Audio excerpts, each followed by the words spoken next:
state tournament. It's Valorant night, everyone. My name is Thunder McFadden, and I am joined by my main man, my partner in crime. It is Skeptor. Skep, we're getting the night kicked off with Eden Prairie taking on Farmington. How are you feeling tonight? Are you ready to go or what, man? Dude, I am so amped up and ready, Oh! Thunder. All season long, we've been waiting to get to this moment, man. Nothing else is like it, man. The atmosphere, the energy that these teams bring into this day, man. I am so amped up and ready to get going with map number 1. Yeah, I cannot wait. Cannot wait to get rolling here.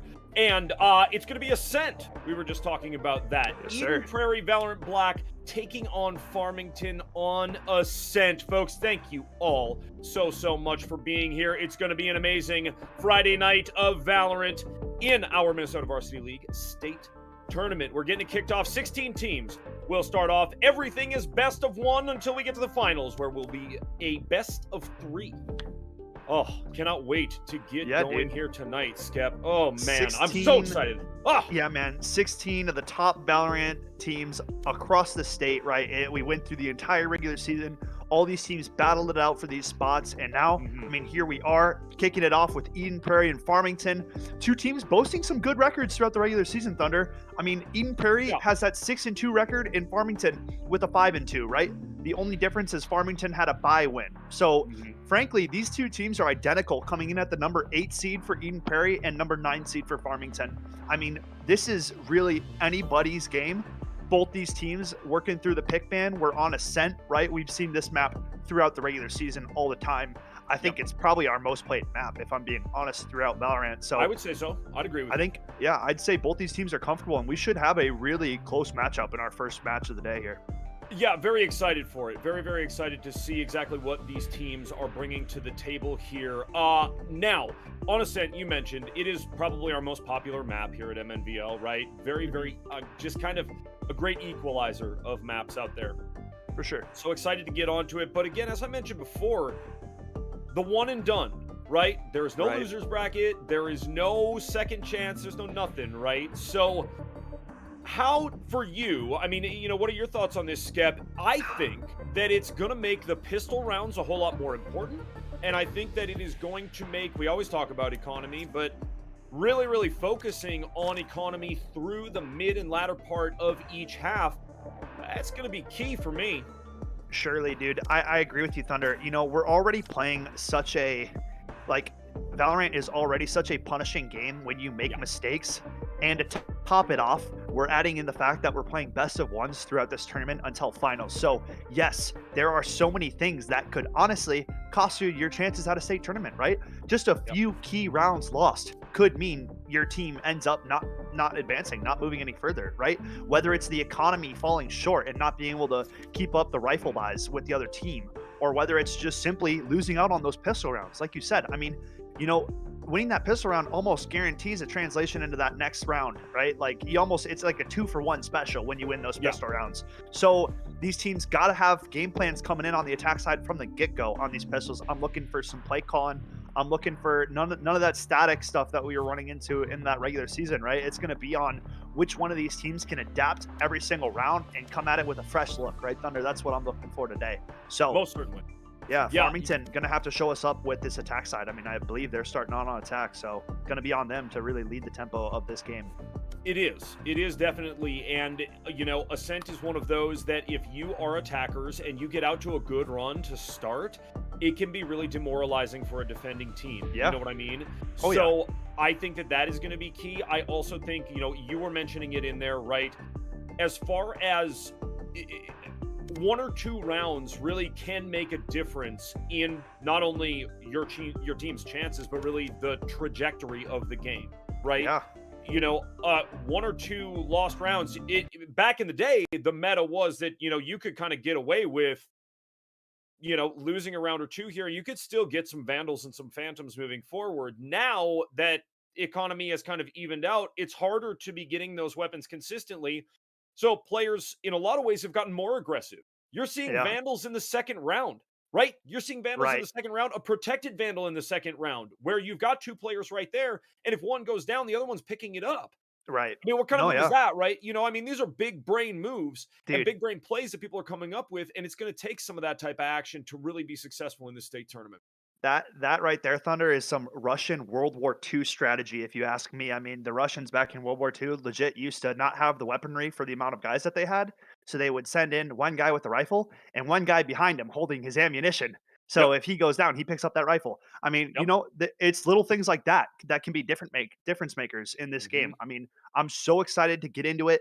Gonna have Agent Select coming up very shortly. Ascent is the map. I mean, if any team, right, is going to have reads on a map, it's got to be Ascent. I mean, we've talked about it Yeah. time and time again. Mid is the key to this map. It is the alleyway to open up all different types of opportunities or entrances to these sites, right? It opens up market. You can get into the defenders spawn if you cut up pizza, right? There's so many different avenues and alleys that these attackers can take. So I really want to see Farmington utilize this mid control and take control of it, right? Somebody's got to do it. Somebody's got to take control of mid, and the team that does it is usually leading the tempo on Ascent. Yeah. Yeah, no, I completely agree. I think you make a couple of great points there about the mid and the mid control, right? Who on your team is watching for that defender to peek out from tree, right? There's Right. somebody that's going to peek out from tree and going to sneak out, just sneak a peek across the mid and see what's what. See if they can't see somebody going towards B. Who's watching right there? Who's watching right there for an easy heady, right? I Right. mean, it's those type of things. It's watching for patterns in your opponent's play, but also not letting them get away with easy peaks and easy moves. You know what I mean? Oh, yeah.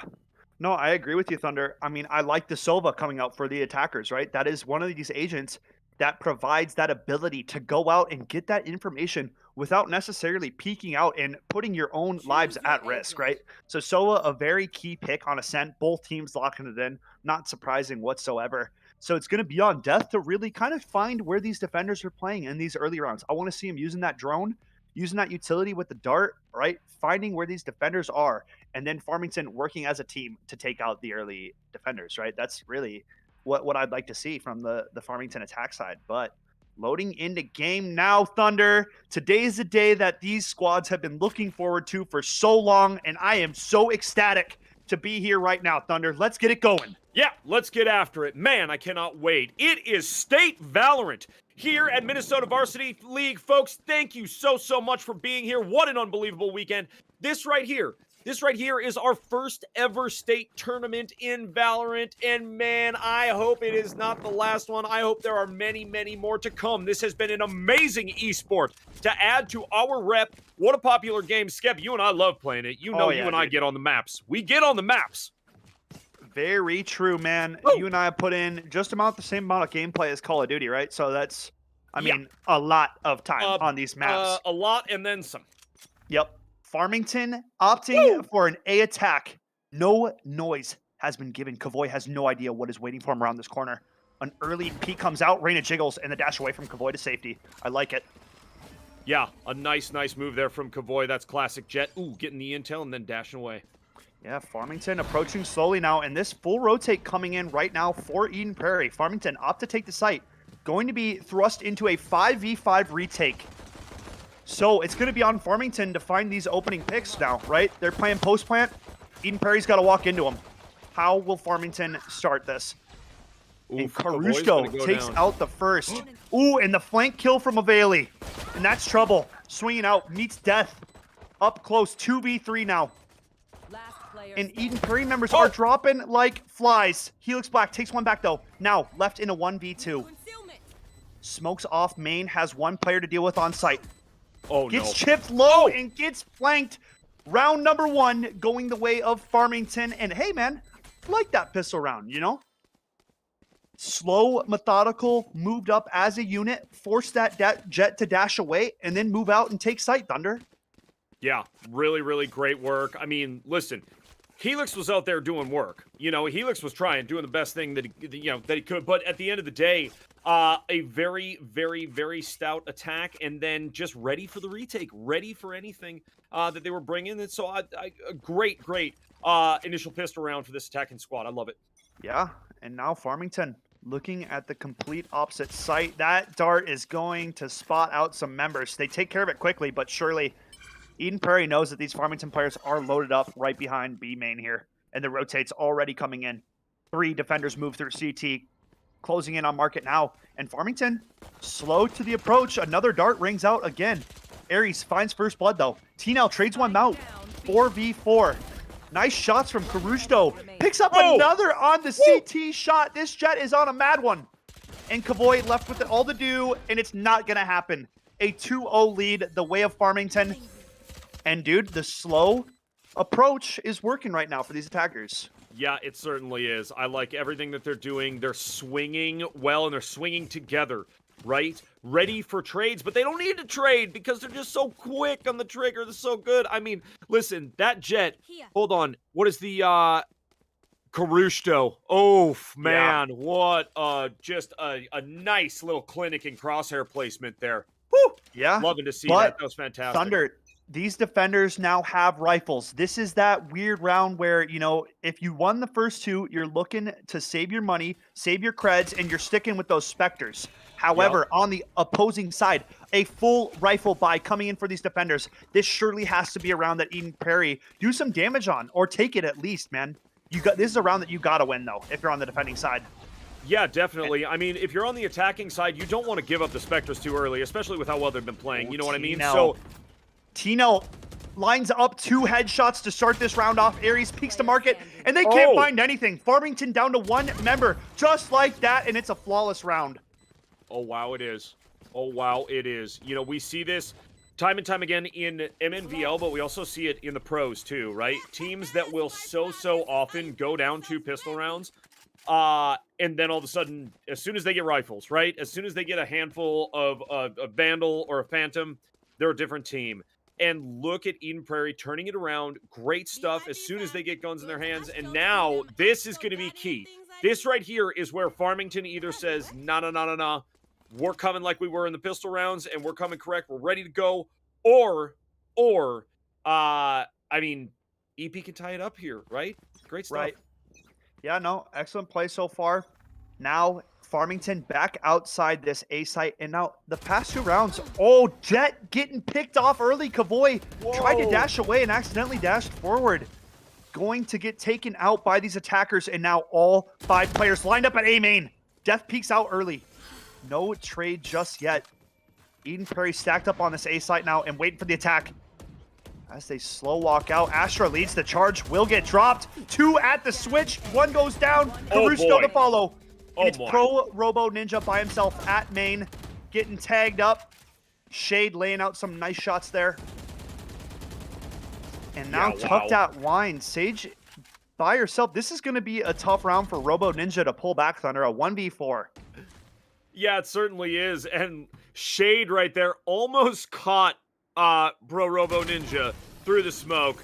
They're going to go down to Helix Black, but dang. I mean, now Eden Prairie looks really fantastic. Now they got real weapons in their hands. They're ready to go. I think they've figured out kind of a little bit of a rhythm to what Farmington is doing. But we said it beforehand. The 8th and the 9th seed right here, that's what you're watching, folks. These are 2 very evenly matched teams, and the action is not going to get it's not going to get any less intense than this. Right? This is going to go back and forth, I think, all day. Unless, for some reason, one of these teams just goes on a run here. I'm not going to anticipate that. You know what I mean? Well, yeah. No, I like your notice on that. I mean, Farmington, for each of their attack rounds so far, have approached as a 5-man unit. They've slowed down at the start, and then they burst out onto the site. They've done that each round so far, and Eden Prairie were already starting to pick up on that. That's why they didn't rotate off right away at that A site. They waited, they stood their ground, and they stopped that push. And now Farmington are on a shaky buy. Carusto, the only rifle on this round.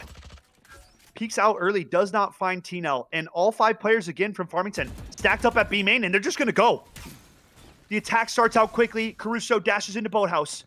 Market door being closed. Can they find T-Nell? They do. They do. A much-needed kill. Site is there. Spike being planted now. And a 4v4 retake ensues. Rez is available for the attacking side. I wonder if they opt to use it. Kavoy finds 1. 3 left. Robo Ninja calls in the res. Death, though, finds a Bailey. This is getting trouble now for Eden Prairie on the defending side. 3v4 trying to find these wall bangs, but Thunder, they're struggling.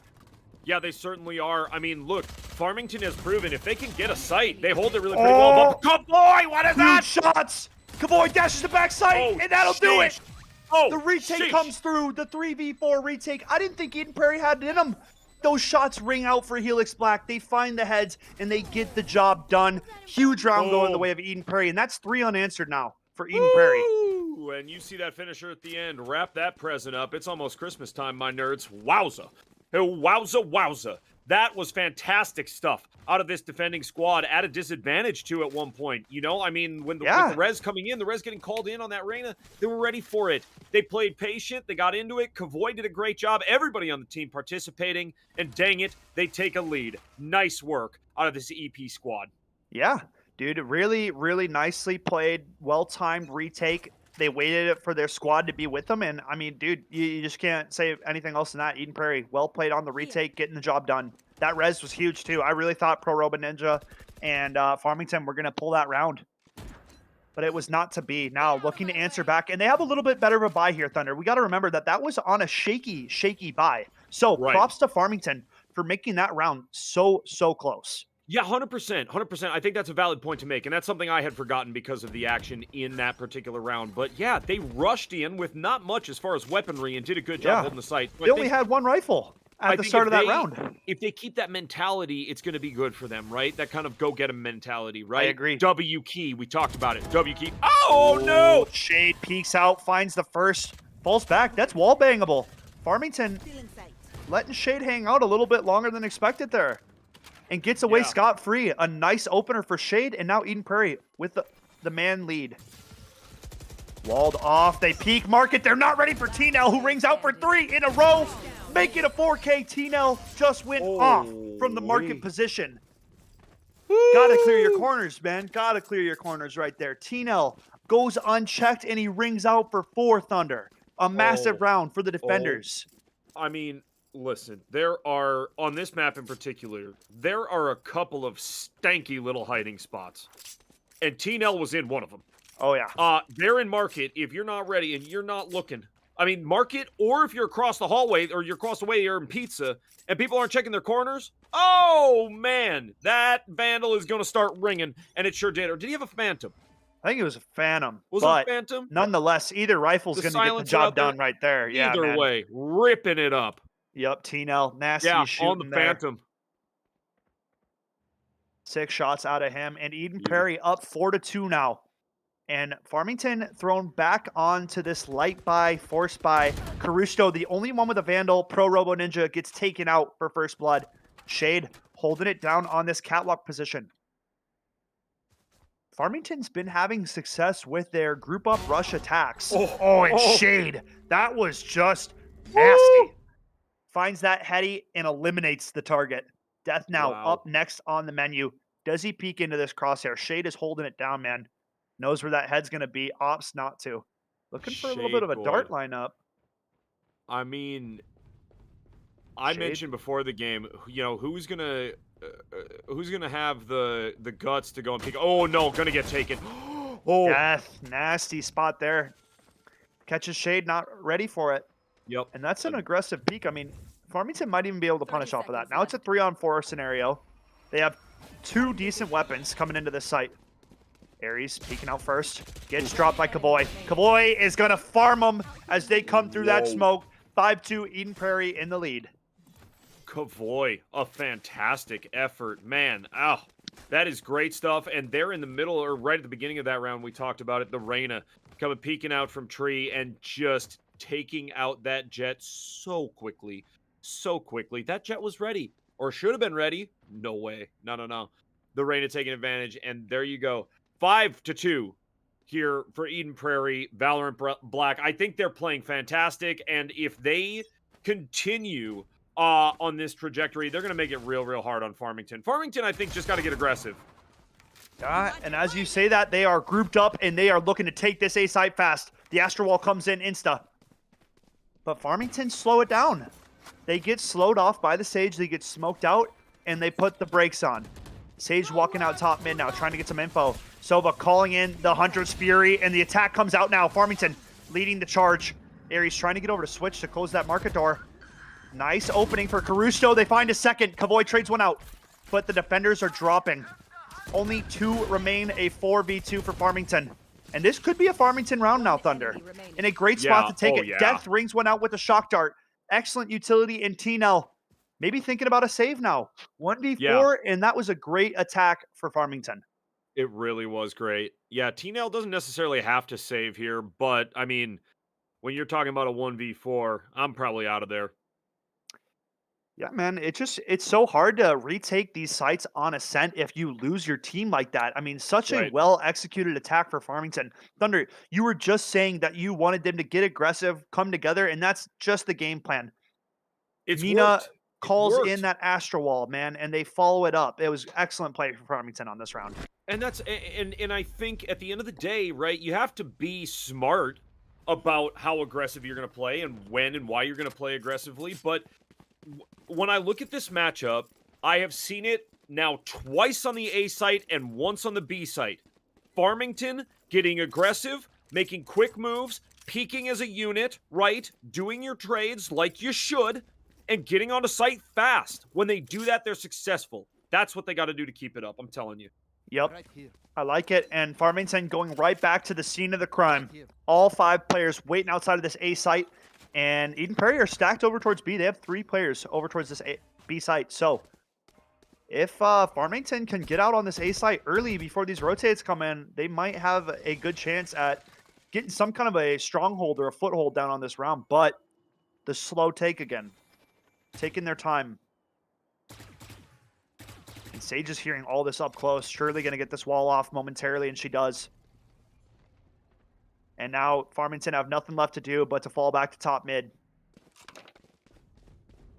Or the full wrap. Death going back into CT already and looking to take this thing all the way back to B. Farmington have to find an opening somewhere, though. They have to play somebody getting taken out of the round. Because right now they have no kind of information on where the location of these defenders are. One in market. T-Nell holding it down. Aries slowly moving forward. Kavoy with the Blade Storm right around the corner. Death finds one.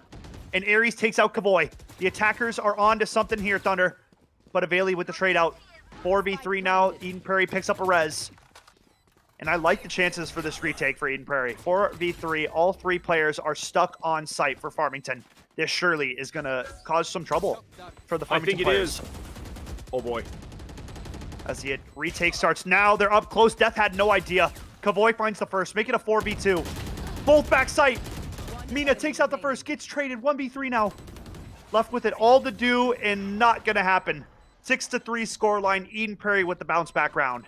Yeah, big bounce back round.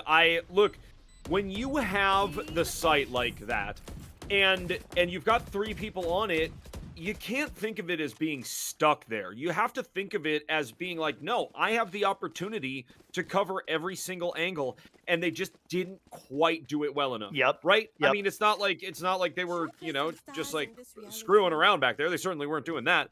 But at the same time, the Sova goes down really pretty quickly. So yeah. In that instance, it's like, man, maybe find one spot and just jiggle peek a little bit, right? You got 3 people there. Everybody jiggle peeking from a couple of different angles. You should really be fine. Yeah. Yeah, Sova got pushed, and, the teammates back boathouse were not holding that lane or the stairwell run up. So, I mean, a bit of better communication could have helped Farmington out there, but at the end of the day, they were in a tough spot. That 4-on-3 is... Yeah, of course. And yeah. I meant to mention that 100%. 4-on-3, right? You're already at a disadvantage, so at least some of it understandable. That's why that team play has to come, though. I get what you're saying, Thunder. You got to be playing off your teammates, and you got to be holding those entrances, those entry points. Kavoy finds one through the smoke early, and Death goes down as well. Eden Prairie have found 2 at the start of this round, and this is surely spelling out some trouble here for Farmington. All 3 players approaching top mid.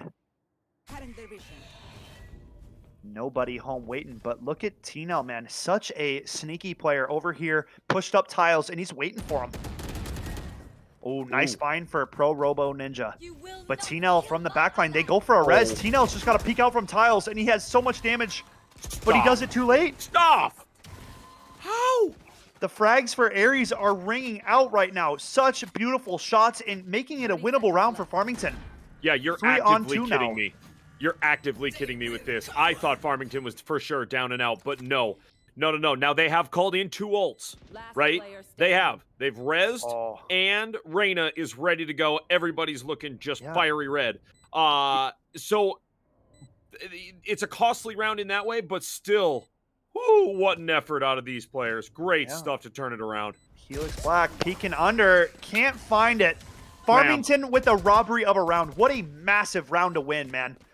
Eden Prairie get not 1, but 2 opening kills on the defender side, and somehow, some way, Farmington managed to claw that round back. I mean, if that's not state championship shenanigans, then I don't know what is. I'm telling you, there's no way. There's no way they should have won that round, right? And by doing so, they have kept themselves tight in this thing. There's only 2 rounds left in this half. And a 7-3 scoreline is much different than a 6-4 when you are this tight and when you are at this point in the state tournament. Ooh, who's going down first? Oh, it's Death. Yeah, Death hitting the deck early as Shade. Another opening frag. The way of Eden Prairie. I can't believe Shade got out of that Astra utility as well. That was absolutely stellar. Ares now working catwalk. Farmington found success here last round, but a little bit of a fake now. Pumping the brakes. As they walk forward, Aveli finds that first one, and that's where that walk kind of starts to hurt you, right? They are getting picked off now, man, and they are just in a crossfire they don't want to be a part of. Eden Prairie take the round, man. And that's one of those moments where Farmington, you know, you had a window of opportunity to get through that tree room, but they pumped the brakes. If they hold that W key, Thunder, there's a chance they get onto that site and they open it up, they hold it down. But, dude, that mere moment of hesitation and slowing it down allows Eden Prairie to set up crossfires that end up being the undoing of Farmington on that attack round there. Eden Prairie up 7-4 now as we approach the last round of the first half. So far, so good, man. I've got no problem with the way this one's headed. Defenders doing a great job. Attackers looking for one more before the end of the round. And B looks like the hit. Dart comes out. They know they're here. Farmington have slowed it down for the majority of their pushes. And right now, I'm looking for them to go.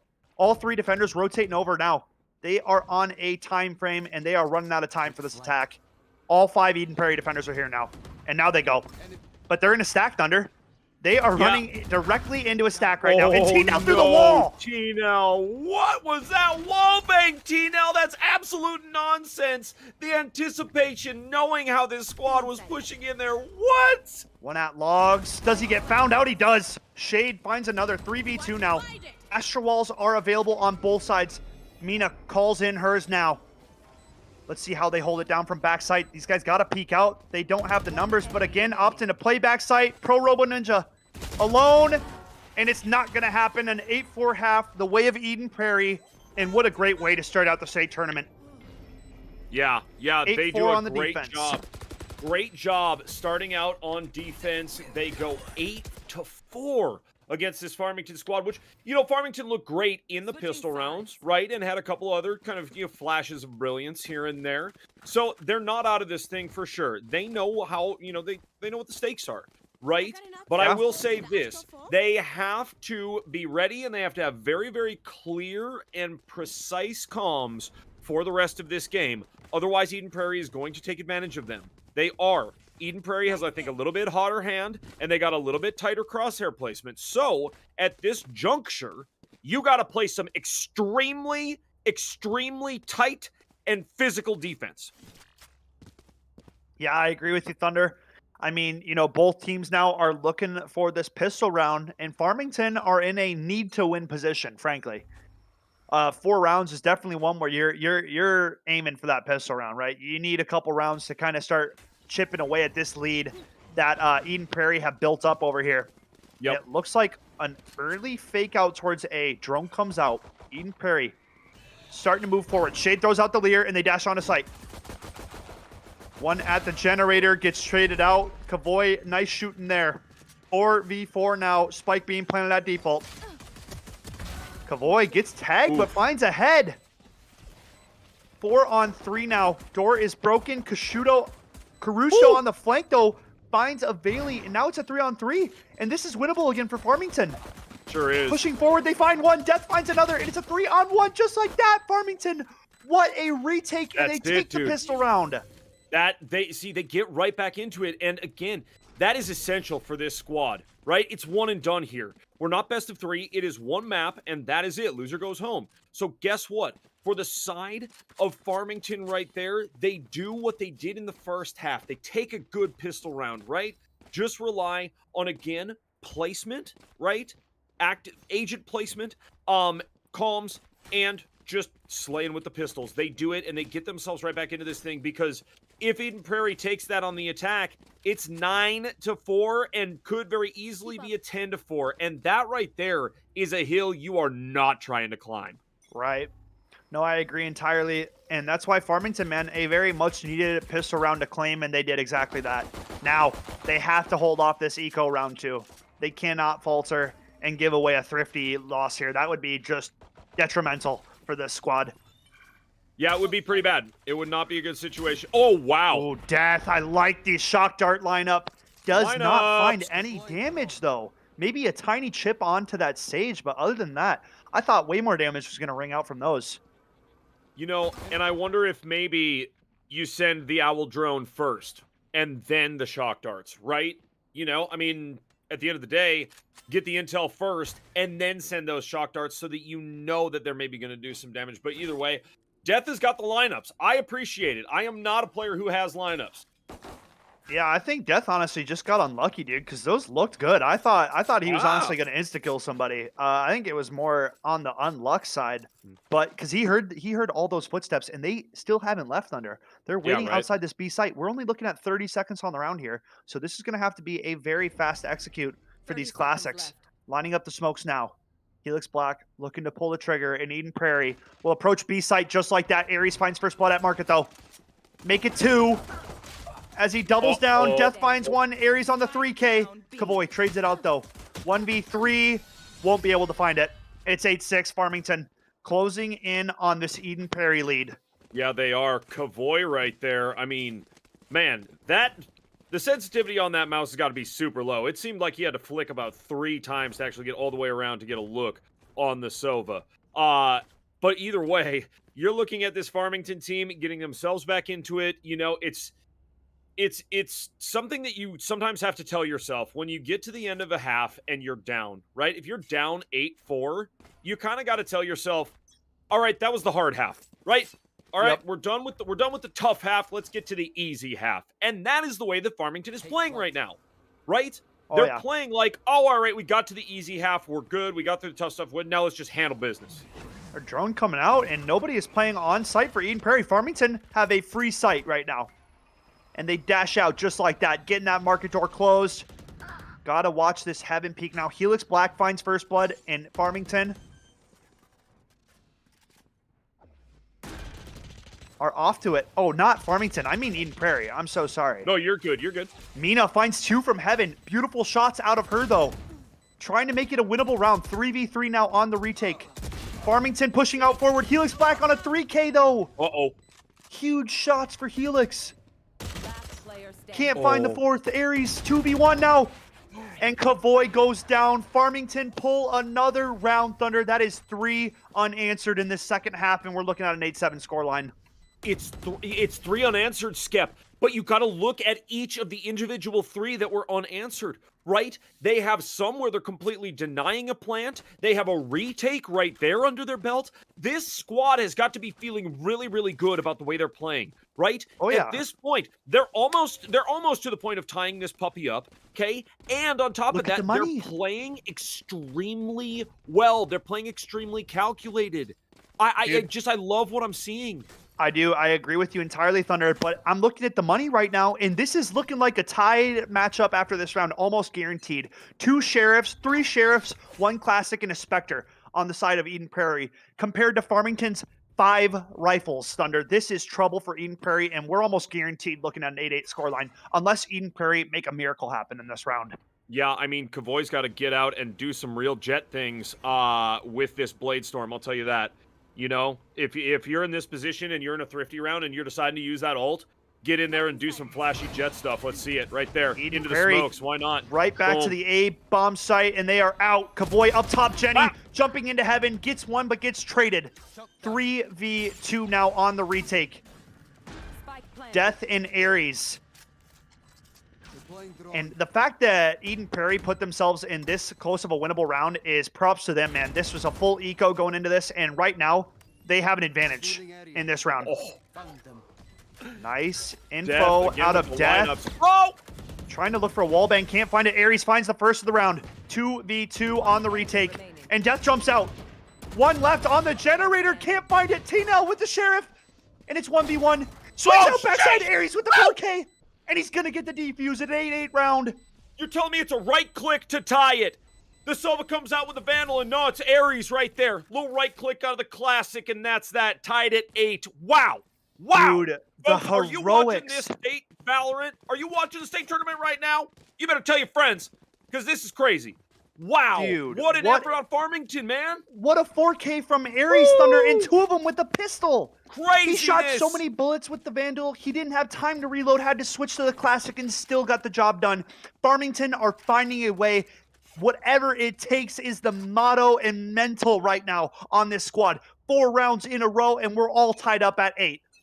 It's mayhem. It is mayhem. And if you're playing that well that you don't have time to reload, man, look out.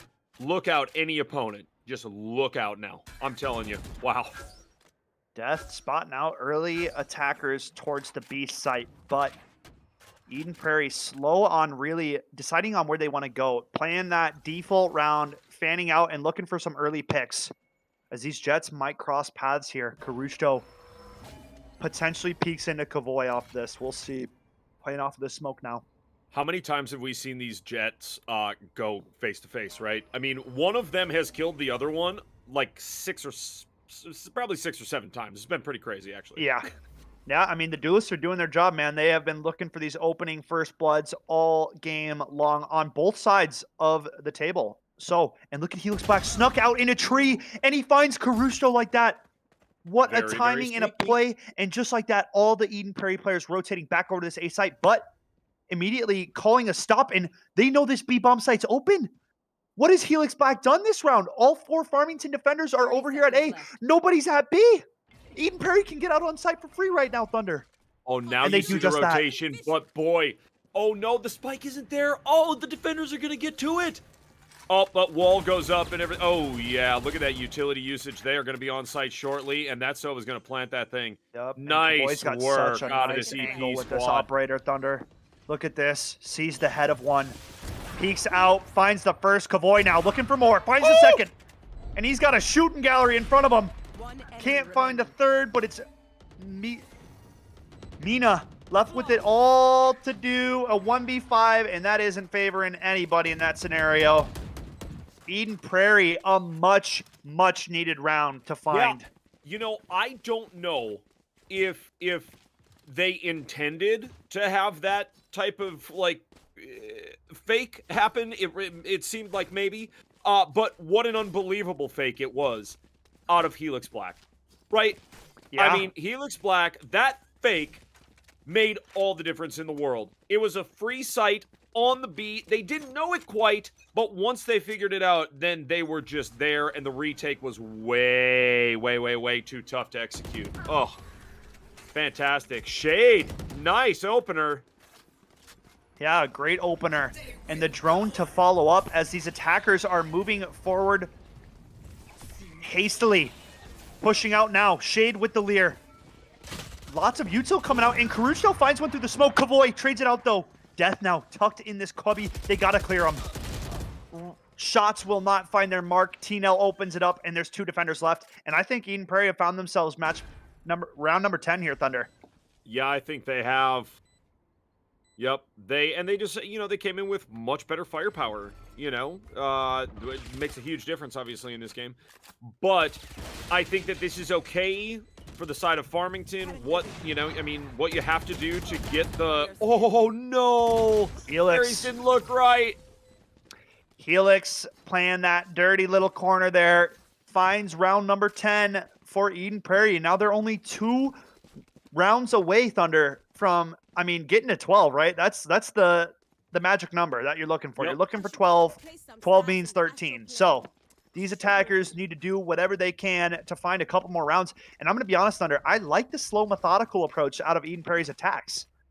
I like it too, and you see it obviously working at least a little bit better than what we saw out of Farmington, right? And here's the reason why. They have found their rhythm and they have found their speed and they have stuck to it. Whereas Farmington was kind of like, it's too slow, or it's too fast, a little too hot, too cold, kind of back and forth, and then they found the balance a couple of times. You feel me? Yeah. Whereas Eden Prairie, they found their balance and they stuck with it. Yeah, Eden Prairie coming out with heat, already out on this A site, pushing out Mina. Ooh. Will strike first, a much-needed kill. Getting chipped by that shock dart T-Nell. They know where there's players at, and Helix will remove Mina from the round. 4v4 now, and a nice find by Mina, though. Way to go 1-for-1 there. Caruso peeks out Heaven and finds Helix. Now 4v3. Eden Prairie down numbers, and Death finds one with a shock dart. Aveli's position is known. They know where you're at, but she finds one. Aries will trade, and that is Farmington bouncing back, finding round number 9, man. Every time one of these teams, right, starts to get a rhythm or starts to feel it, the other team's like, no, we can't have that. We can't have that. I love that. I love how competitive it has been this entire game. Huge stuff. I like what I saw out of Death there, right? I mean, these lineups from Death are absolutely insane. Hey, Shade there reminded me of something there, Skep. Give me your professional opinion on this. Glitch Pop Dagger or Glitch Pop Axe?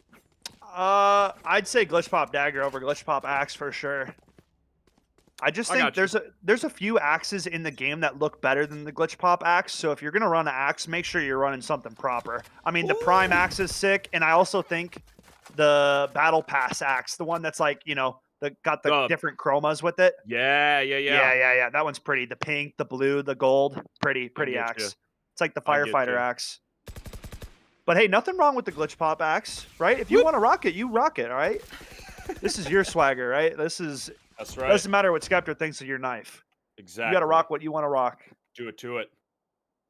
But Eden Prairie now, after getting shut down, opting to slow it up, right? They want Farmington to make a mistake. They want them to kind of get a little bit antsy on this defensive side, not know really where this attack is going to come from. But Death will spot out, 4 Eden Prairie players over at B. No rotation coming in just yet, and they're dashing out just like that. Kavoy looking for the first duel. Back is turned. Death will find the opening frag. Shade trades it out, though. 4v4. One back sight, but Robo Ninja can't find anybody. And now a 4-on-3, and this is going to be a hard round for Farmington to get back into. Down a man and trying to retake. Yeah, down a man, and you said it, trying to retake on a site that is very held very tight here at this point. Extremely Wall's tough. Coming in, though. I like this wall. It walls off the back of Boathouse, and they are pushing out now. Farmington swinging out multiple defenders to take care of T-Nell drops.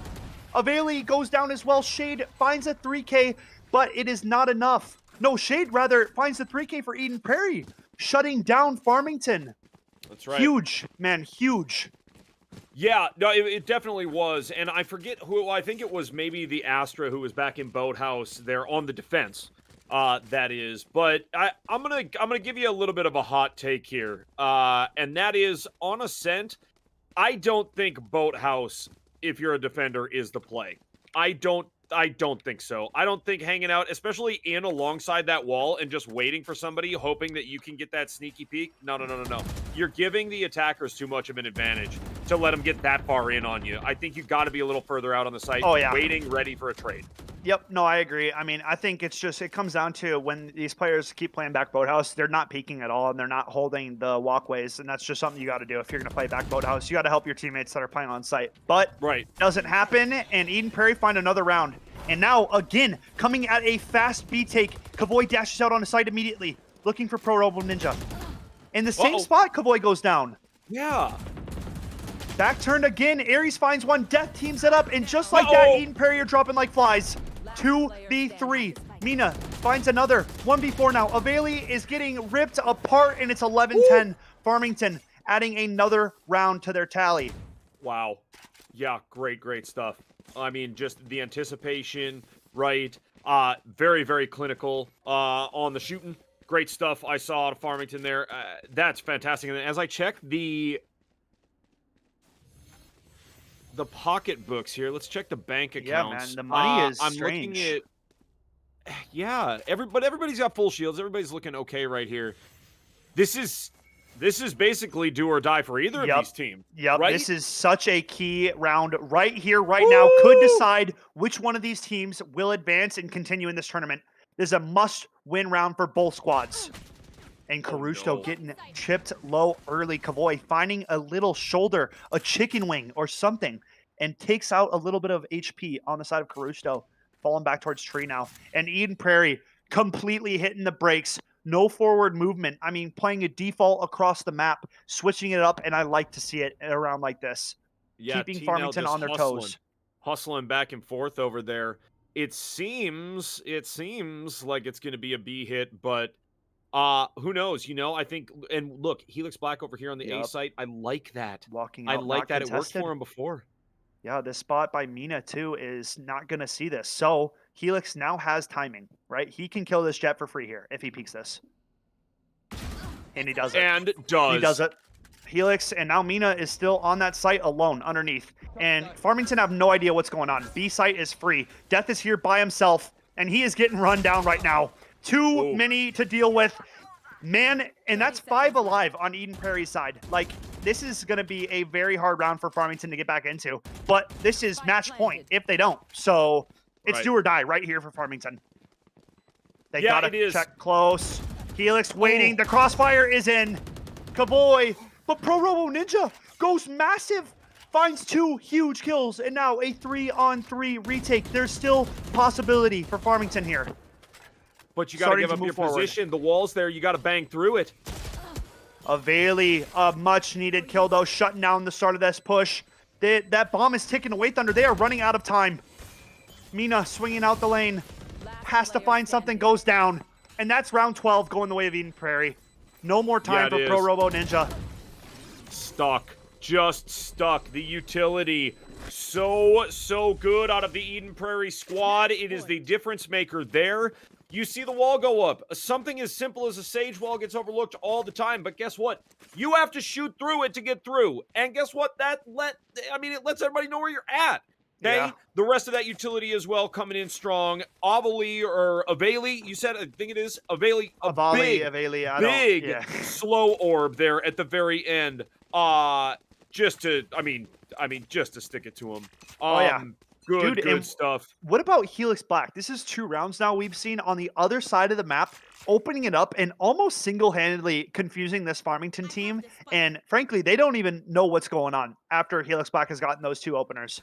Like, they've left the B site, and it's won Eden Prairie the round both times now. So, waiting to see how they approach on this round now. I like a player who plays a non-duelist like a duelist. I like it a lot. Right? Using your utility, even though it's not meant for high fragging, you make it work, right? That's just, nice it is a telltale sign of a player who is just very, very comfortable with the agent in the game, and I love to see it. Yeah, Helix Black leading the way on the frag board. Aries finds 1, and Farmington ring out for 3 in a row, man. What a turning point in this round. Now pushing out mid. Aries is looking for more. Only 2 players remain. However, res is available for Aveli. But do you use it here? That's the thing. I don't think it's a favorable round, even if they res here. But if they get a couple kills, Thunder, that's when it kind of becomes a potential, right? They could use it, but the clock is against them. 25 seconds. Eden Prairie are running out of time and bodies. Death finds another. And that's it. 12-11, man. We are 1 round away from going into overtime, right? Farmington have brought it back to 1 round. And look at the pockets on Eden Prairie, man. They're going to have 2 rifles at best, 3 rifles at best here. Yeah. Oh, my. But it's matched. And look at the money on Farmington's bad, too. I mean, what? They got Vandals and SMGs, Spectres. Bro. Okay. What a even game, though, Thunder. That's all I have to say, man. These 2 teams have been going at it blow for blow. We're at 12-11. I wouldn't have wanted it any other way. We're about to crown our first victor or, head into overtime. Yeah. I'm a little... I mean, you're right. You're definitely right. I'm a little concerned, though, since this is the last round and we would be going into overtime. I'm a little concerned that Ares didn't buy a Vandal for Pro Robo Ninja. Oh, I'm definitely worried about that, too. But, you know, I mean, when you're at this point, right, things get overlooked. The nerves, you're on the stream, right? Helix, oh, boy! Eden Prairie are finding the openers just like that. Farmington cut down to 2. Pro Robo Ninja and Caruso have to retake a 2-on-5, man. And I don't want to be that guy, but this feels so hard for Farmington. Outmanned, outgunned. Now Caruso with his team season on the line. Do you have a 1v5 in you? Finds the first. Needs more, though. Knows a flanker is coming, and that's going to do it. Eden Prairie take it 13-11, and what a way to end Farmington's season, man. Farmington, what a performance. I mean, a back-and-forth match from both squads, and both teams laying it all on the line, man. That's all you can ask for. Yeah. Yeah, I mean, truly unbelievable stuff. It was fantastic. I was so impressed with both of those teams the whole time.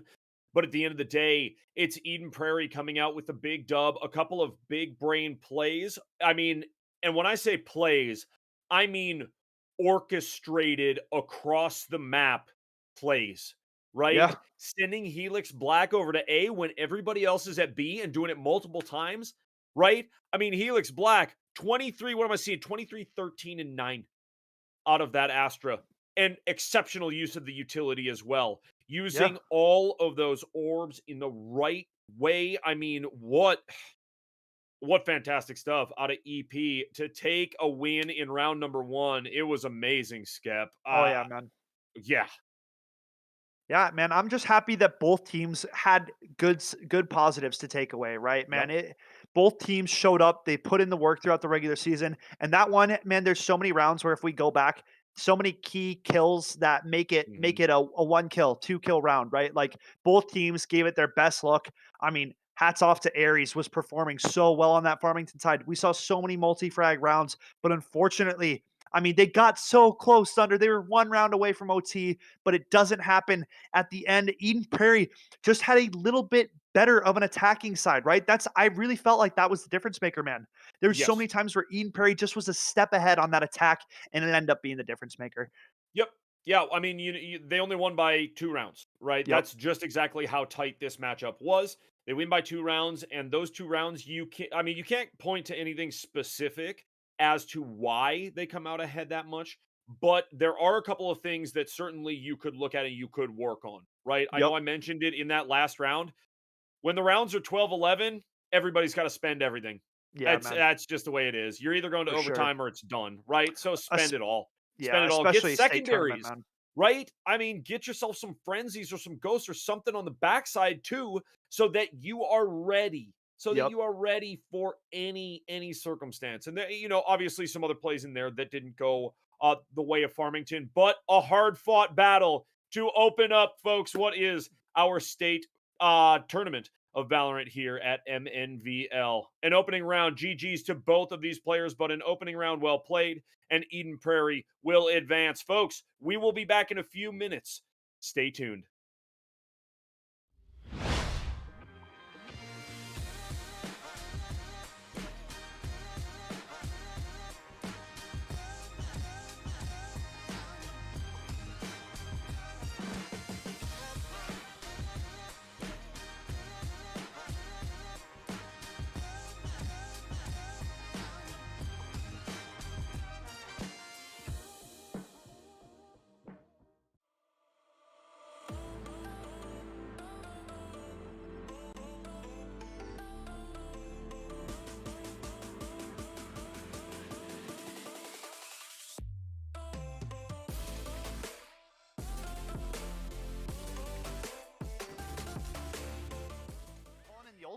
They decide though.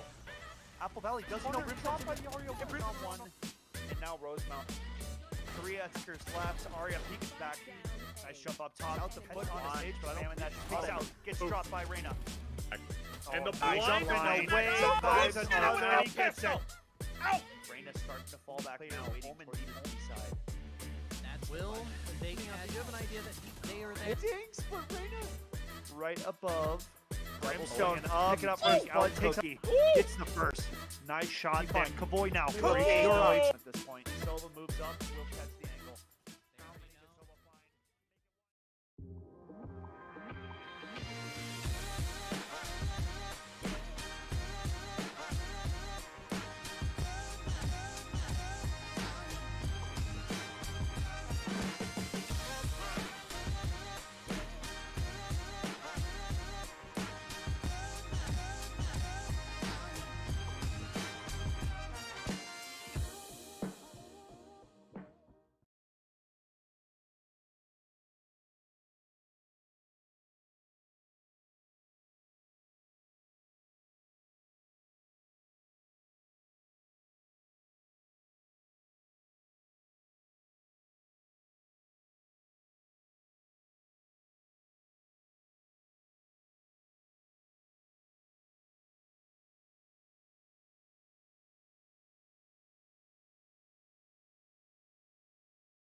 Hello, everyone, and welcome back to the Minnesota Varsity League State Tournament. It's Valorant tonight, folks, and all of the action is brought to you by Wisdom. Thank you to Wisdom for their continued support of Minnesota Varsity League. Every single one of these Valorant players is able to play in our league for free because of the support that we receive from Wisdom. Wisdom, thank you so much. So much, and everybody at Wisdom, we love you over there. Folks, Thanks welcome so back. much. My name is Thunder McFadden, as you all know. To my side is my man Skeptor. Skep, we're going to see Burnsville Valorant Black taking on Rogers here. How excited are you for that? Dude, man, if our first matchup has anything to tell you guys of what our games kind of entail tonight, very competitive, very action-packed, tight matchups, right? That's what we're looking at all night long. We got our number 4 seed and our number 5 seed coming right at you guys next, man. I mean, that was the 8 and 9 seed game 1, and that first game was so sick. So Yeah. I'm expecting nothing but more of the same here from game 2. Dude, Yeah. Let me highlight Burnsville for a second because this is a team that we didn't even get to cast during the regular season, and these guys are boasting, I believe, an undefeated record. If I'm Hmm. not wrong, I could be wrong. Maybe they have one loss, but I'm almost positive it's an undefeated record. And I mean, they got some aimers on their squad. K Thunder, Oh, Moher, yeah. like this Oh, yeah. guy puts in the damage. Yep. Keen. Yeah. Keen. I mean, these are some players, but now look on the other side, right? 705 Stinger, right? Yup. Yup. Calvin, Waffle, these are players. Jinso. These are real aimers. These are real aimers out there, right? Yeah. So it's exciting, exciting stuff. And this is going to be a very tight matchup. And Skep, it's on my favorite map of all time. Yeah. It's Bind, baby. Dude, Yes. I did not know Bind was your favorite map, You didn't know but that? What did you Bind, think dude, my favorite map was? I thought it was Breeze. Well, I'd be a close second. Yeah, They might be tied. I they might be Bind tied. is my longest standing favorite map. Okay, If you I ask like me that. right now, maybe my favorite map would be Breeze, but dang it, of all time, ever since the beginning of this game, Oh yeah. Bind. Oh Oh, yeah. I I like love Bind, Bind. dude. I Yeah. honestly don't think we get enough Bind in this league. This is going to be Nope. our first We don't. Bind stream. Like honestly, everybody bans this map for some Yep. reason. I mean, it might just be the amount of spots you can be shot from because at times it is ridiculous on the A site how many little Yeah. nooks and crannies these defenders could be hiding in. But Right. hey, man, excited to be on this map. It gives a new look for our average viewer who doesn't really know much about Valorant maps. This map Mm. has two teleporters that allow you to kind of instantly appear and be at the other bomb site. So that is like game changing pieces of like I guess because each map has its niche things and Yep. the teleporters make bind, right? That's why it's named bind because the Yeah. sites are binded together with the teleporters. Yep. So I mean that might have been a little bit dumber of an explanation than everybody needed, but hey man, be No. ready for those teleporters. As soon as you hear the big that's about how the noise sounds. When you Yep. hear that, that means people just teleported across the map and they're going to be behind you, Yeah. etc. So look out for that. That's all I really have for the Oh, the map specifics. truly. Yeah, yeah, yeah. We're getting into game here, and I will tell you, those teleporters that you mentioned right there, Yeah. right?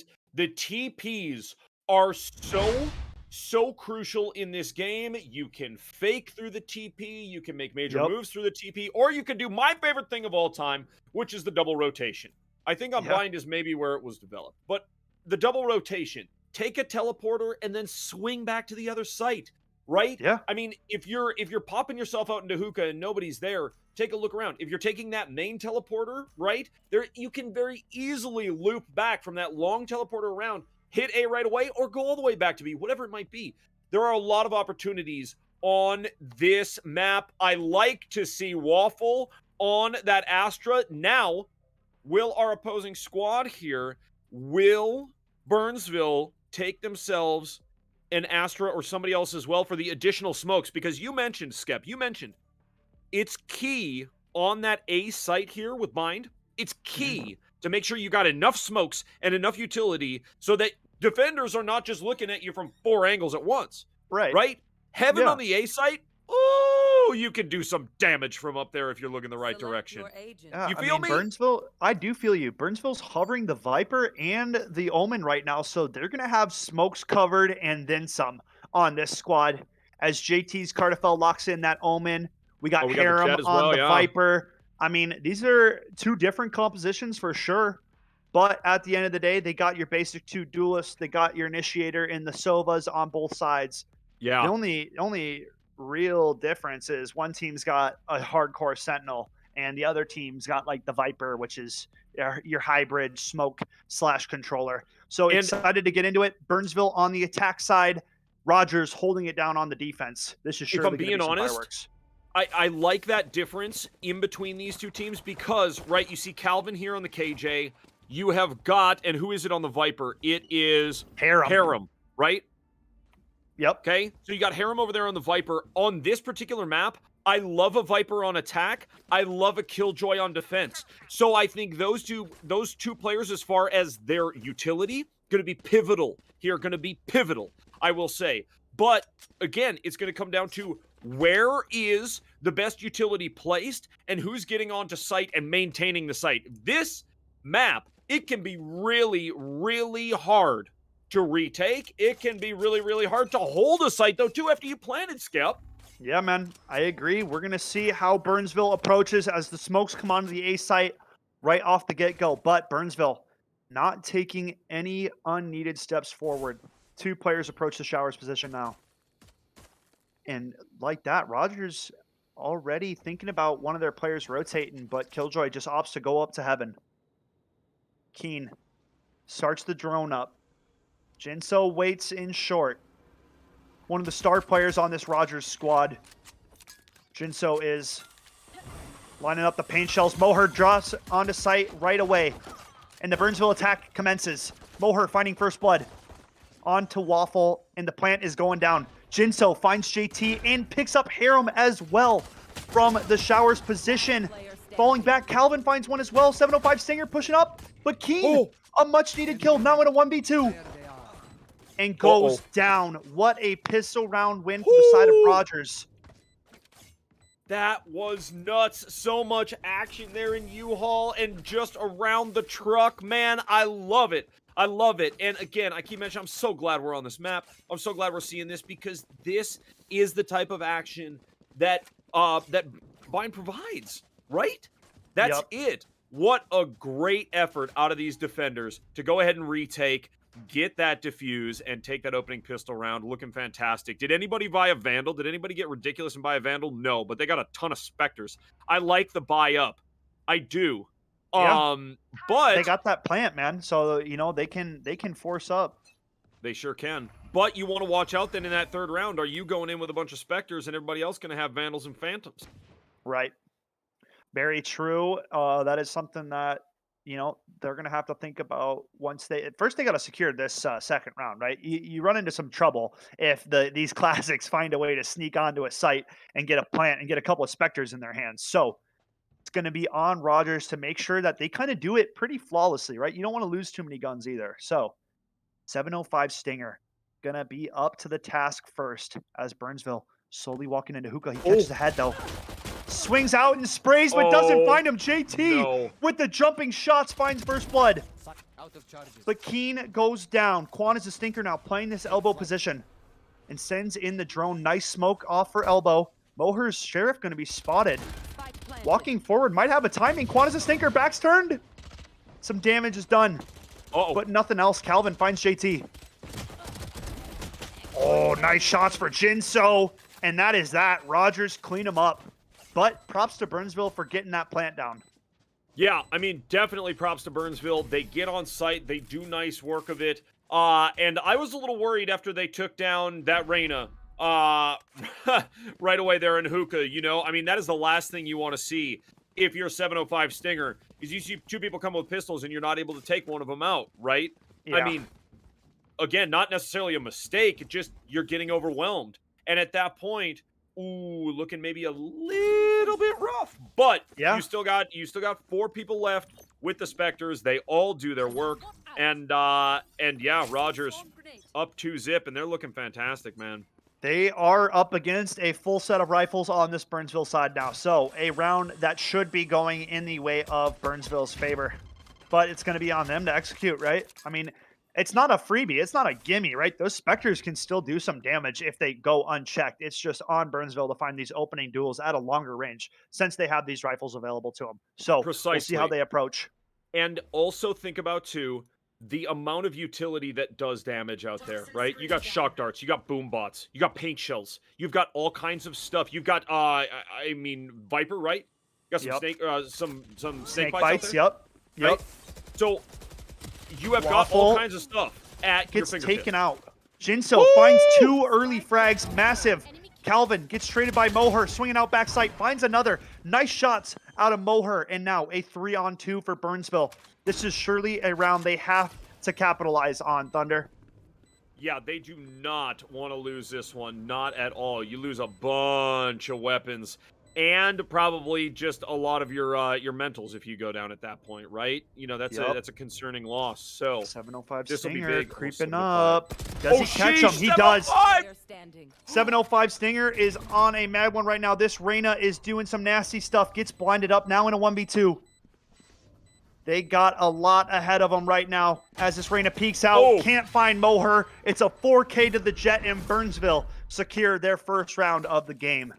Moher out there just ripping up the map with that Phantom. Fantastic stuff. And that is the thing about this meta that we are in for Valorant, right, guys? That's it. In the second round, do you take a bunch of Spectres, right? Or do you just go ahead and stick with pistols so that everybody's got real weaponry in the third round, and then you go from there? Economy evening out at least a touch, right? So we'll see. We shall see. I think it's really on Burnsville right here to make something happen with these rifles. Moher peeking out early with the Blade Storm, and Qantas the Stinker knows 2 are long. I wouldn't be surprised if this Rogers defense starts sending some bodies over now as Astra approaching on the rotation and Burnsville slowly encroaching on this B site. Only a matter of a time until they burst out and take this attack head on. Qantas the Stinker spotted a little bit. Keen laying some shots down. Will find him at the elbow position. Sheesh. Waffle takes one out from backside. Now in trouble. Spot is no. Waffle doubles down though. Does he find more? A 4K from Waffle. You cannot be serious right now. JT in a 1v2. Can he do it? He finds another. Left in a 1v1. Very winnable round. Could go either way. The satchel charges in. JT's low on health. He picks it. You can't be serious. A 4K from Waffle and JT picks up a triple kill. What a round from Burnsville. Oh, wait! What is that omen on right now? Absolute nonsense out of JT. Way to go. And the attackers will take a round to tie it up. I mean, that was stellar. Dude. Stellar work. I'm Deep breaths. I could hear JT taking deep breaths there, just zoning in, just getting so zen over on the B site, ready for anything. What an effort, Omen. Way to go. Yeah, Woo, man. this Both puppy's those tied. players. Waffle with a 4K and JT's Carta fell with that nasty triple kill. And the clutch for Burnsville. We're tied up at 2. Round number 5 coming underway. And look at this. It's a full reset for the side of Rogers. No cash flow on that side, Thunder. They are hurting right now. Hurting and hurting bad after going down in a very, very tight round. Oh, sheesh. Burnsville, a weird approach to this round, man. Opting and thinking that maybe Rogers was just going to go for a full-out push. Now, slowly walking up to A short. Moher leading the charge, man. What do you got to offer, Moher? The dart comes out. Jinso likes to play this little U-Haul position. Nice dash out for Moher. Looking to track down Jinso early. Jinso out of the U-Haul position entirely. In Burnsville, getting this plant down early. JT getting shipped low and lower from that Killjoy utility. Moher trades it out though. Now a 4-on-4, and look at the HP bar on Omen. No health to play with. TP's back to A short. Nice move from him, playing that safe corner. Moher gonna have a lot ahead of him in U-Haul as they swing out with 2. Moher finds both frags. Peeks out, no ammo left, and JT goes down. Moher now in a 2-on-1 with Keen. Gets the reload in. Should be okay. Calvin peeking out. Knows one player short. Knows one player U-Haul. How does he find the 1v1s? Peeks out. And Moher, another 4K and a 10-3 scoreline. Moher is on a mad one right now. Yep. As Burnsville take the lead. Moher out there 10-3-1. Sheesh. Skeppy. Big sheesh. And look at how cool that Vandal is. Dude, I'm going to be honest. I have that Vandal. I just don't have this red skin line that Moher's rocking. And I might have to get on the Moher bandwagon after this one. Dude, that is BA. The red on red Vandal? Come on, bro. I mean, I got the spike. Yeah. They remembered. They remembered. Burnsville got it taken care of. Who done it? They like slowing it down on these attack sides, I think, Thunder. So it throws off the timing. So, that's all it was on that end. Yeah. I see. They didn't forget it. They were just kind of thinking about where they messing, want to go. Messing with the defenders. Yeah, I see. We call it a French timeout where I'm from. Yes. Yeah. Oui, my friend. Oui, as Chamber would say. A baguette with that to go, please. Yes. But Burnsville, back towards this A site. They've been favoring this site here the last couple rounds. Spike down A. They sure have. Jinso, nice opening frag onto Harem. And JT's Carta fell TPing directly onto this B site, and there's one player waiting for him. He cancels. Coming back to A short now. Can he catch a timing? Jinso back towards U-Haul. And look at that crosshair placement from Jinso. Little pre-fire. Why not? Good Just stuff. in case Quan. somebody decides to be Quan taken. finds 2 on the other site. Now 1 to go. Has Spike down, looking for this Astra. Peeking out back and forth. 30 seconds left. Or, I mean, Omen, not Astra. Omen. Oh, you're Sorry, good. I'm talking about the wrong agent. But JT is nowhere to be found. Holding it down over at A short. Looking for a couple of to-go kills and often to save his rifle for the next round. Nothing wrong with that.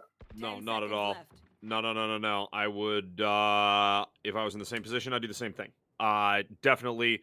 It's and if we look across the board at economy's really just not quite good enough for either of these teams to be playing, too fast and loose with anything. You know what I mean? Like you can't go into any round and go too crazy yet because you're not stacked, right? You don't have the savings. You just don't got the savings yet. So what a tight matchup. And we knew it was going to be Skep, but both of these teams are really, really, really looking good right now. And I am very, very impressed. Super excited to see who comes out on top here. Tied up at 3 rounds apiece, and Burnsville deciding to switch it up and come back over to this B site. And I like the look. Nothing wrong with switching it up. An early dart from Quan will spot out an early Burnsville stack towards this B site. And Reyna already starting to rotate. Jinso raining down some paint shells and the boombot through the teleporter as Keen calls in the drone, and they start to move forward. Burnsville gonna look to push out of hookah momentarily. Pulling them in. As the players approach quickly. Rocket called in and finds one on the backside. Keen and Friendzone team up for 3. Make it 4. Huge round out of Friendzone and Keen. Big shots out of those players. Calvin now left in a 1v3. HP bar is low for the side of Friendzone. A winnable round for Calvin if he can find one shot to land onto Friendzone. JT's Cardafel now playing this back site position and holding the cross. Gonna be on him to come up big, and he doesn't do it. Calvin now on for the 1v3. Friendzone has no HP to play with, and he's gonna stick this. Oh, He no. taps though. Calls in the alarm bot. A little bit of time for Friendzone. The paint shells aren't gonna reach. Oh, they do! What the paint shells, What's man? up, No way! Friendzone? Wow, No with the way! paint shells, you're joking me, man. I thought there was no way, Thunder. Calvin had such an opportunity with that, the nano swarm, right? Throws that out there, but doesn't initiate it, doesn't activate it right away. Wow. Doesn't activate it right away. If you activate that nano swarm right away and you stick it, you get that diffuse. But Calvin, not quite enough. The fact that Friendzone just pulled that round, man, that's his round for the game. What a marvelous round from Friendzone. Gets one on the showstopper, finds the Quan peeking through that smoke, and then gets the last one with the paint shells. And I doubted him, man. I didn't think he had it. But guess what? That's 4-3, Burnsville with the lead and still working. Rogers and Burnsville are on for a barn burner of a match here. And both these teams fighting for a quarterfinal spot, Thunder. Or no, this is the quarterfinals. They're fighting for a spot in the semis. Yeah, they are. Yes, they are. What on the earth? What on the earth is going down? Both of these teams look so good, and this is state tournament Valorant right here. This is what it's all about, right? Going toe to toe, taking risks when you can and when it makes sense, right? Good stuff. Yeah, and they are on this site. 3 attackers remain for the side of Burnsville. Left trying to get this spike down. Maniac. 705 Stinger goes down. Now a 2v3. Burnsville are on site here still with this spike, Thunder. Just have not been able to get it planted yet. They're looking for more and more, but they're running out of time. Jinso finds one, and JT is sure to follow. 4-4 now on the scoreboard. and Rogers tie it up just like that. Yeah, they do. I mean, I think there was a lot going on there, but it's a little confusing why the spike didn't get planted. You know what I mean? Yeah, that's what I'm saying. And I'm not just trying to sit here being overcritical, but at the same time, when you drop the Viper ulti like that, it tells everybody, get away. Like, get Right. out of here, right? And you can hide. There are so many places in there where you can hide. You don't have to let opponents come through and just spray wherever and chip away at your HP. Now, conversely, what an effort. What an unbelievable effort out of the defenders Yeah. to have the foresight to say, you know what? We see the ult there. Let's push through it. Let's make something happen with it. Yeah, man, Rogers went big that last round, tied it back up, and just like that, sent the Burnsville economy to shambles. A few Sheriffs and Classics is all they have on the back this round. Jinso holding it down at the U-Haul position. What can he get done? Gets tagged up, has to follow back. Opts to go for a showstopper. Not going to find its mark. I like it, keeping the Burnsville attackers on their toes. Moher now leading the charge, gets dropped by Quan. Waffle teams up for another. And now, just like that, 3 Burnsville attackers remain with 4 Rogers defenders. Nice peek for Stinger. Yeah. As they find that shot there. Reyna keeping Rogers on top. 4v2. Keen now set up to peek a crossfire, and this is not going to end well for him. Oh. Goes down. Harem finds another. Burnsville laid down some damage on the economy, but it's not going to be enough. Ooh. Harem finds another, now in a 1v2. 20 seconds. I mean, potentially winnable. This could be nuts if Harem could pull this. Does he find that? He does. Oh, 10 seconds remain. You got to make a move fast, Harem. You're out of time. No Yep. HP either. As the clock ticks away, goes for the plant, will be spotted from Garden. Peeking out, and he Yep. goes down. Nonetheless, though, the fact that Burnsville find 4 Rogers attackers on that round is absolutely massive. They might have just damaged the economy enough, Thunder, to make it so Rogers can't even buy next round. We'll see, though. Yeah. No, let's I take a lie. look. They can. Still, though, the ability to take off 4 weapons from them. Yes. Like, and look at that, we keep talking about that. That is so essential because now, yes, everybody's got real weapons. Okay. But if they lose everybody's this round, got their rifles, but at the same time, neither of these squads can full buy if they lose. right? Yep. Right? So this is So a key round coming up, Thunder. Huge round, huge round. And if they stay toe to toe like this, they're gonna have to get creative, right? Yep. No, We I might like see it. some Guardians getting bought at the end. Who knows, man? Bulldogs, Spectres. I mean, it's going to get down to bare bones pretty soon here with Yeah, you said how it. much both these teams have been competing. It's a back and forth. I mean, it's like a game of tug of war, right? It's going back and forth, round to round. Heroics out of anybody on the server right now as Moher finds first blood and Burnsville are on the attack early. And 2 defenders are still over at this A site. I mean, this means Burnsville got this thing locked down. Yeah, they do. Ooh, and a nice plant there for this Burnsville squad. Oh, Stinger finds gonna take Keen, one. going aggro, and now a 4v4. Numbers are evened up just like that. 705 Stinger getting aggro from elbow now. Looking, can he find? Looking for a pixel, a hair. JT laying down some damage now. Peeks out, goes down. A nice double swing from Burnsville as they even it up 3-on-3 now. Moher finds his third of the round. This player is unstoppable right now for Burnsville. Looking for more. Gets dropped though. Jinso. Huge frag. Another wall bang. Jinso, you can't be serious right now. And Jinso. Does he have time for the defuse? It's going to be close. Yes, I think just he's got barely. it, Thunder. Yep, just barely. Wow. Oh, Wow, wait. wow. Jinso, 2 wallbang headies, and he draws the round back like that. Heroics coming out, and Burnsville's money. I mean, yes, they got the plant, so they Yeah. can get some rifles here, but, I mean, wow, that was so Yeah. close to being detrimental. What's You up? said this is a tug of war, right? And it is. This matchup, completely a tug of war, somewhere on the spectrum between the fun tug of war when you were a kid and the really nasty tug of war from Squid Game. Somewhere up. in between those two is what we're watching right now, is that type of tug of war, because it is really pretty brutal. The way Yeah, that man. these two teams are taking it to one another on this map. what a first half, and we still got 2 rounds, Skeppy. We still have 2 rounds to go left in this first half. Rogers have hit that 6-point mark.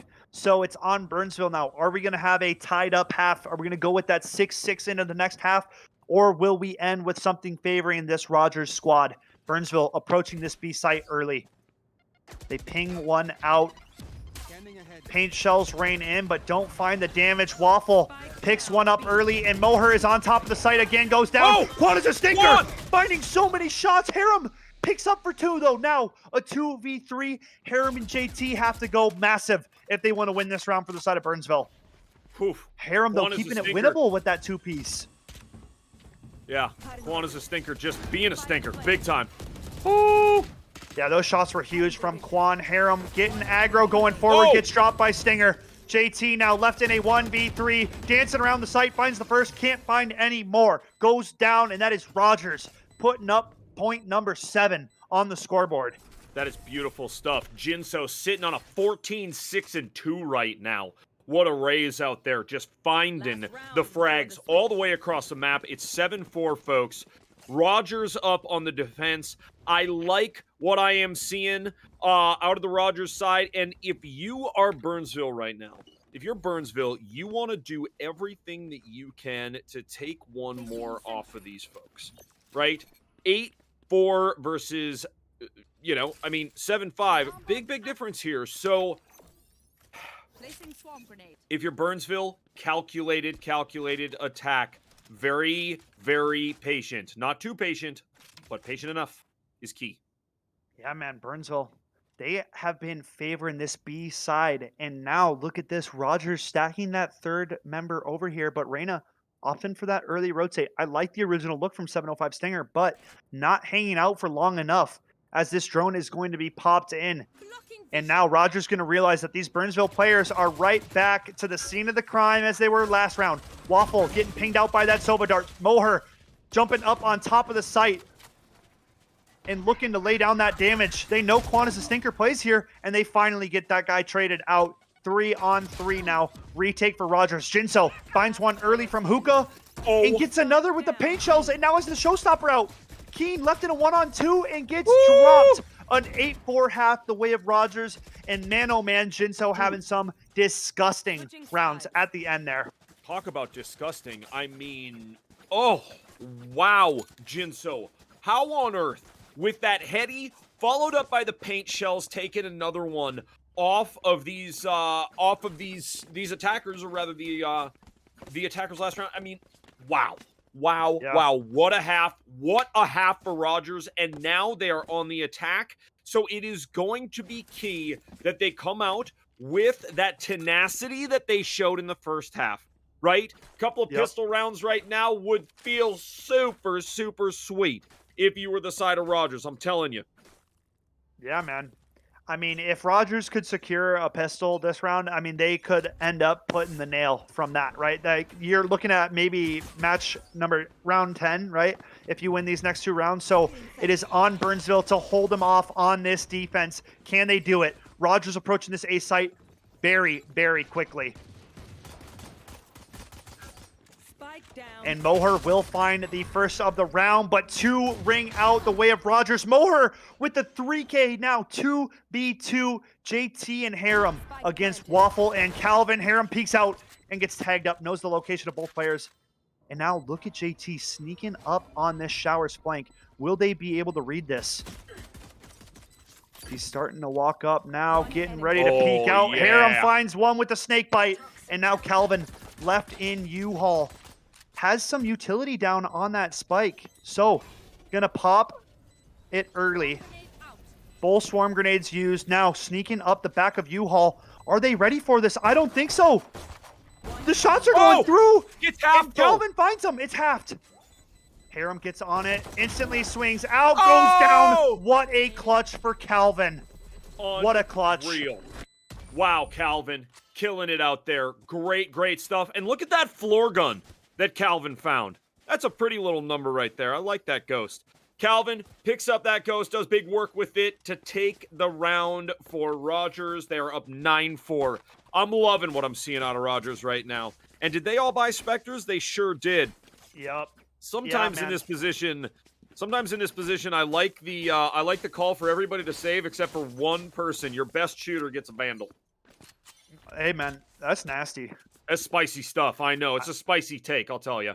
I've just been seeing. I mean, dude, it's so free to just steamroll these classics with a full buy of Spectres, man. It is such a hard thing to defend, especially when they all group up like Rogers is doing right now, and they explode onto a site.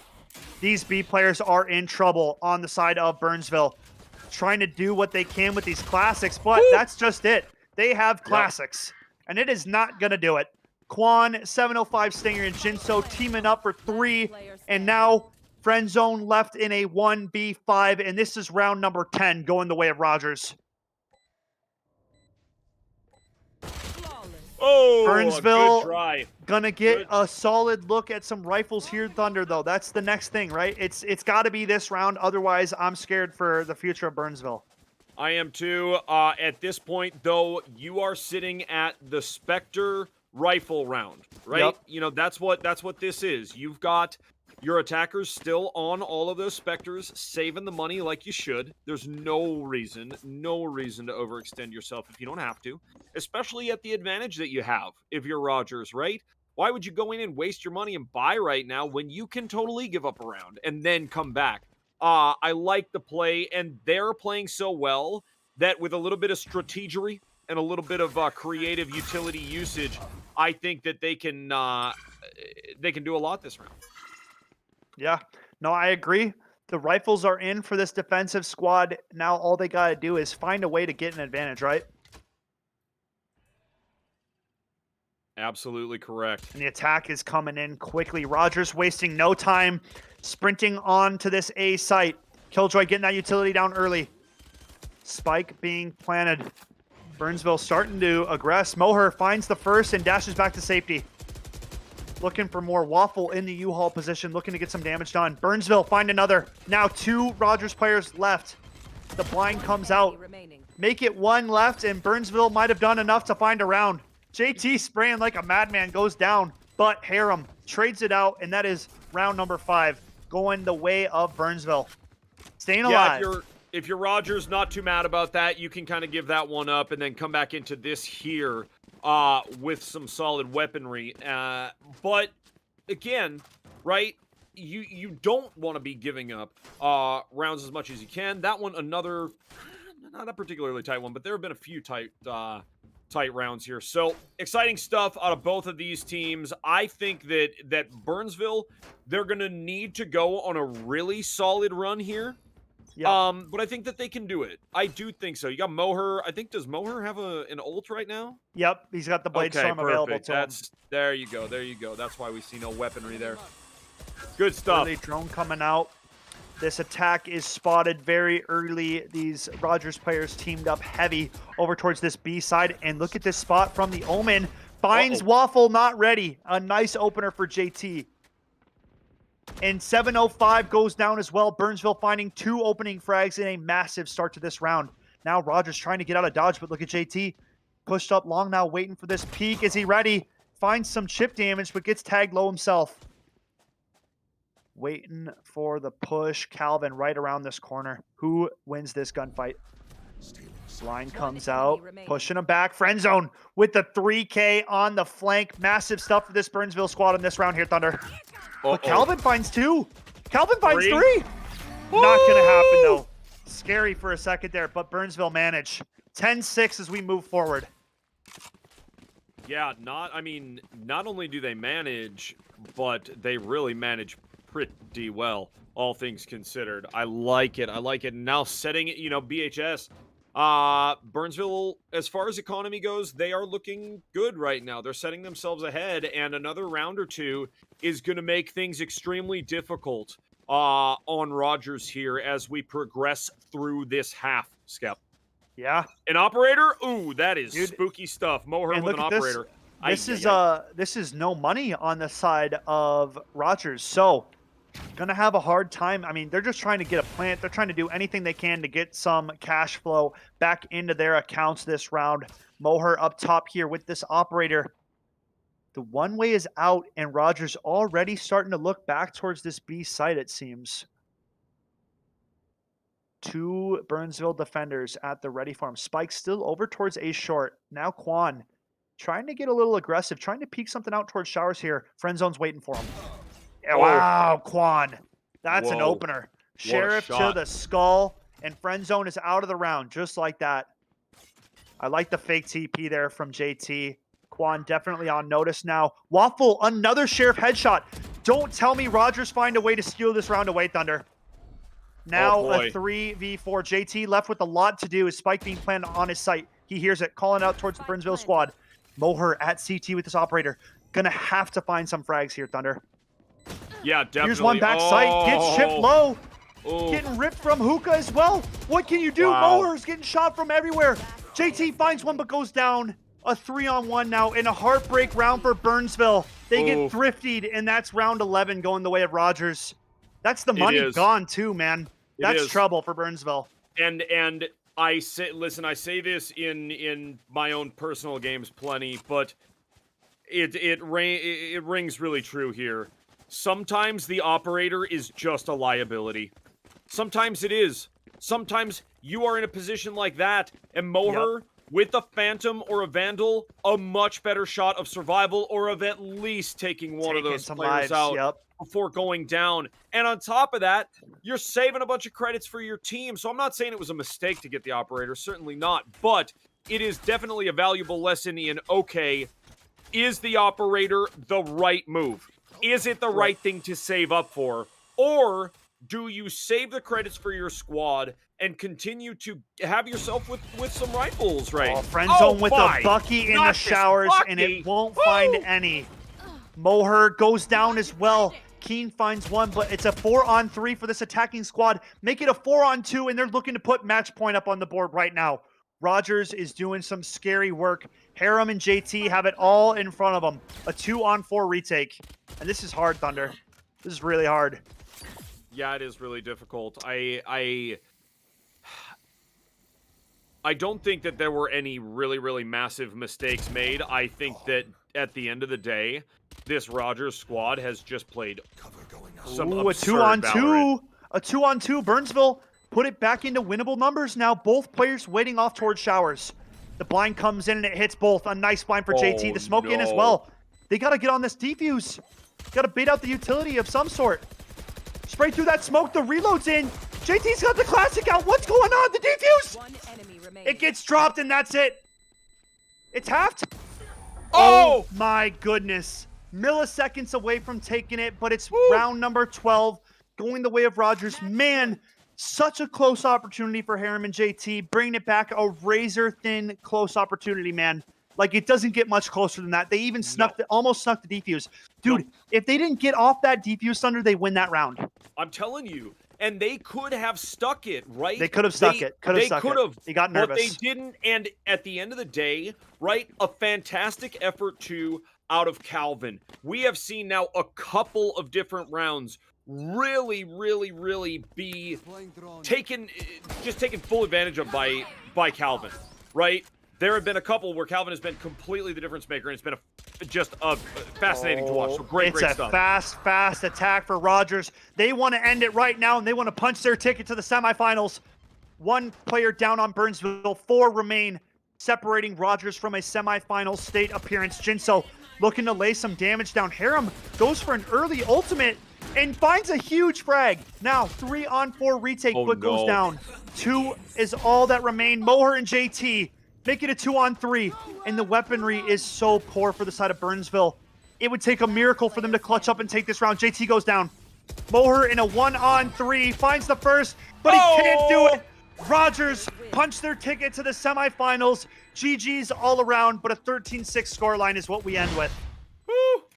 Wow. What an effort out of this Rogers squad. You know, we talked about it. It looked tight throughout the first part of that matchup, but then Rogers got on a run and they did not back off. Not at all. I mean, look, they take that attack on the second half.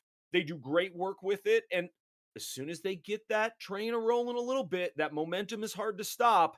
And so I mean, look, you saw Burnsville with a couple of really, really great opportunities, but they just weren't able to really shut the door and continue that, right? It just Yeah. seemed sporadic. It seemed like sporadic round wins that weren't able to accumulate to too much. And Rogers, again, being the amazing, amazing team that they are, coming out with a huge, huge victory to punch their ticket, as you said. Huge stuff.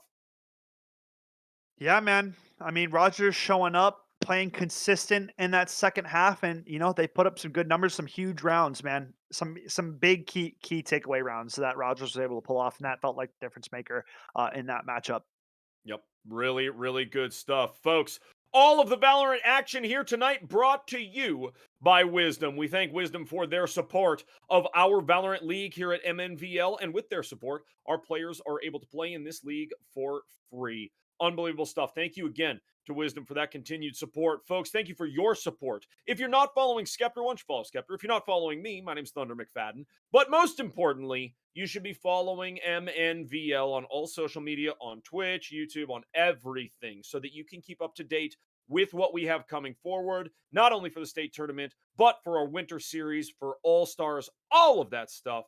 Folks, stay tuned and follow MNVL. We're going to kick it to a quick break, and when we come back, folks, it's semifinals time. What a night. Don't go anywhere.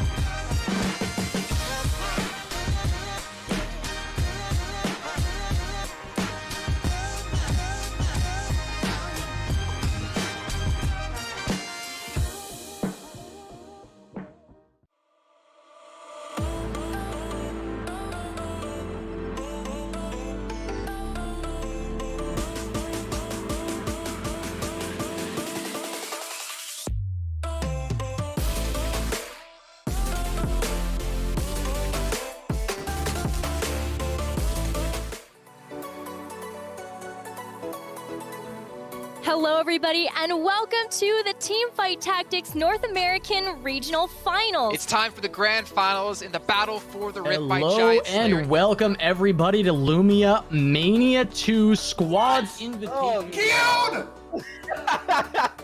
Someone screenshot that for us, please. That are going to be competing over these next 4 days of competition. There are 32 of them. That's the real question. Lion Blaze, he's going to recover in time. They both missed it. The draft starts right now. That certainly does. A best of 5 situation here, Cubby. A big chance now for these teams to show. Tempered fate onto 4 people. Now get the reset. They can get the reset. Just like that. Lights out. Boom! In the quadra kill. They're looking for the 5v5s. Try but not. To get here into the grand finals today, they had to play and start things off in the quarterfinals. And to be fair to Tribe, I would say they had a much tougher path coming through to this, Max. So they rotate off. Decop needs to hold us down. Oh! 2! Make that 3! The 4th! And the 5th! Move on over to our prizing and check out what's happened with that since yesterday. I know when we ended the stream... This is getting nuked. LeBlanc's not dying. He's slow playing it. Oh, yeah, he can't kill it. Yeah, there we go. Can't seem to avoid round 1 coverage. It's Raptor once again. But let's have a look at what the players are playing for. Once again, the prize pool is just the same as last time if you've been here before. But if you haven't, 20. I think, they're almost there. And we look at the points, right? Hot players are very far in the lead, but there's 2 games. Honestly, this is really nice. There's this one. I don't know what to call it. Yo, presented by Wisdom, and we're already here. We got dogs on screen. Even keep a spare of my PSD underwear.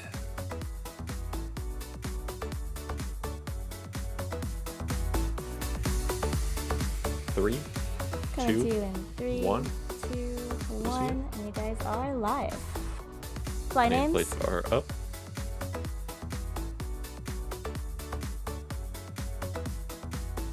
That's it for... I broke my pen. That's it for us, folks.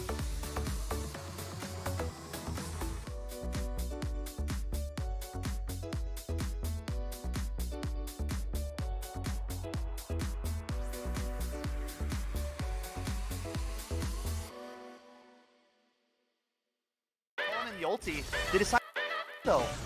Apple Valley doesn't know Riptide by the Oreo. One, and now Rosemount. 3 Xers left. Arya peeks back. Nice jump up top. Out the foot on the stage, but I don't peeks out. Gets dropped by Reyna. And the nice blind line is away so by close. another. Out, He gets out. it. Reyna's starting to fall back now. Waiting for the side. Will they catch? You have an idea that they are there? Dinks, but Reyna right above. Brimstone pick it up first. Out takes Cookie. Gets the first. Nice shot. Then Kavoy now. At this point, Silva moves up. Will catch the angle.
Hello, everyone, and welcome back to the Minnesota Varsity League State Tournament. It's Valorant night, folks. My name is Thunder McFadden, and I am joined by my main man, Mr. Skeptor. Skep, we're into the semifinals. Four teams remain.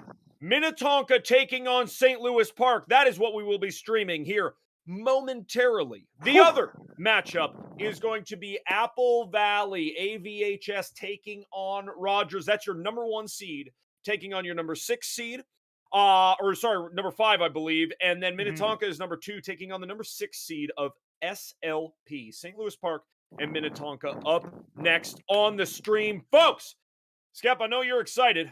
I know you're excited. Excited is an understatement, man. I'm ecstatic, dude. This is what the entire season has been building up to right here, right now. We got the top 4 teams in the state, man.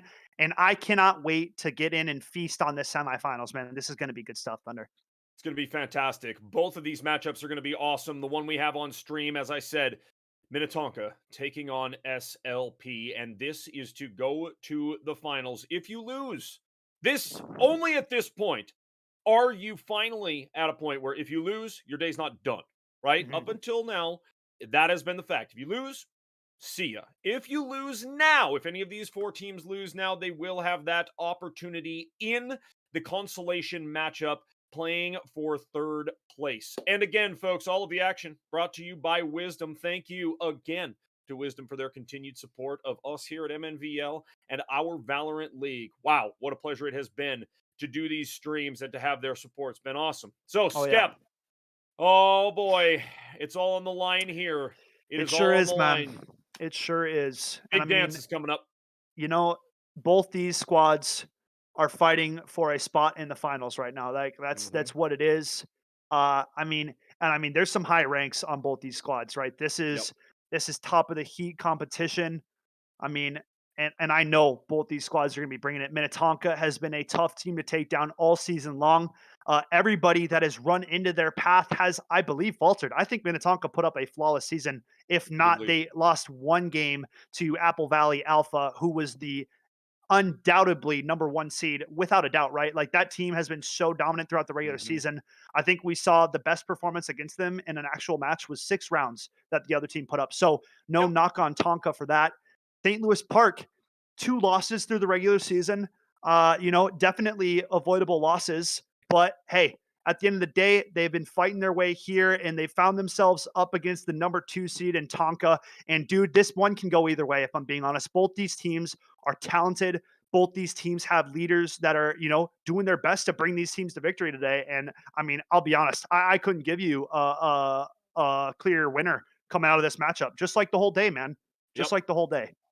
Yeah, I think, we've seen throughout the day the higher seed having maybe a slight advantage in some of these matchups, but Again, it could go any way here. AVHS, Apple Valley, we know how stout, absolutely stout that entire squad is, and that school full, is full of aimers, dude. You got a Mhm. bunch of aimers at that school. I tell Mhm. you, keyboards and mouse are clickety clacking over there in Apple Valley, and they are doing mad stuff on the maps. Now, speaking of the maps, I anticipate we're gonna wait. We're waiting on one player, it looks like here, and so when we get everything set, then we're going to figure out what map we're going to be on. We don't know yet, but I anticipate Ascent.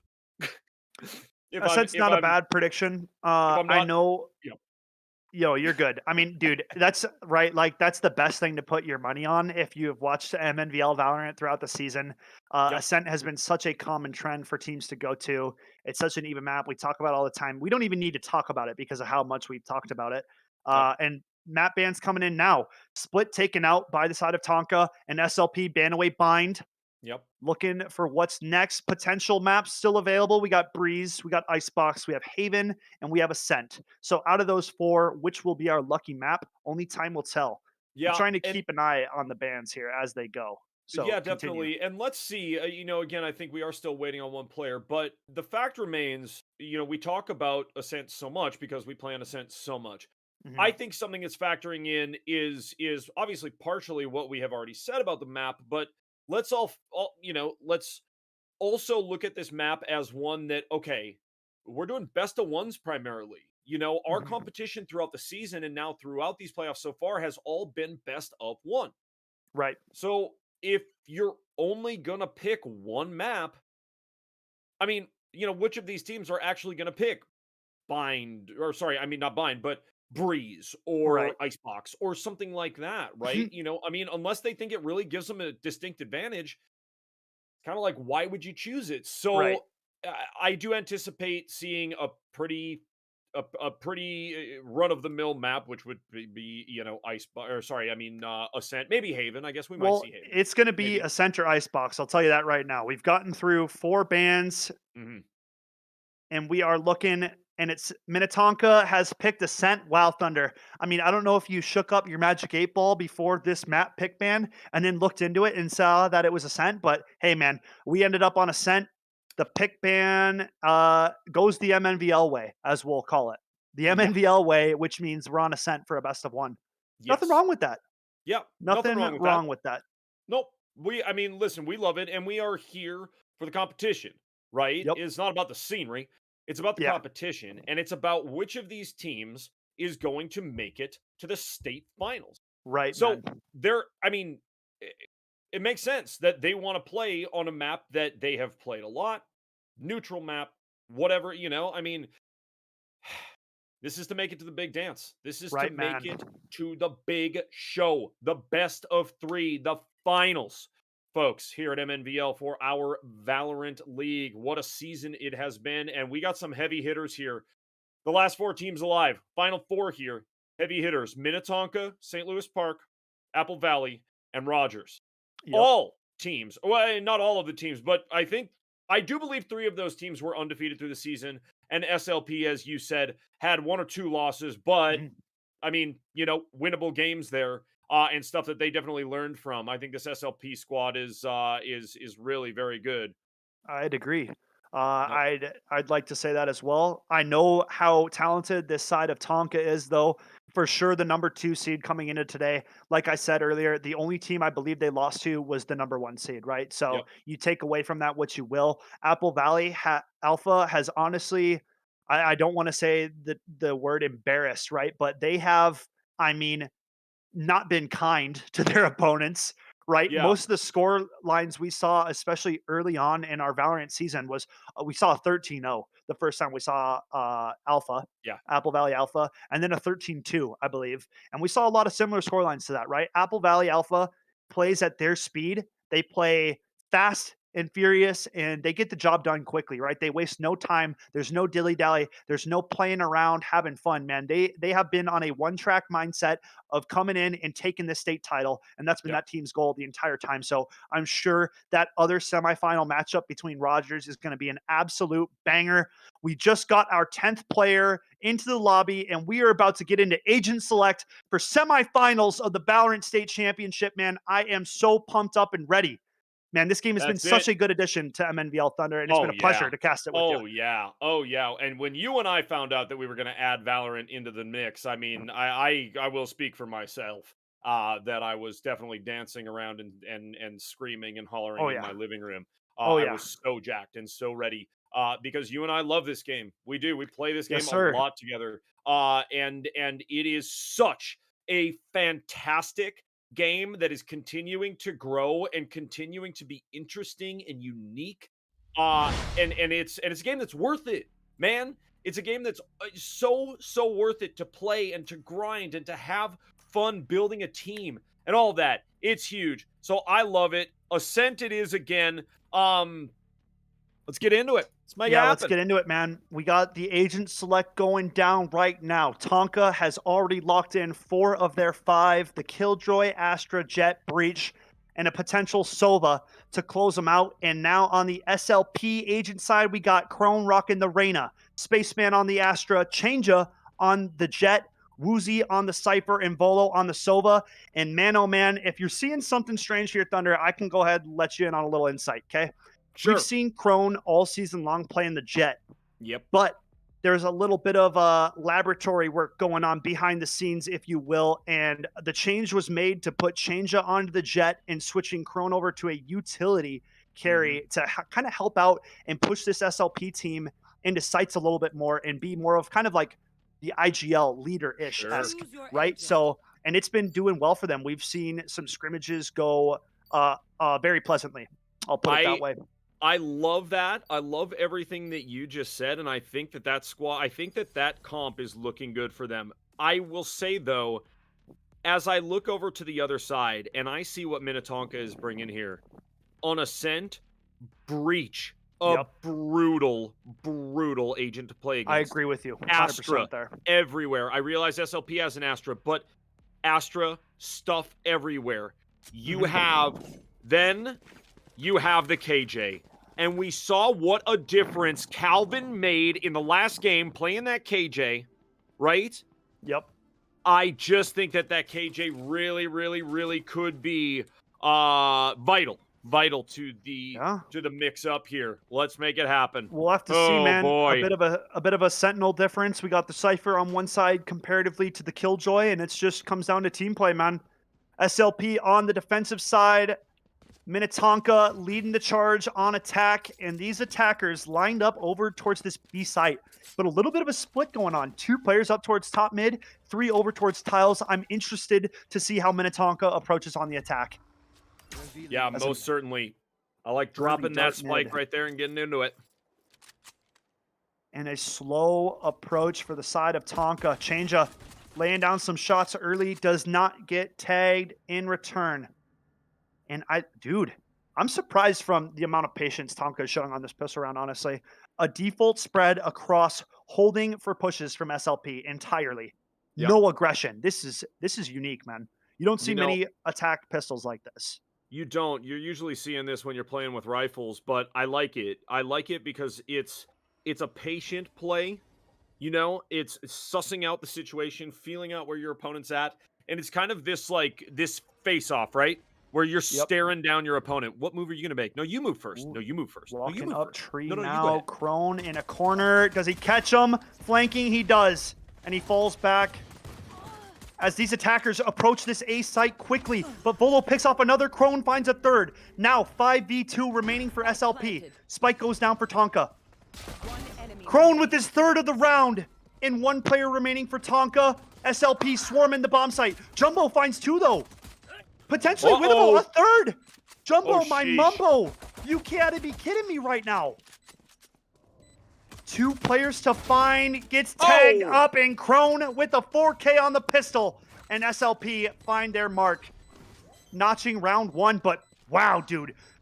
Props to Yeah. Jumbo My Mumbo. Crazy. Those shots were nasty, Thunder. Well, yeah, what was that? I mean, that three-piece on the end of the round was nuts. Absolutely nuts for Jumbo My Mumbo. And I think that is a telltale sign of how close and how tight this matchup is going to be, right?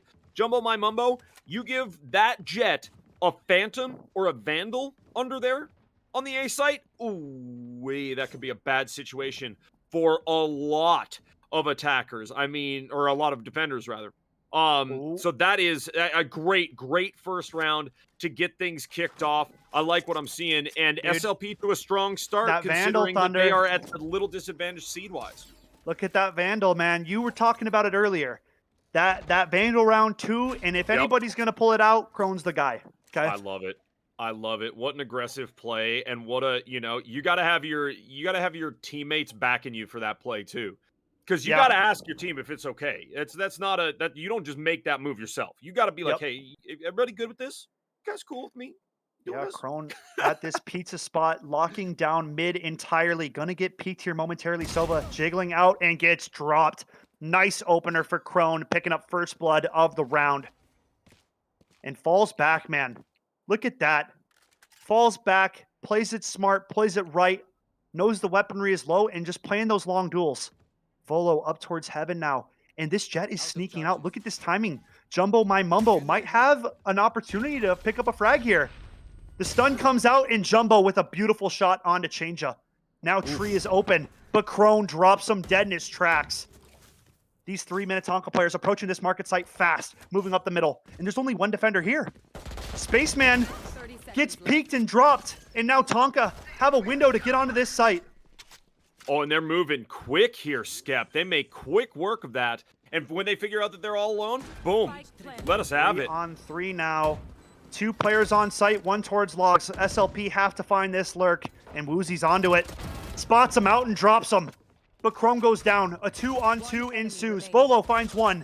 1 player remains for Tonka, playing that back boathouse. Peeks out, gets some damage down, has an opportunity, but Volo goes huge in SLP.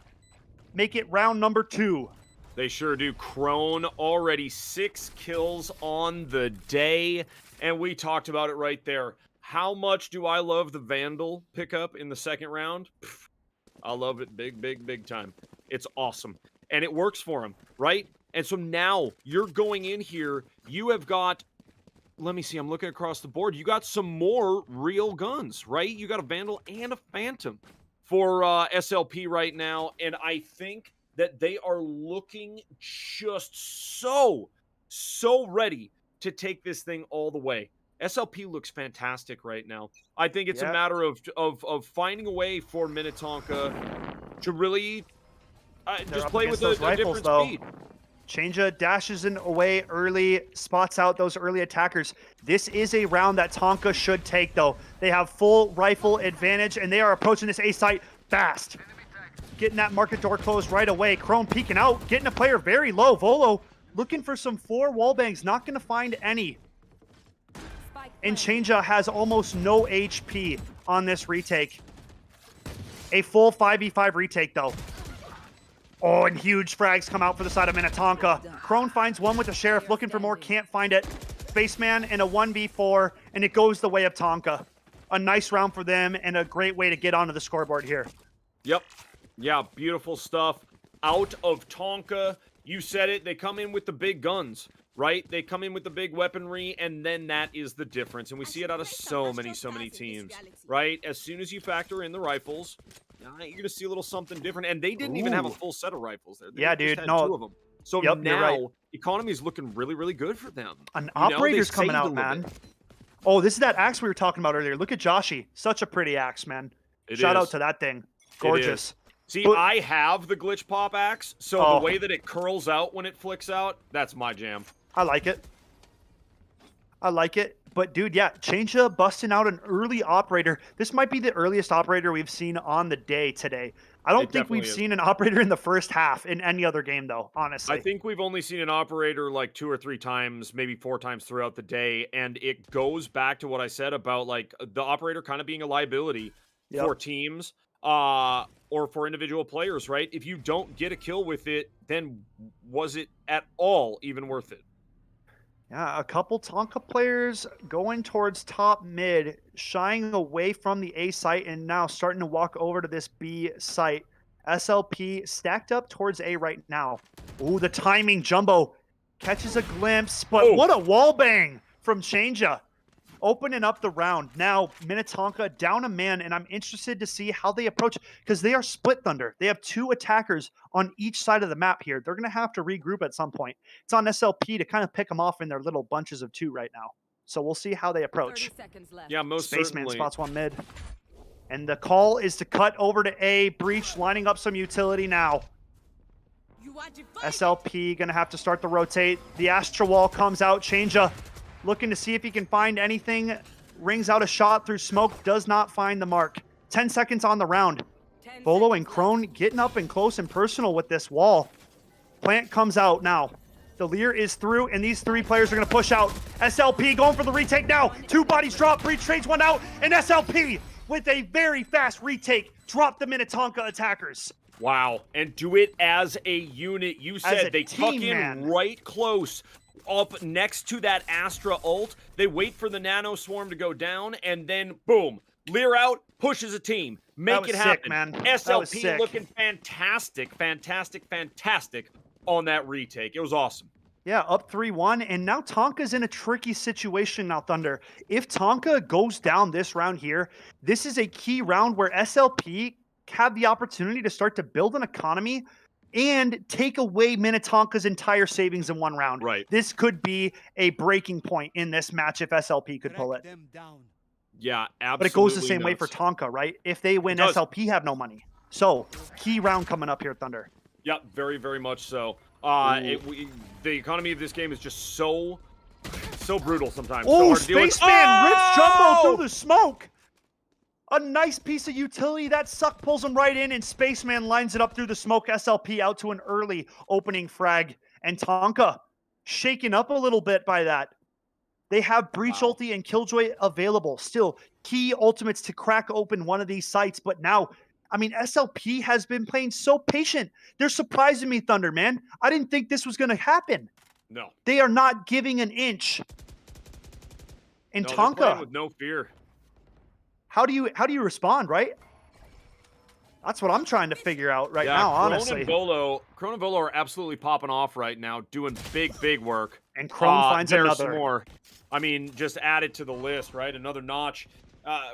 You know, when you've got at a very baseline, when you've got shooters playing that well on a map like this, it's going to make it again. difficult. Just 9-3 on the game. Crone the Reaper taking out these Tonka skippers like nobody's business right now. Changea finds one with the op. Breach now left in a 1v5. Swings out into pure death. 4-1 the way of SLP. Wow. And Tonka are moneyless now, Thunder. Yeah, they are. They are. And this is a save round. Like, I mean, yeah, they have to. They have to because they can't buy anything. Not at all. SLP looking fantastic, looking great. Here you go. Changea with the op. It makes sense and it's working, right? We have seen the operator not work in multiple games today.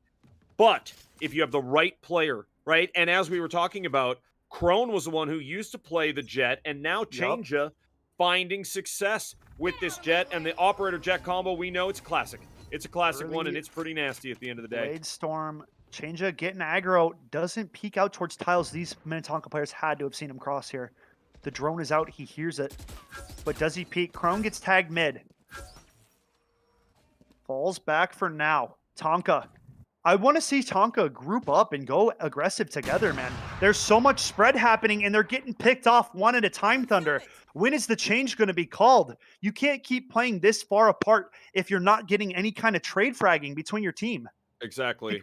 It's SLP finding a kill and then finding another, right? That's what's happening right now. Yeah, they're not getting the trade frags, and they're not getting the openers. Like, you can't... When you're playing against a defensive team that is playing defense, they're not aggressing. They're just playing defense and waiting for you to walk into their crosshairs. You have to change your strategy. Why is everybody playing all the way across the map right now? I just don't understand it. Right. And that's, like, No, you can continue. Sorry. No, you're all good. It just really, at the end of the day, like, you have got to make a push somewhere. You got to decide. I I'm agree. all for close, tight, and calculated play. I'm all for waiting it out. But at the end of the day, if you don't decide to make a move, somebody's got to make You're a just move on you losing like bodies. Crone. You're losing bodies, and Tonka is down to 3. Make it 2 remaining. Breach lining up some utility. Woozy rings out for another. 10 seconds left. And Schmooger trying to get this plant down, but even a plant isn't going to cut it. That's 5-1 the way of SLP. Pure domination to kick out this early game. Yep. Yeah, SLP right now, drinking the G Fuel. For sure. Ate a great breakfast, whatever it is. I'm stunned. I'm stunned that they have mounted this type of run at a Minnetonka squad that, again, we know how good Tonka is. Tonka's really fantastic. But, wow. Yeah, the effort out of SLP, the switch that you said, right? That switch for Crone and for Changea. It's working. Yeah. You know what the best part is nobody knew that was coming today. That was up the sleeve, if you will. Yep. A hidden trick. And now I like this. Tonka switching it up. Pedal to the metal. Calling in that Killjoy ulti right away. You have to go. But Woozy, how do you find that through the smoke? I mean, Vac? That's the spike too. Tonka's entire push is held up. Crone finds another. Gets traded. Nice shots from Tonka. But another one goes down. Phantom. A nice shot, keeping Tonka involved in it 3-on-3 now, and Tonka needs this round, Thunder. Yeah, this is a must-win round for Tonka. Yeah, they desperately Peeks out, gets tagged low. They know his location's logs. Spaceman takes him out, now a 3-on-2. Ultimate's available for SLP. Tonka has to be sweating bullets right now. Yep. Waiting for the attack to come in. Which side's it gonna be? Changea peeks out. One player left, the breach ulti swings. Gets 2. Oh, Schmoogler. 1 to go! Spaceman does it though! And there's time on the defuse. That's SLP taking round 6. What a close round. Schmoogler with a massive breach ulti, but it's just a little bit too late, Thunder. Yeah. SLP find a way to claw that one back and take it. Schmoogler, I mean, a great effort, and a couple of really nice frags there coming from the boathouse. But I'm telling you, this SLP squad, they look scary. And on top of that, they don't look scared. They are not fearing anything right now. They just came off a tight, hard-fought win. I believe it was 13-10 that they won, or 13-11 that they came out. Yep, Beautiful 13-10. stuff. And now look at them taking it to Tonka. Absolutely taking it to this Tonka squad, who spreads out again. Playing default again. Man, dude, they know SLP, what you're doing. Bro, SLP's in their head rent-free right now, Thunder. That's what this is. Rent-free. Utilities SLP. free. Bro, money is so bad for Tonka right now. These guys don't even have a rifle between the 5 of them. They are putting together scrap buys every other round right now because of how good of defense SLP has been playing. And this is the best SLP Valorant I've seen all season long, Thunder. All season long. Oh, me too. 100% me too. Wow. It's crazy, this squad, what they have put together today. What a run. Yeah, man. I mean, I'll tell you, this team has put in time and time and time, right? It's been practices, it's been scrimmages. This team has been putting in the work, and they've improved over the course of the season, Thunder. And I think the regular season and their matches show it, right? Watching this team over the course of the season, with this team has their 5-man unit, man. They are a different squad, and that's exactly what is showing up today. Minnetonka left not knowing how to approach this defensive setup. They haven't been able to figure it out yet, honestly. And Volo finds first blood again. SLP have been finding first blood in every single round. Getting peeked from the side. Woozy not ready for it. Tonka finding those opening kills. Crone trading it back. 2-on-3 now. They have to get spike planted fast. 10 seconds left. Changea and Crone. They are up against Changea and Crone, as you just said, man. 2 absolute aimers. Just freaky aimers here. Yeah, man. All 3 Tonka players off towards the site. Changea finds the first of the round. Crone eager that someone might be flanking, but Changea now peeking out towards site. Nice dash away to safety. Dodges the breach stun. They know one's back site. Do they know the second one is on this box? Changea moving up so close. Finds the first. Knows Breach's location, peeks out. Gets What the on second, earth? and that's going to be a defuse coming through. A 2v3 retake. SLP are unstoppable right now, Thunder. They are nuts. Absolutely nuts. They've gone completely insane, every single one of them, and they are making it happen on the maps. I'm telling you, Skep. What on earth has gotten into this St. Louis Park squad? 7-1. 7-1. They've got all the money in the world. Well, except for Volo. But pretty much, I mean, listen, they are doing just fine. Just fine on economy. They're feeling it. Every single move is made with precision and with flair and with a little salt sprinkle. It's a salt, it's just, a chef's kiss. Man, every move that is made, they're unstoppable right now. Lined up at A. Are they going to be ready for this operator? I like that Killjoy turret, though. Spots him out, but Changea tucks into a corner, and they don't know his location. He hears that jump up. Does he peek it? We peel off. Doesn't land a shot. Dashes away. Chrome goes down early. Finally, Tonka find a first blood. It's taken half of the first half for them to find a first blood. They get it done. Changea getting tagged up on this A site, and Tonka are coming out quick. Bolo playing a cubby, finds one. Changea teams up for a second, gets traded. Spaceman and Woozy team up for two. Now, a 2-on-2. Plant going down now. And if SLP come out with another retake, Thunder, I don't know what I have to say. Woozy finds the first. The ulti comes through. Last player in hell. Spaceman tagging him low. Moving forward. Hears him rotate over to that generator. And now sneaking back into tree. Schmoogler does not know where this Astra is. Here's that drop on site. Spaceman now taps, but runs off. A nice clear from Schmoogler. Gets him off that tap. Spaceman closing that spike, and the 1v1 ultimate comes out for Schmoogler.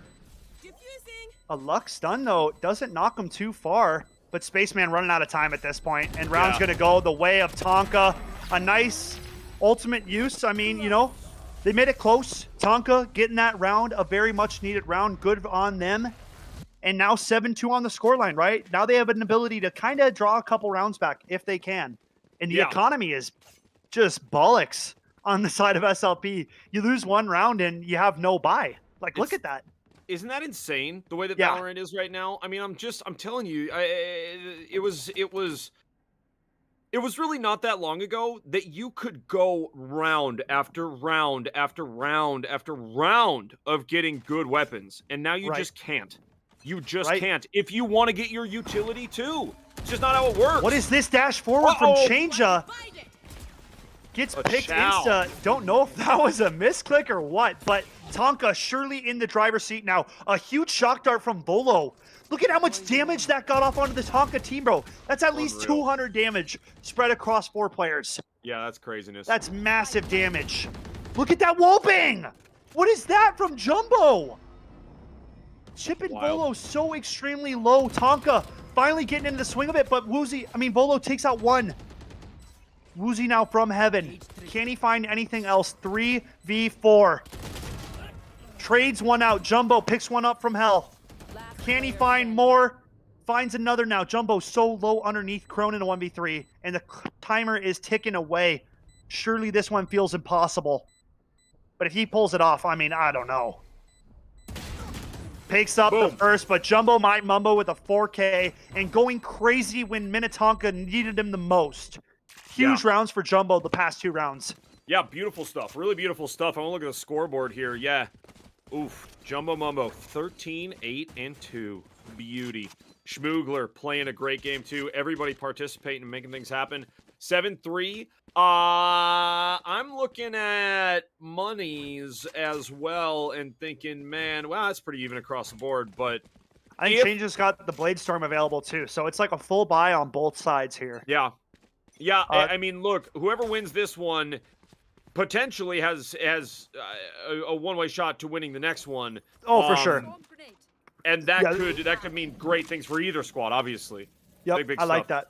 Yeah, either team that pulls this round here probably takes the next one, just strictly based on how money is, right? Like, nothing will be available for the team that loses this round. Spaceman falling so extremely low. They know his location. They get him taken out, but Changea trades one out with the Blade Storm. You gotta be kidding me with that trade there, man. Yeah, and looking for more. Woozy spots one out towards B main. Now the call is made. SLP rotating in over towards this B site. Woozy's going to have to go crazy and hold this site down if SLP want a chance at holding it. Yeah, and I like Woozy's chances. Woozy has been playing a really pretty great game. Change spots the first, looking for a headshot, cannot find it. Now, a 2v4. Woozy's going to have to get a huge multi-kill if this round is still going to be winnable. He finds the first, going to need a second. Looking, can't find it. Goes down, another 1v3 for Crone. All three players on site. He just heard so many footsteps. That is a lot of information to be given over the way of Crone. Gets jiggled. Here's the drop. Looking for a wallbang now. Nice shock dart. Yeah, some damage in for Phantom. And none of these players giving a peek, and that's exactly the way I like to see you play it, especially going up against a player like Crone. Crone runs out of bullets. Goes for a reload, not going to happen. And props to Tonka, stringing together 3 rounds here and making this a salvageable half. Never giving up, never done. Tonka making it happen right now. Yeah, they really are, and they're making things interesting, you know? I mean, they've found a way at this point to make effective pushes, take a couple of rounds back off of SLP, and if they go into the half 7-5, I mean, after the way that SLP started, it's anybody's game. Heat that SLP started with, oh, yes, you said it, anybody's game. Big sheesh on that one, because SLP came out so strong. So for Tonka to face that and say, it's cool, we'll still figure this out, that takes a lot of mentals. It really does. Yeah, and Tonka switching up the playstyle, calling in an early Killjoy ultimate and completely walking over towards this A site. Change-Up spots out the first, and they go completely aggro. Trying to chase him down. Change-Up finds the first. Dashes away, gets taken by the Breach ultimate. Now Crone calls in the Empress and pushing back towards this A site. Schmoogler trying to get up into the heaven spot. Opts to stay low.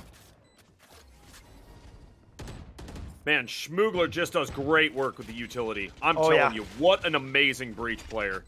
Yep. This Breach, like you said, Thunder, I mean, it's a game changer having this on Ascent. Nice damage rings out. Volo finds the first with wallbang. 4v3 now. Volo and Woozy team up to rip the team apart. One player remains, and he's at A short.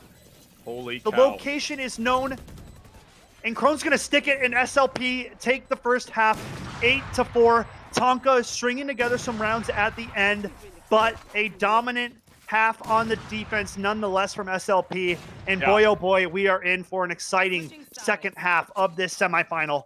We most certainly are. SLP looking absolutely fantastic. I did not expect them to take that 8th round, but they did, and they do it in a stylish way on the backs of those Vandals and that shotgun. Great stuff. Now we have the switch, though, all right? Tonka on D, arguably the easier side of this map, okay? So it's going to be all up to SLP to go ahead and say, hey, we brought the fire first half. We're going to bring it second half. It's all up to them now. It's all up to them to show, hey, we have the attack as well. We can control the map and make it happen. Let's roll.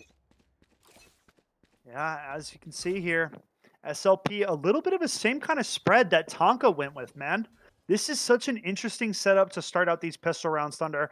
But when the state championship is on the line, man, these squads got to go above and beyond, thinking outside the box, whatever it takes, Thunder, to get the job done. Absolutely. Absolutely, 100%. And look at this. So calculated, so clean, so patient, both of these teams. They're just staring each other down, waiting. Who will move first? It's been that way all game. Who's going to move first? Who's going to flinch? Yeah, dude, the dagger to lead the spear. But he goes down. Joshy finds it. Change-Up finds one on the jet. A site opened up potentially here. Spaceman pushing forward, gets tagged up. Woozy finds one, gets traded out though. Schmoogler up on these barrels. Location is known. He goes for a blind, jumps up, goes huge. Schmoogler with the movement, staying alive for now. SLP sneak onto this A site and are getting this spike planted. Damage coming in. Schmoogler swings heaven. Sheesh. Gets tagged low, but gets the kill. A big frag for Tonka. And what is that dart from Phantom? Now a 1v3 Volo is at A main, and this spike is already getting diffused. Yeah, Tonka it's are going to over. clutch up on this pistol round. Schmoogler gonna Huge stick pistol. that one. 8-5, everybody. What an effort out of this Tonka squad. They faced so much adversity in that first half. They went down so far. I mean, not bad, but they went down far, right? 8-4 is nothing to smile about if you have 4-round wins. But hey, I think, you know, and I mentioned this in a game earlier, if you go down that bad, you got to look at yourselves and look at your team and say, hey, the hard stuff's over, right? The hard half is over. Let's get to the easy half here, and let's make it happen. And that's exactly what Tonka's doing. Yeah, man. Tonka showing up right now, and now they just got to secure the second round, right? SLP, you're looking at a few sheriffs. That's about it to this buy. So, I mean, we've seen these rounds go the way of the Thrifty before, but that is not something that Tonka can afford right now. But Changea will find first blood of the round. Tonka now have 2 players at this B site. Bolo trying to shock dart a player out in logs. Nothing is there. Jumbo swinging out on Changea. Pulled these players with the Sheriff. Looking for the damage right now. Spaceman's coming back to help the teammate out. Jumbo getting tagged very low here. This could go either way. Crone finds another. Oh, what a shot from Jumbo. Unreal. But he goes down. A 3-on-1. And SLP. No, 2-on-1. Multi left with it all to do. Otherwise, it's a Thrifty going the way of SLP. And this could be such a bad round for Tonka to lose.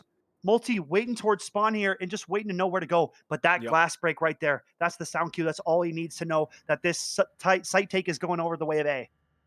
Oh, man, and you know, it is just so heartbreaking to see a team buy a bunch of Spectres and then just lose them all, right? And that's why I keep mentioning, listen, if you're going to do something spicy in the second round, get 1 Vandal, right?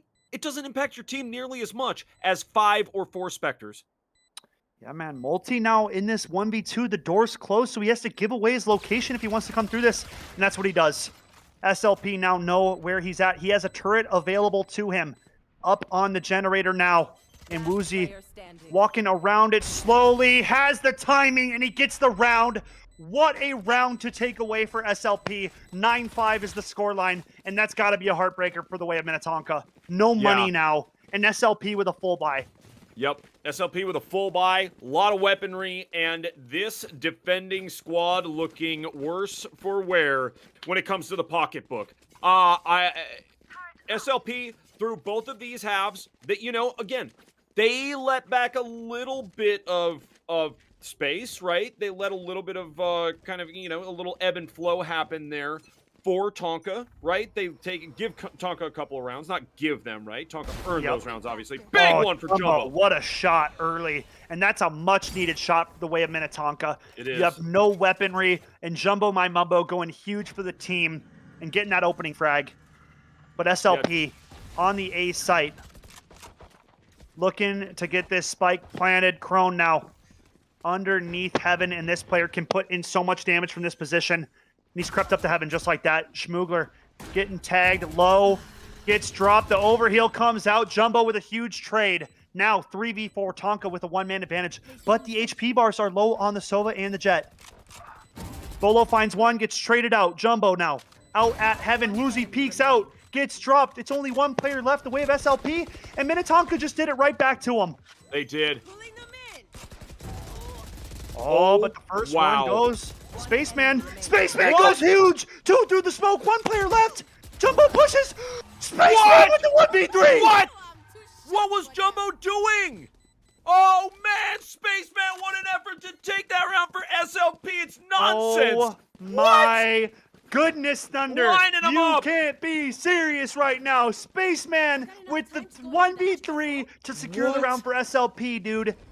I thought that was going to go Tonka's way, man. They had so many right moves in that round, but it's a Spaceman difference at the end of the day, baby. Yeah, the Spaceman diff. I mean, seriously, knowing where exactly everything was. A perfect plant, a perfect execution, and Spaceman.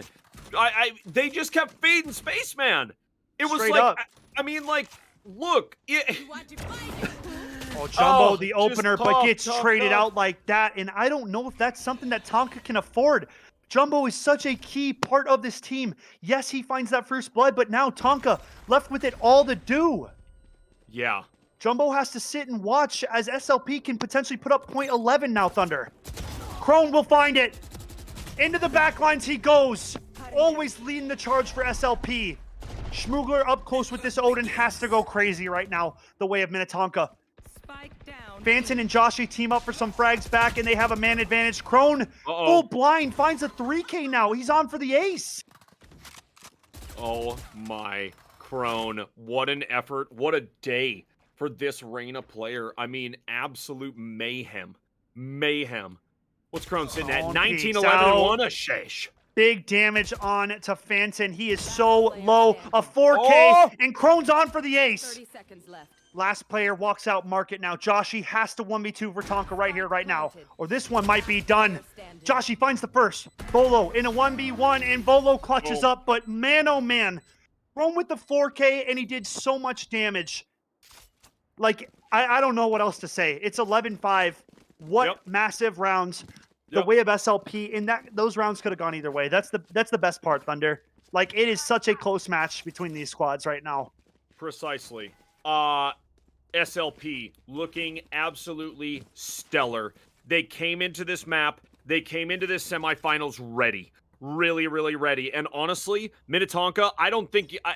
I'm not going to say they don't look ready, but I don't think they were ready for this. Let me put it that way. I do not believe that Minnetonka was ready for this out of SLP.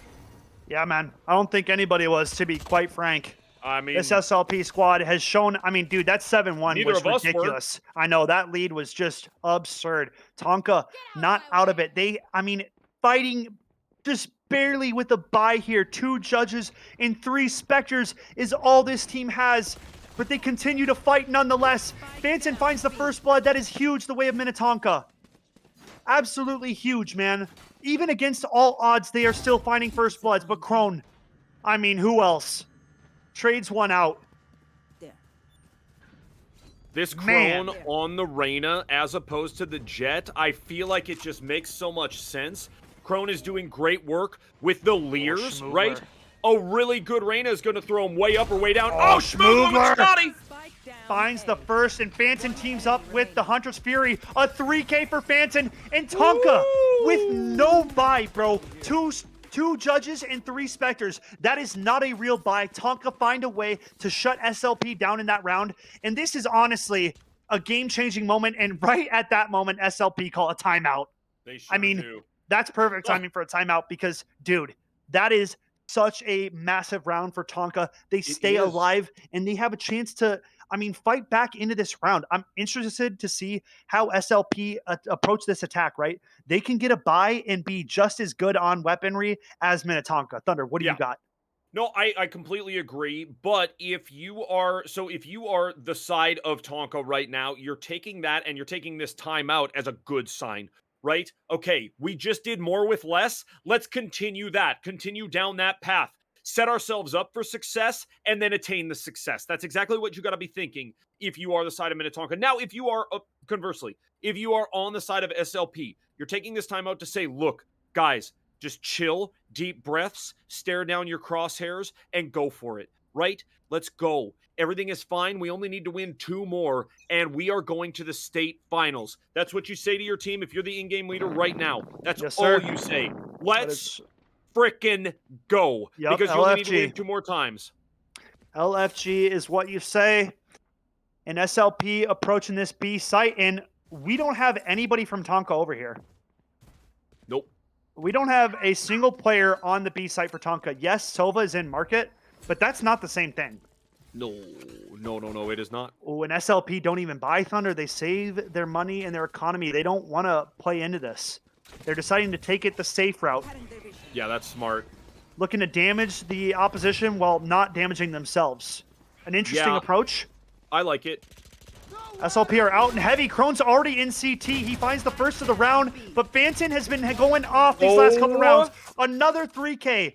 Man, this player has propelled himself from the bottom of the scoreboard up to the 2nd frag. And a 4K! Piece! Wow! Going off in these last 2 rounds, bro. 7 frags in the last 2 rounds from Phantom. That is nuts. Nuts. Absolutely nuts. And now we're even, bro, with Phantom X doing it big time. And now 7-11. That is a dangerous scoreline. It is for either squad, right? If you're sitting at that 7, you're like, hey, we got work to do, right? Yep. You know, Tonka, hey, guys, we still got a long road ahead of us. Whereas for SLP, it's like, guys, we only have a little bit more to do. But if you don't keep yourselves calm and you don't keep your comms calm, that little bit more to do becomes much more difficult. Yep. SLP show early presence towards A, and Jumbo instantly falls back to A site with this operator. Takes out that drone, and now SLP know what lies ahead and opt to fall back. The right call made there. Now it's going to be on Tonka. They're sending a player over on the rotate, but they have no information towards mid, towards Bravo. Dart doesn't quite reach the site. I like the idea. A little bit of a scuffed dart, we'll call that. We'll call that the Walmart dart. Yeah. That's the Walmart dart is what that is. It was close, though. I mean, he was like right on the edge of being on the site, right? So almost finds utility. But SLP walking out towards mid now. What can they find? Looking to catch some sort of a timing. Tonka still stacked 3 players heavy over towards this A site. The suck comes in. Nobody gets drawn in, though. Now, I should be fair. If I shot that dart, it would still be sailing off the map, so. And a collateral for Jumbo. Gets away to safety. What a massive shot for Jumbo. Tries to get out of dodge. Schmoogler finds another. And SLP are cut down to 1 player. Just like that. Wow. What a turnaround for Tonka. Since that timeout, it's been electricity coming the way of Minnetonka. And we got ourselves a game again. Just like that. 11-8 on the cards.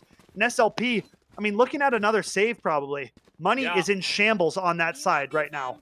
I think, they are looking at a save for sure. And the side of Tonka, they have room.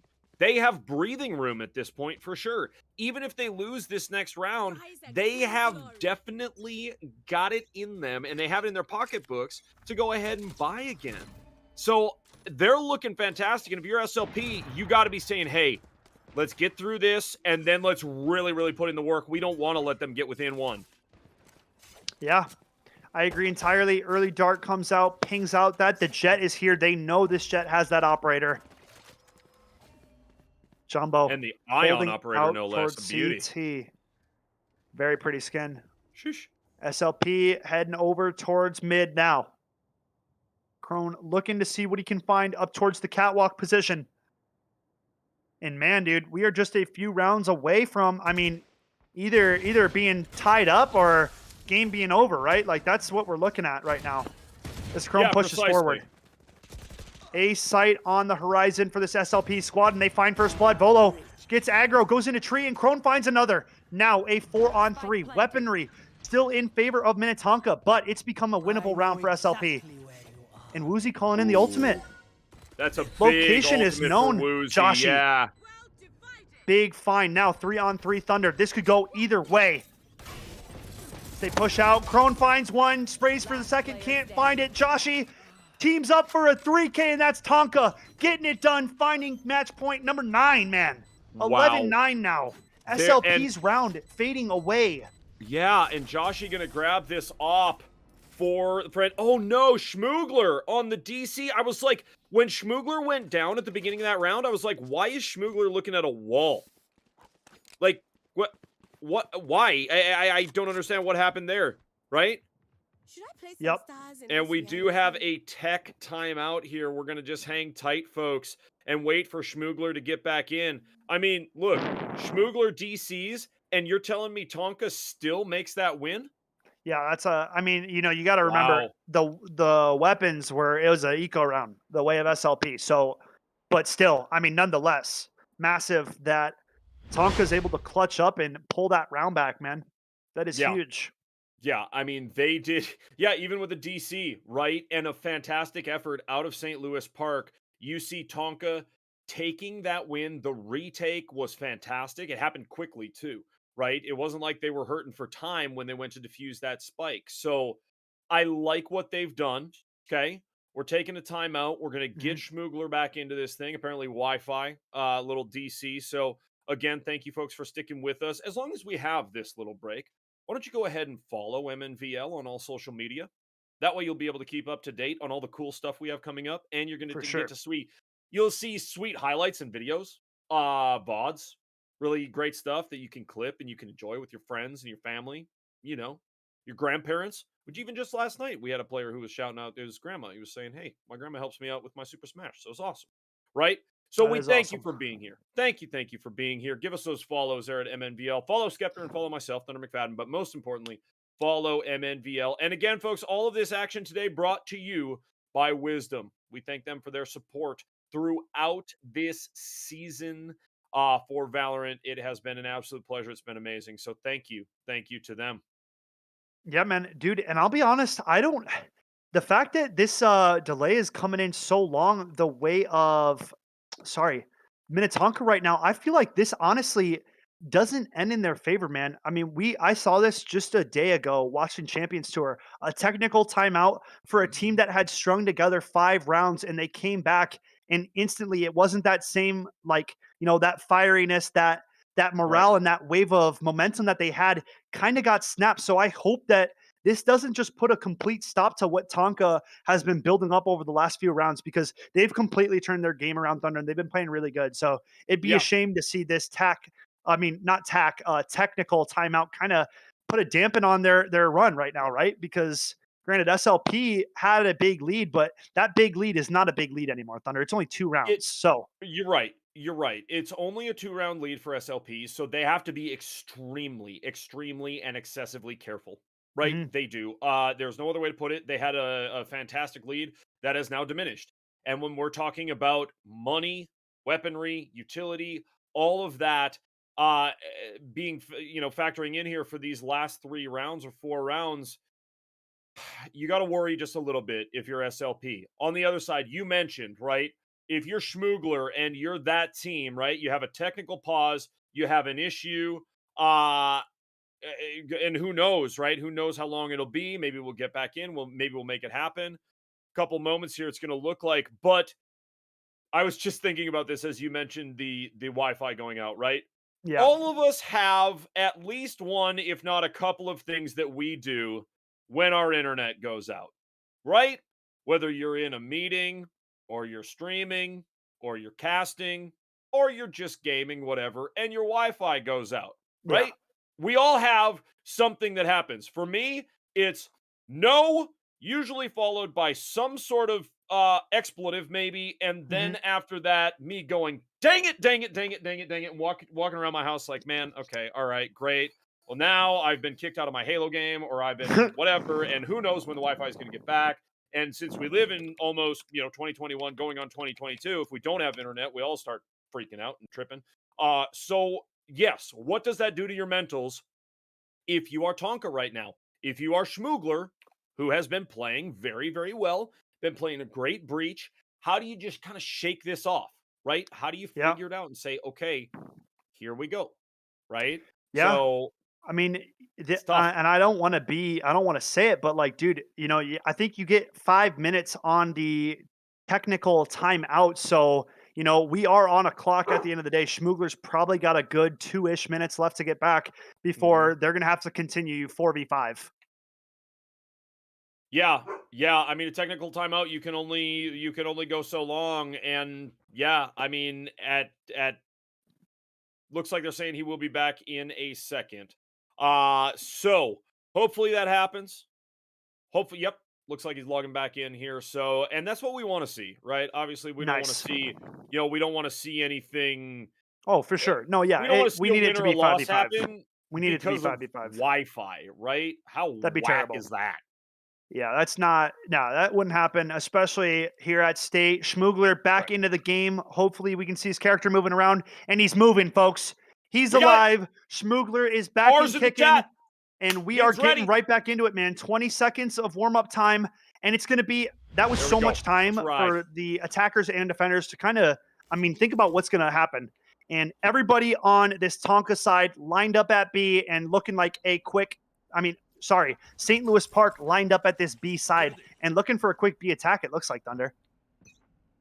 Yeah, it is. And I think if they move quick and try to overwhelm this defending squad, they may find some success. But We're back after the technical pause. Who has the advantage here?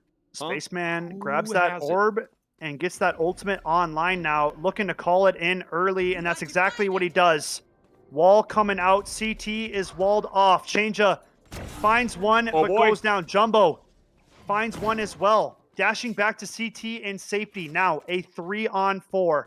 SLP Changea goes aggro and finds one. Gets traded out though. A 2v3 now. Woozy and Spaceman left with it all to do. This is a tough round for these SLP players to pull, man. Yeah, it really is. Tough round. And both playing this backside lineup now. Ooh, that camera not even going to be able to be used now. Astrastar's coming in, and it's all on the retake, and that breach ulti is one way to start it out. As the retakers come forward, the blind is in, though. It blinds his teammate. Schmoogler finds the first. One player remaining in Spaceman, and he can't do it. Tonka, round number 10. They certainly do. It is 10-11 here, folks. Schmoogler going to pick up that op for Jumbo. And wow. To come back from the technical pause for Schmoogler to DC and then come back into this thing, grab an Odin and just go nuts. Wow. Yeah, man. Wow, indeed. Mental fortitude, man. Big time. Dude, this is crazy right now. We are at 11-10. Tonka, 1 round away from evening this game up. SLP on a last-ditch buy effort. They have to come out with this round. Otherwise, bro, this might be Tonka's game. Jumbo has been a complete menace with this operator. Peeking aggressive again. Here's that jump up. Does he decide to peek out? Nobody on SLP holding this. Oh! Bolo, though, the hero from the backline drops Jumbo. And now, Tonka in trouble. They've had so many first bloods these last few rounds, and SLP approaching this A side quickly. And Schmoogler goes down. 5v3 continues. SLP with the man lead. Hunter's Fury calling in, trying to find damage. Oh, sheesh. Man, oh man, dude. The fact that SLP, Bolo's positioning, knew Jumbo was going to push that catwalk, that's exceptional play to him. And now it's on Tonka to do the impossible. Retake again. 3 members to 4, Thunder. Are they going to do it?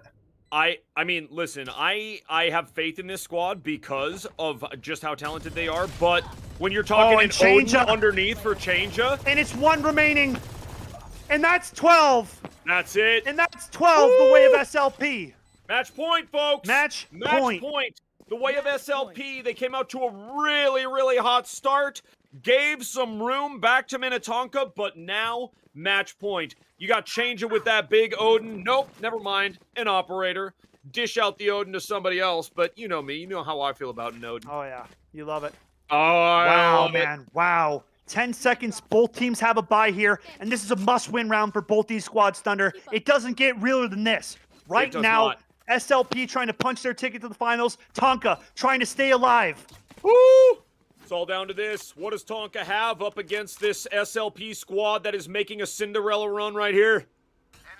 And Crone going aggro mid early. Tags one out.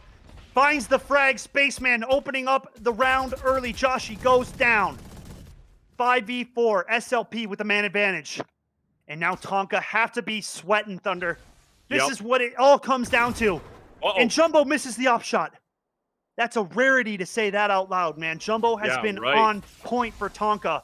And SLP encroaching through mid, trying to make their way towards B, and Jumbo gambles A. This is the wrong gamble, and this is the worst scenario for an op to be in. A retake scenario. SLP have a chance to close out right here, right now. Pushing forward, they got to find these opening frags. One player on the site will get spotted out and drop. Crone gets it done. 5v3 ensues. Tonka running out of bodies. The spike is planted. Ooh, this is a terrible retake to attempt. This is nastiness. One player left, and SLP have almost all done it. Pushing forward, and that's it. St. Louis Park go to the finals. SLP on this Cinderella run, as we said it. They are going to your state finals. What an unbelievable run this team has had. They lose twice on the regular season. They come in at, what are they seeded? 6? 6 seed, baby, They're but it don't 6 matter. seed. Don't It matter. don't matter. Numbers. Numbers only. It's only numbers to this team. Now, if you are the side of St. Louis Park, great work, GG's, and a very, very hard-fought win that we saw there. But, and Yeah, a big but a big at that. a big but, yeah. Folks, our other semifinal round featured Rogers and Apple Valley. Apple Valley won 13-2. Yeah. Against Yeah. Rogers. Yeah, man. And folks, That's, Rogers is good. Yeah, Rogers is good.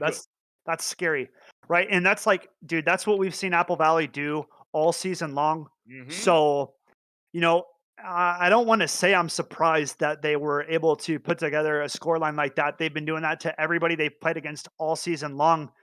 But up next, they got SLP on the card. So when we come back, folks, we have a best of 3. That's right, not a best of 1. We're looking at the first best of 3 featured on the MNVL stream yet. Thunder, I am so excited. That was such a close matchup, man. Tonka came this close, dude. This close. And my hat's off to him, bro. There were so many good plays, right? Great work. I mean, both those teams, exceptional performance. And man, what an exciting game. And I'm looking forward to these finals. Thunder, take it away. Yeah, most certainly. I mean, listen, GG's to everybody. But now we have it. The consolation match, the third place match, will be Rogers taking on Minnetonka. And the state finals, folks, will feature SLP St. Louis Park at the 6th seed, taking on the final boss in Apple Valley. We are going to take a brief break, folks, and we'll return shortly. Don't go anywhere.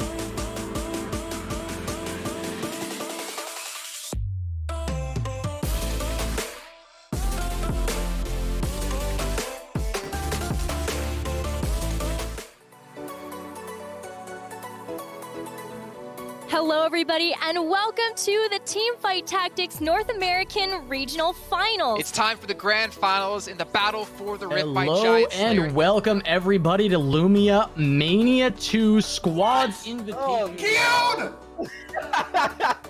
Someone screenshot that for us, please. That are going to be competing over these next 4 days of competition. There are 32 of them. That's the real question. Lion Blaze, he's going to recover in time.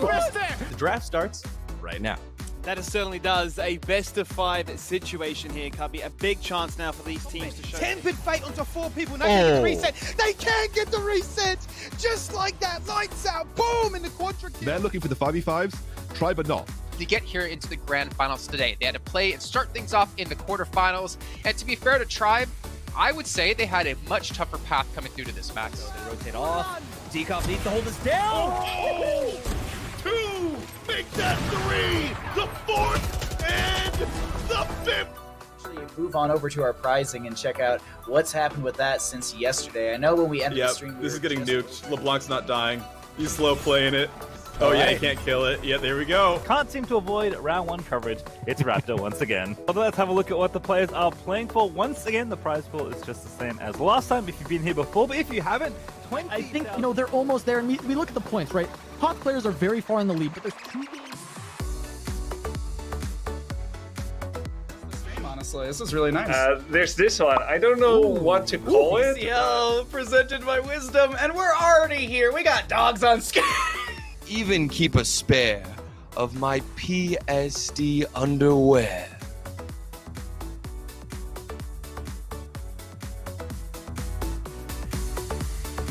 Three, Coming to you in 3, 2, 1, and you guys are live. Fly names. Nameplates are up.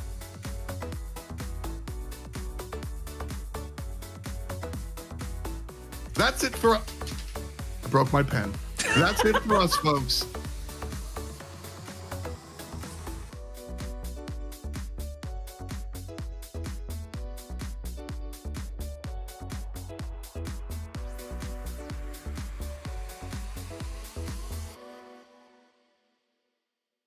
On in the ulti. They decide though.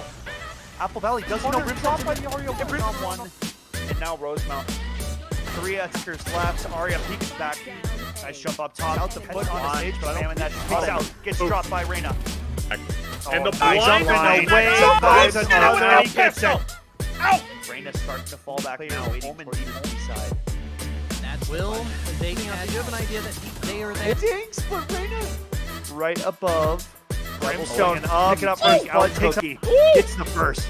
Nice shot. Then Kavoy now. Cookie at this point. Sova moves up. Will catch the angle.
Hello, everyone, and welcome back to the Minnesota Varsity League State Tournament. My name is Thunder McFadden. I am joined by my man Skeptor, and if you're new to the stream or if you're just tuning into the state tournament, you may be wondering why we're dressed like this. Well, 90% of that is because it is state tournament time. The other 10% is because we look like total gangsters right now.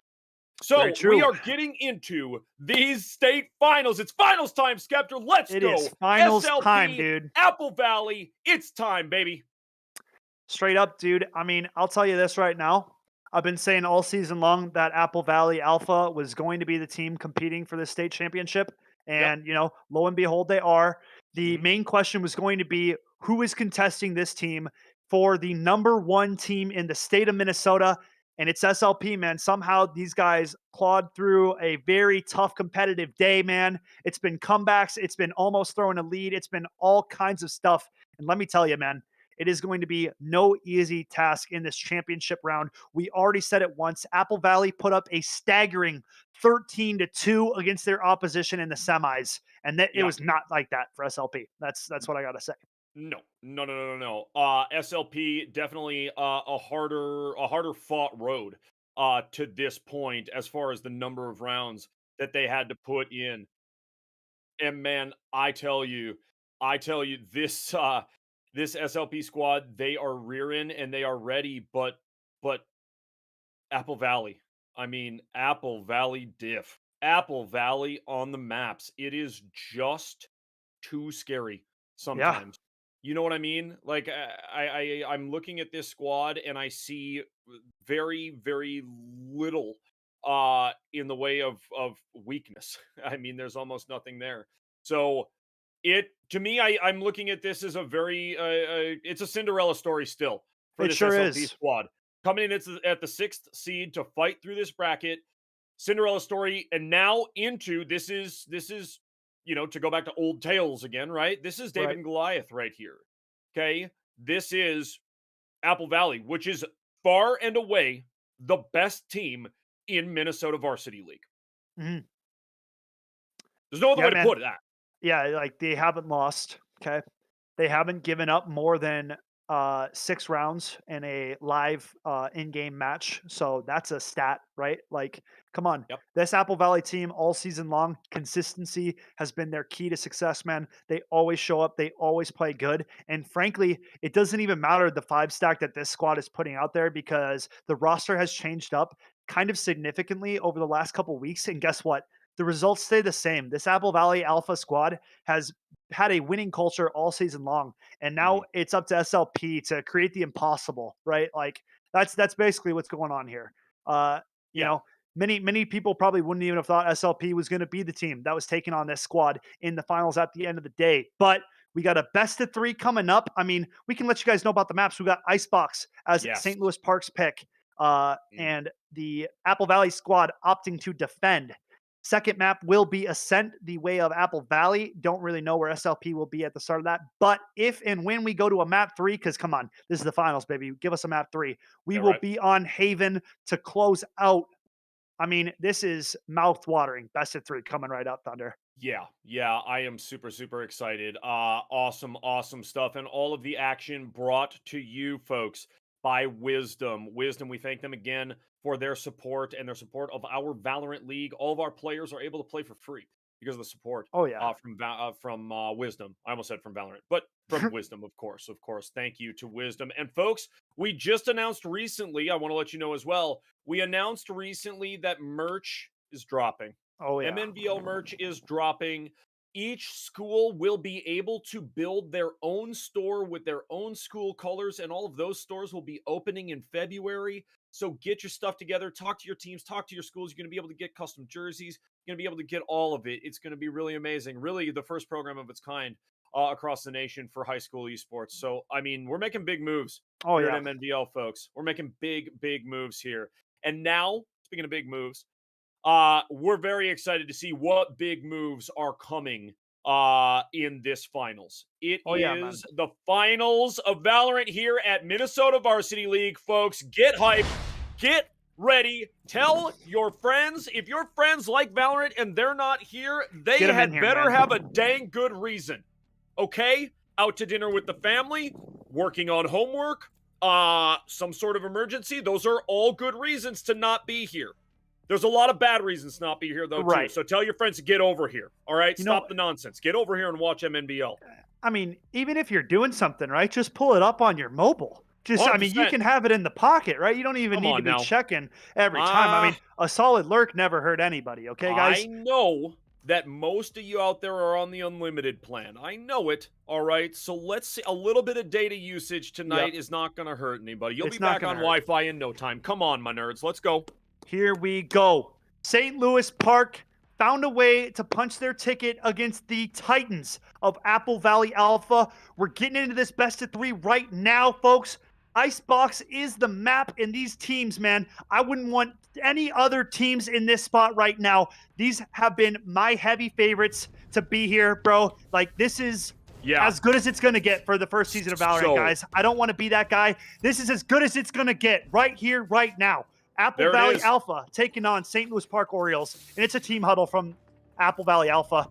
The sprays are down. The crouching is in. The knife gallery is on full display, and boy, we got some beauties on the Apple Valley side. I saw an Oni Claw. Oh man, I'm jealous of that one. I got some. Hey, because I have the Ion Blade, which is a goofy one, but boy, that claw, that one always gets me. I'm jelly. And here Let's do it, go. folks. State finals here at MNVL. Get hype. Let's go. St. Louis Park approaching the A Rafters Insta. Crone has been in this position many times before, and he is a deadly, deadly sharpshooter from this range. We'll see how Apple Valley start out this defense. 4 players stacked very close to this A site. It's S5, gets tagged low, but does some nice trade damage as well onto Crone. Getting healed up. Oh, and Santi. A nice shorty pickup there on a change, and it's S5. Teams up for frags himself. Crone finds one back. 3v4. Santi looking for more shots with that shorty. Just out of range, though. Look at this flank from Viper. They're not ready for it. SLP. Cubby finds one. Can he get more? Spaceman with a nice lurk. Now, 2v3. Woozy makes it a 2-on-2. And it's a winnable round just like that. Spaceman behind. Here's a player. Pulls out the snake bite. An unlucky timing. Now, Woozy in a 1v2. 10 seconds away from the Heal Thunder. And this is going to be a hard round for him to take. It is going to be extremely difficult, but going to get the plant because the other 2 players are long, long gone on the A site. So Woozy, 24 HP, a Champion's Karambit, and a Mage Punk Ghost is all this player has. There is no util left for this Sage player. So let's get after it and see how the hold is going to happen. Man, I'm excited. And the heal, you know, I mean, I think Woozy's got a shot. He does have a shot, but it's a 1v2, so he's got to find the first frag here. Gets double swung. Apple Valley goes aggro. Now, heading back for a bomb tap. Woozy does not find it. Beautiful shot for Duck. And Apple Valley Alpha take the pistol round. Oh, they're playing with a little bit. There it is. Hoo-wee. Timing was getting a little spooky for me there, but it was fantastic work out of that Apple Valley squad. You know, they fake the defuse initially, which I like and I don't like, because when you got 2 people up and you got the Sage up to the side, right? Okay? You go 1 person sticking, 1 person covering. However, if you fake it because you know you have the time there, you're going to go ahead and hit that fake, and then you're taking 2 people face up against that Sage, and you give yourself a better shot of getting the elimination and then going back for the defuse as long as you got the time. They knew they had the time, played it right, and that's AVHS taking round numero uno. It is indeed. It's S5 getting that early information with that dog and just chilling early. Nice little flash as well on top of it. Pretty solid by the way of Apple Valley Alpha. SLP sitting on a couple of sheriffs at best. Spaceman finding one. Cubby finds another. Both teams at 4 now, early here in the round. Spaceman looking to set up a B-wall and might go off that. We'll see. Has a Spectre to his name. Yeah, I like the trades that I'm seeing. I like the positioning that I'm seeing. Oh, spots a mid. Change maybe has a timing. Flank. Spike being planted. These attackers are getting close on the retake. Changea took a little bit too much time. Crone hits a collateral sheriff shot. That's not real. 2 on 2 now. Finding and the it's a winnable lineup. round. Banger. Wow, man, that was nasty. Changea and Crone Crone, Change is getting flanked right now. He has no idea. Sky's behind him. It's S5 with a huge flank in the backstab. Massive round for the Sky. Oh, S5 with a nasty one right there. Who flanks the flankers? Well, I guess it's S5, my nerds. Let's go. Coming around, getting those final 2 kills. That's huge for this Sky player. Absolutely brutal stuff. And Apple Valley now take both pistol rounds and are going in ahead. They're looking fantastic, and they're going to save really pretty well here. Couple of sheriffs and Cubby. We're going to see if Cubby even buys something. Yeah, maybe. Oh, no, they're going to get a shotgun. Ooh, all right. Things going to get spicy here in a second. SLP have some weaponry now. It's going to be on them, though. They have a nice setup. Santi with this judge could put in so much damage if he goes unchecked. SLP have to clear this. They don't. One down. Santi finds the first, and it's an absolute bloodbath. Apple Valley dropping bodies like it's hot. Oh, Santi way up high with that jet. Gonna trade out that shotgun. Ooh-hoo-hoo. Wow, and Apple Valley firing on all cylinders. A full buy won't even help the side of SLP, man. They clean them up like that, and they're taking their weaponry too. Yeah. I mean, we've seen it all season out of Apple Valley. No matter the competition, they never come into the situation scared. They never come in with a doubt in their mind, right? They just, from before they even get into agent select, they are setting themselves up mentally and physically for success. That's how this school and how this team works, right? That's why they've been whooping all season long, and they continue right now. Surely, Santi, another dangerous spot, snuck all the way over to St. Louis Park's nest. And I don't think they heard that rope, man. But Change Up going up slow. Catches the visual. I don't think Santi saw him. Maybe now knows. Probably got called out from a teammate. But Change Up knows this exact location. And Crone finds that first blood. A massive find for SLP. Gonna need more, though. That's not going to be enough. They still have so much weaponry and power on the side of this Apple Valley squad. Duck finds Spaceman. Really and Spike being planted now, a 4v4 and an opportunity for SLP to maybe get a robbery of a round. Still going to be very hard. Crone rings out some shots that do connect, but not enough damage is dealt. Apple Valley now 4v3. Change a huge frag there. Needs to find more, though. Duck at the screens. Nice jiggle. Gets tagged, though. It's S5. Finds another huge frag. Woozy drops one. A 1v2 is all that remains. And that's Apple Valley, man. This team is feeling it right now, Thunder, with the 4-0 lead here in game number 1. Yeah, you are not kidding. 5s, 4s, 1-3 over there. Everybody participating on the list. A lot of kills out there for this Apple Valley squad. That's how they do it. They get out, they take advantage of your positioning. They work together as a squad.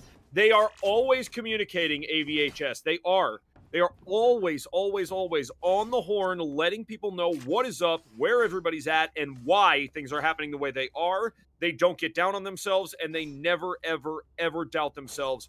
4-0 AVHS, and they are running it right now. Yup. Yeah, man, AVHS, and this is what we've seen from this team all season long, Thunder, man. These guys are so good at stopping morale building on the other team, shutting it down before it even starts. And now SLP with an interesting strat. They have Bolo all the way back in their spawn, holding this push because Apple Valley has been so aggressive. We'll see if he can find him. He doesn't. Henry wins that duel, and that is huge. The way of Apple Valley. Even in the slow setup, SLP get caught out. Henry looks for more now. The Lear comes out, peeks back into 3. How does he come out alive there with a frag? Apple Valley looking untouchable right now.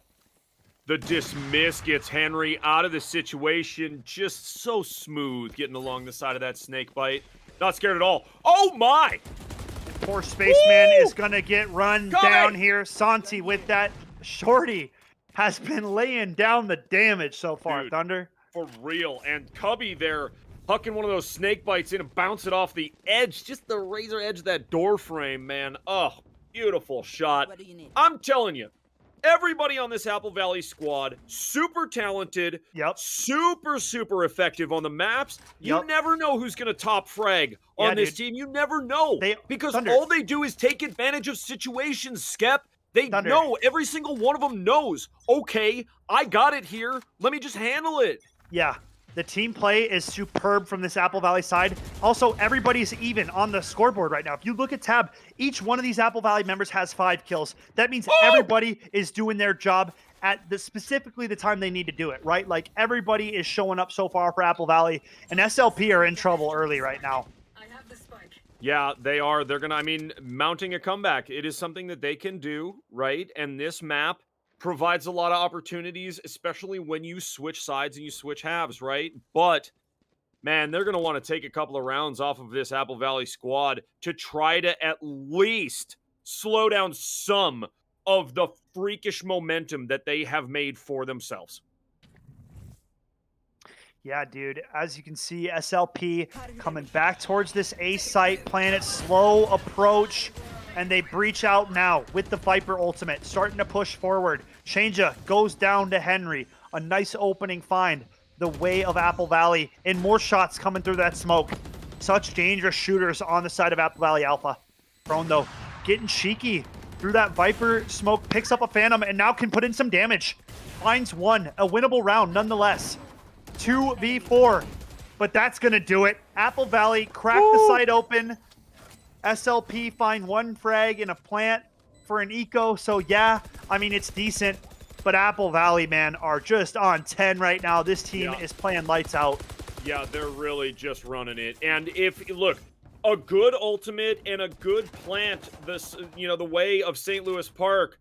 But I was watching the mini-map. As soon as that ulti went and the plant went, I look up at the mini-map, every single green player just starts encroaching on the A site at the same speed. It was as if they all just turned at the same moment. They're like a bunch of bloodhounds just turning in and going, oh yeah, we know where we're headed. Yep. Let's go. They are Approaching so the kill, man. methodical, dude. They're just like, oh! Yeah, SLP struggling to find openings on this attacking side. And granted, Henry goes aggro, finds the first. How does he get out alive again? Stop. Henry! This is not real! Man, that doesn't even make sense, Thunder. That is what we're seeing right now. Volo, now in a 1v5, finds the first. And this is an impossible task. I'm just... The dismiss...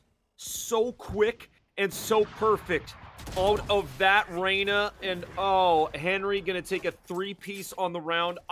Listen, you have got to be a very, very good and also a very seasoned player, let alone a seasoned Reyna player, to pull off moves like that. I do believe in that round it was a double dismiss to get around and to when you're getting out of the way that quickly, your movement is perfect, and then finally your positioning is perfect. It's one thing to dismiss and get out of the way, but it's another thing to dismiss and get yourself into the perfect position for that next kill. And that's exactly what happened. How?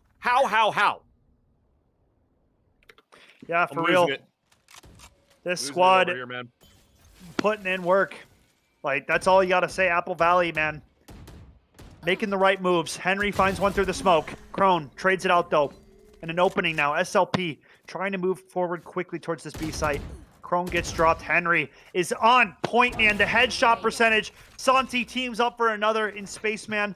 Left in a 1v4, and it feels like Apple Valley has such a stranglehold on this defensive side right now. Yeah. It's going to be tough for SLP to find a round. It is. And I'm sitting here laughing for one reason. Santi, right? Santi right here, looks like, and for the last few rounds has really looked like he's just having a blast. Just having a really, really great time. Got the shorty, got the operator, not out there, not on the top of the board, but at the same time, don't need to be when you're out there making effective kills and you're doing good stuff. I just love it. I love it. And Santi is just Santi is sauntering around this map, I feel like. Yeah. Just kind of sauntering, I'll take this kill and I'll take that one. I'll take that one too. Yeah, man. Dashes out to safety. SLP looking to go aggro. The Hunters, Fury called out, and now Crone already in the back of sight. Finds first blood. A nice opener. Santi missing the op shot, and now an opportunity for SLP to finally put something up on this scoreboard. It's been such a hard-fought game. Apple Valley is such a tough opponent. Here we go. Crone peeking out towards backside, tags Santi up even lower. It sneaks up into this nest position. Crone's got to put out some damage. Finds one, drops backside, looking for more. One player remains in SLP. Might have done enough to find a round. 8-1. Getting on the board. Wow. Not so bad. Not so bad out of SLP to take a thrifty round off of this Apple Valley squad that was snowballing down the hill into an absolute avalanche. Yeah. An absolute avalanche is what it has been. The performance out of Apple Valley has been top tier. It's been crazy. And so finally, SLP showing some life, showing a little bit of finesse as well, right? Some speed getting to the A site. I like that, and they need to keep that up if they're going to turn this thing around. Yep. Yeah, man, we're going to need SLP players to start picking up frags, right? Going to have to find a way to start diminishing these defenses on the Apple Valley side. They play so well off of each other, so like every time these guys get dropped, there's instantly a trade frag that comes in. Like, Apple Valley is playing such a good job on this defense. And there it is. Santi switches the position and finds first blood early. Blasting. And second blood. Oh, boy. Still going aggro. Finds a three. third. And he's on for a quad. Doesn't find it. Crone now. In a 1v4. Finds the first two. 2 left. And Crone knows surely they have to be flanking. If Crone could pull this, it could be the life that SLP needs to spring back into this game just a little bit. Crone finds certainly. the third. A laser of a shot. Oh, he's on for the 1v5 ace, by the way. 1v... It's 1 left now. 1v1. Can't do it. Reyna v. Reyna, and it is Henry coming out on top. Henry sitting at 16, 2-2. Are you kidding me? Henry. Woo! Wait! Oh, yeah, that's man. hot.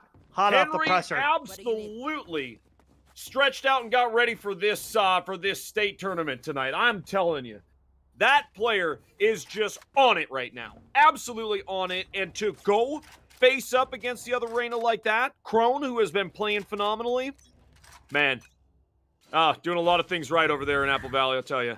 Yeah, man. It's more than a lot of things right. There's like... Oh, Santi goes aggro. Crone flicks down onto its S5 and drops him. 4v5 now. The defense falling back towards this A site, and SLP approaching aggressively. Nice flick shot by Santi. Dropping Changea and Duck. Finds Woozy. Now a 4v3. Make it a 3-on-3. Crone finds another one. Dragging SLP along through this one right now. Another nice shot from Santi. An absolute demon on this operator. Crone can't find it, and it's 10-1 the way of Apple Valley. And man, oh man, we might be looking at an early casket in game 1 for SLP. Yeah, it's a distinct possibility. 11-1 at the half is brutal. I mean, 10-2 is still brutal. Quite the mountain to Still climb. brutal. Yeah, it's nasty. It's nastiness. There's no lying about it. So right now, if you are SLP, it's a matter of just really shifting your focus, right? Shifting your focus and shifting your attitude a little bit too, making sure that you are not getting up in your head, right? Don't get up in your own head here. Yeah, I mean, for real, that's all you can say. You're playing against the top-ranked team at the end of the day for a reason, right? Crone finds Henry, gets a second early, picks up its S5 and opening up this round and giving SLP a chance at a crack onto this A site. Now a 5v3, and Crone wants more. He's not satisfied with 2. He knows he needs more frags to secure a round against this solid of an Apple Valley squad right there. Rez coming in, but what shots from Duck, man. Crone with the 3K now on the round. Looking for more, man. He wants an ace. That's the quad. Jet on the flank now. Santi finds one. Crone is coming back, man. He's hunting down Santi. He's looking for this ace. Mouth watering, sees that up, and an ace comes in for Crone. 10-2 is the half. An Apple Valley dominated side, but man, even down 10-2, Crone's dropping 20 frags right now, Thunder. Like, I can't even speak English. That is unheard of, man. Yep, that is something. Crone on a mad one. And if you are SLP right now, What a perfect way to end the half. A half that was really rough, and you're down pretty bad, but guess what? Crone comes out with an absolutely nasty ace to try to put Apple Valley in their place. I'm rhyme scheming. Yeah, Thunder. I mean, I don't know what else to tell you. You get one round to go at the end, but I mean, it's better than 11-1. Hey, better than 11-1 SLP. Now they have to win this pistol round if they want a chance in this game, though, Thunder, if I'm going to be completely honest. If they lose this pistol round, it's shipped, done, Apple Valley walking away with game number 1. And approaching this B site very quickly. Change-up finds the first blood to open up the round, but look at this. Santi already up in the kitchen position, and he can cause some problems now. Woozy finds one, though. SLP fighting. 4v3 now.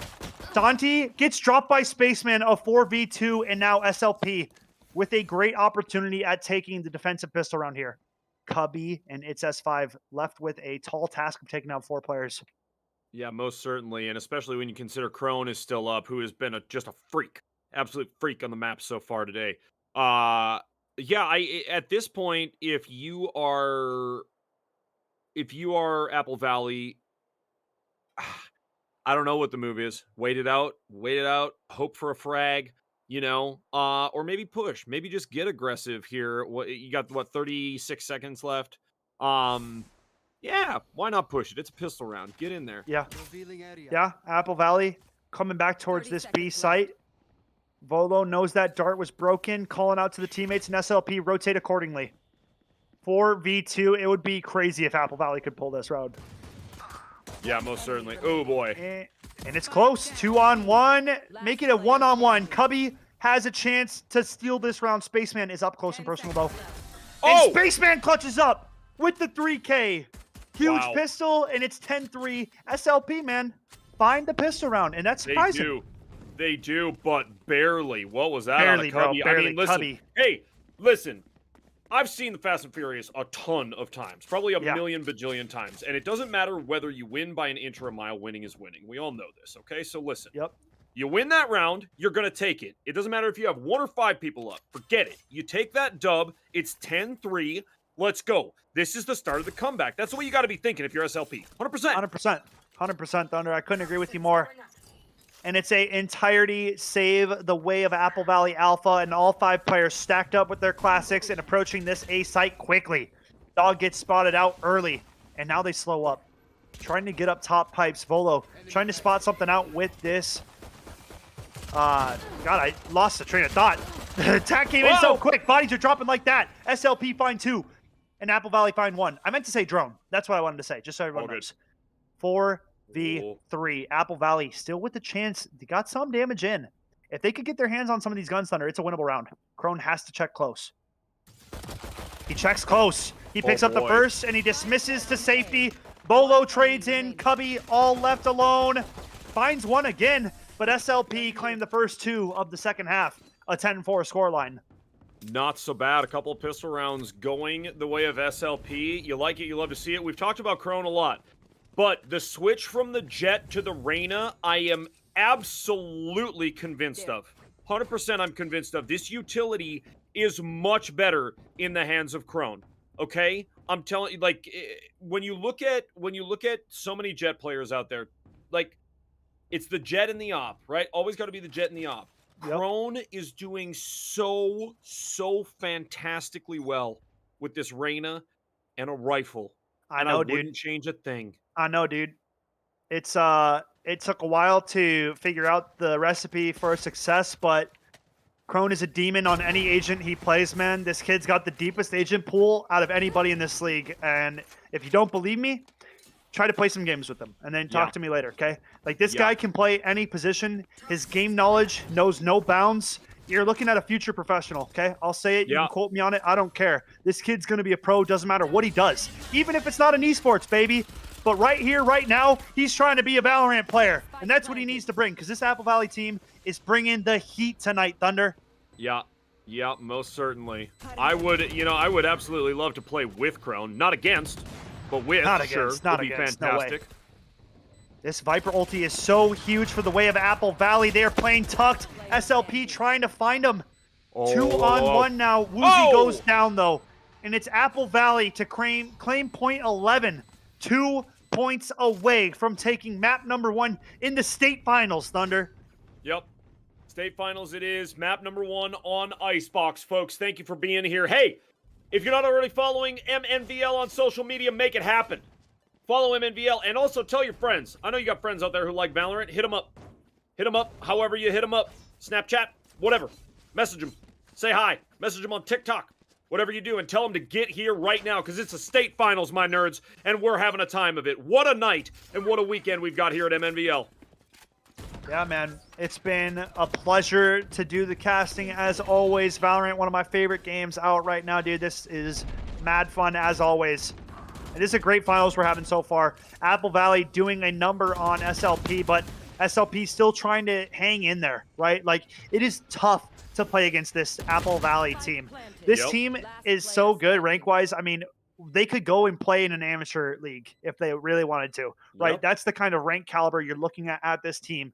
And that's why they have done what they've done to the competition of MNVL, right? It is rare to get a squad this put together, this solid, and Apple Valley Alpha, I mean, frankly, have been the uncrowned champs all season long. SLP trying to hang in there. But, I mean, as you can see, a Santi ace comes through. Woo! Massive stuff for them. Oh, boy, and it's match point. Wow. Match point, man. Yep. And the Unreal, money's man. looking terrible for the side of SLP, honestly. So it looks like this is the round that Apple Valley Alpha can claim game number 1 right here, right now, Thunder.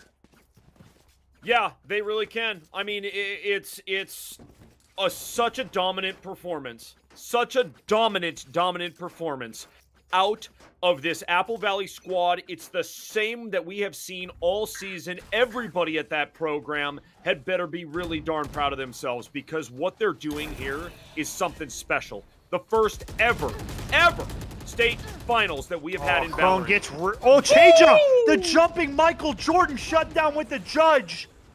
Come on, are you serious right now? SLP with the garbage fight, making it a competitive round. 3-on-3 now.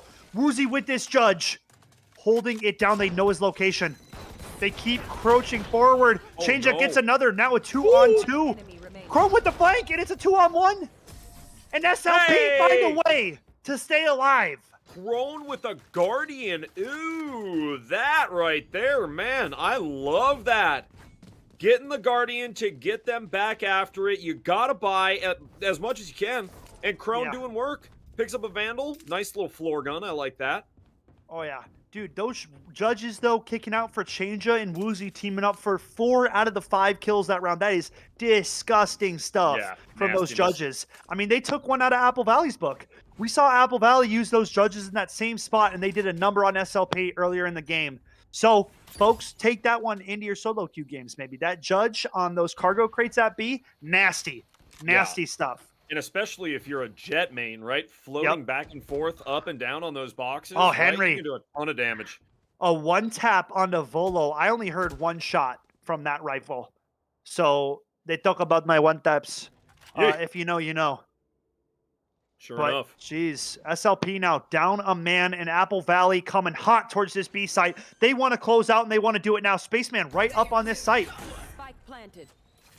Walled off the peak. Crone finds 2 headies. Oh, wow. 3-on-4 now. Crone finds a third. It's S5 now. 3v1 on the post plant. He's at yellow. It's going to be halved. And Woozy finds him. 12-6. SLP not done yet. Nope, not down, but not out, you would say. Certainly down, but not out. This SLP squad, they're not going to give up yet. It is a tall order to come back and take this thing to overtime, but man, this is the start of it. You know, if you are flexing on this Apple Valley squad, right, you got to do it in a really calculated way. And now that Apple Valley is on the attacking side, it's a little more on them, right? A little more responsibility on them to make things happen with each round. Whereas SLP has the opportunity to kind of sit back, let things come to them. However, you do not want to sit idly by as AVHS is trying to take a site. No way.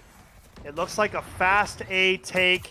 Changea goes down. Santi ringing out that Blade Storm. landing those shots, and he's already backside. He takes out Crone too. Santi doing it all this round, and SLP already straggling for bodies. Santi with the third on the round. What is going on? Looking for more. He's not done yet, dude. Oh, if that shot hit. One enemy remaining. And it's one player remaining. Apple Valley are about to take map number 1 right here, right now. Santi with the blade out for a 4K. Oh, it's too dirty. He can't do it. Oh, it's a 1v1, dude. The blades are out. Woozy v Santi, and Woozy sticks him. But that's going to do it. Apple Valley claim game number 1. What a first map we just had, folks. Wow. Wow, wow, wow. An unbelievable first map. Right here, folks, in the Minnesota Varsity League State Finals in Valorant. Unbelievable stuff out of Apple Valley. To be honest, I mean, what else would we expect out of this squad, the AVHS squad, that has been so darn good? I mean, just borderline unbelievable all year. The only reason we can believe it is because we've been watching it all year, right? And I think the telltale moment, you're talking round 16, I believe it was, the ace out of Santi. Before that final kill from Santi, everybody on the Apple Valley squad dancing around on the A site, basically dancing on the bodies of their foes. Yep. And they did it because they were so happy to be in the position that they were in. They're playing like they're having fun. Right? Dude, they're playing like they're having a blast out there, Skep. They are, Thunder. I mean, I'll be honest, a little bit too much fun, if you ask me. But hey, dude, they're sitting comfy right now, right? Like they know what they got to do to get the job done. And Apple Valley, I mean, they stick to their game plan every single time we see this team. So we're gonna have to see kind of how SLP can switch it up a little bit and bring something fresh on this next map, Thunder, because we got another map coming right up after this break. You know, we're going to Ascent, right? That's right. I mean, that's literally the most played map of the season. So I wouldn't want it to be on any other map. We're going home, folks. We're going home. We're going back to the arguably the home of Minnesota Valorant, which would be on Ascent, of course. Yes, absolutely. That is where we are headed to next. Folks, we're going to take a quick break. Do not go anywhere. It is the state finals in Valorant here at Minnesota Varsity League, and all of the action brought to you by Wisdom. We'll be back shortly.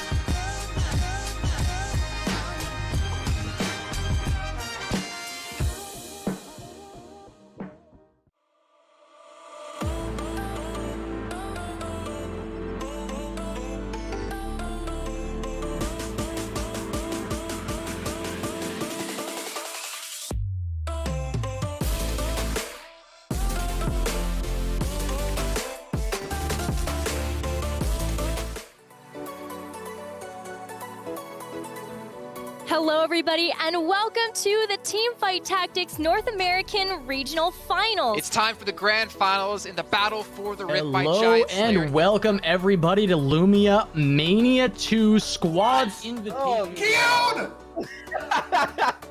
Someone screenshot that for us, please. That are going to be competing over these next 4 days of competition. There are 32 of them. That's the real question. Lion Blaze, he's going to recover time. The draft starts right now. That certainly does. A best-of-5 situation here, Cubby. A big chance now for these teams to show. 10 bid fate onto 4 people. Now get the reset. They can't get the reset. Just like that. Lights out. Boom. In the quadra kill. They're looking for the 5v5s. Try but not. To get here into the grand finals today, they had to play and start things off in the quarterfinals. And to be fair to Tribe, I would say they had a much tougher path coming through to this, Max. So they rotate off. Decomp needs to hold us down. 2, make that 3, the 4th, and the 5th. Move on over to our prizing and check out what's happened with that since yesterday. I know when we ended the stream, this is getting nuked. LeBlanc's not dying. He's slow playing it.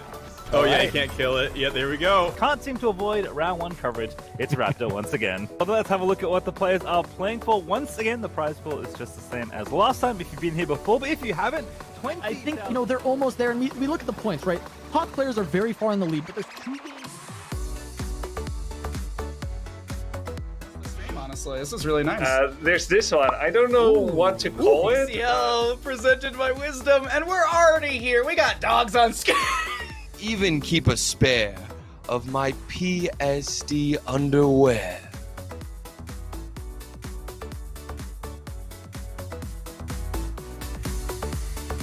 Three, Coming two, to you in 3, one. 2, 1, and you guys are live. Fly names. Nameplates are up.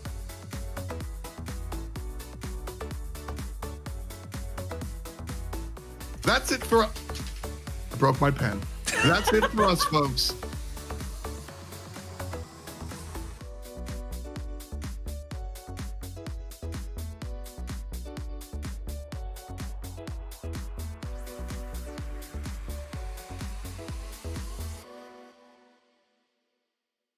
On in the ulti. They decide though. Apple Valley doesn't know Brimstone by the Oreo. Brimstone one. And now Rosemount. 3 Xers left. Arya peeks back. Nice jump up top. Out the foot on the stage, but spamming that peeks out. Gets dropped by Reyna.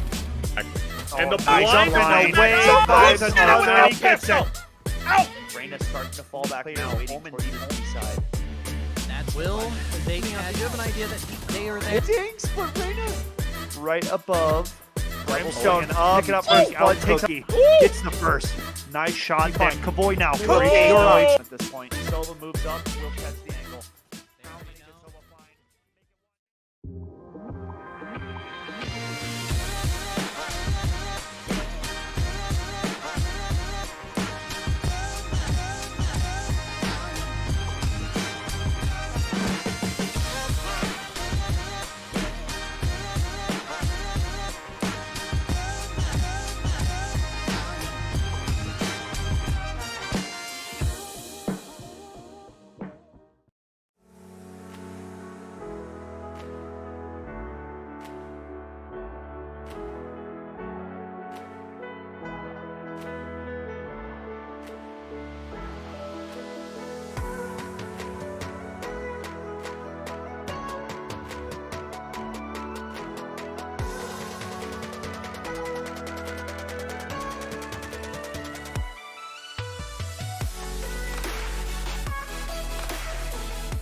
Hello, everyone, and welcome back to the Minnesota Varsity League State Finals here in Valorant. My name is Thunder McFadden, and I am joined by my man Skeptor. Skep, here it is, map number 2 of these state finals, and if Apple Valley wins, they will be champions, your bro. first ever champions in the history of Minnesota Varsity League in Valorant. Yes, sir. And again, Yes, folks, sir. all of the action brought to you by Wisdom. You know, and that's something that a lot of people saw, coming at the start of the season. Apple Valley has been a heavy favorite all season long. This team, I mean, dude, they got the basics down. They got the strategy down. They got the aim down. This team feels like the best put together team we have here at MNVL. SLP has been fighting, but dude, it is such a tough task to even take rounds off this team, I mean, we saw it. SLP finally were able to put 1 on the board and then managed to find 4 in that second half.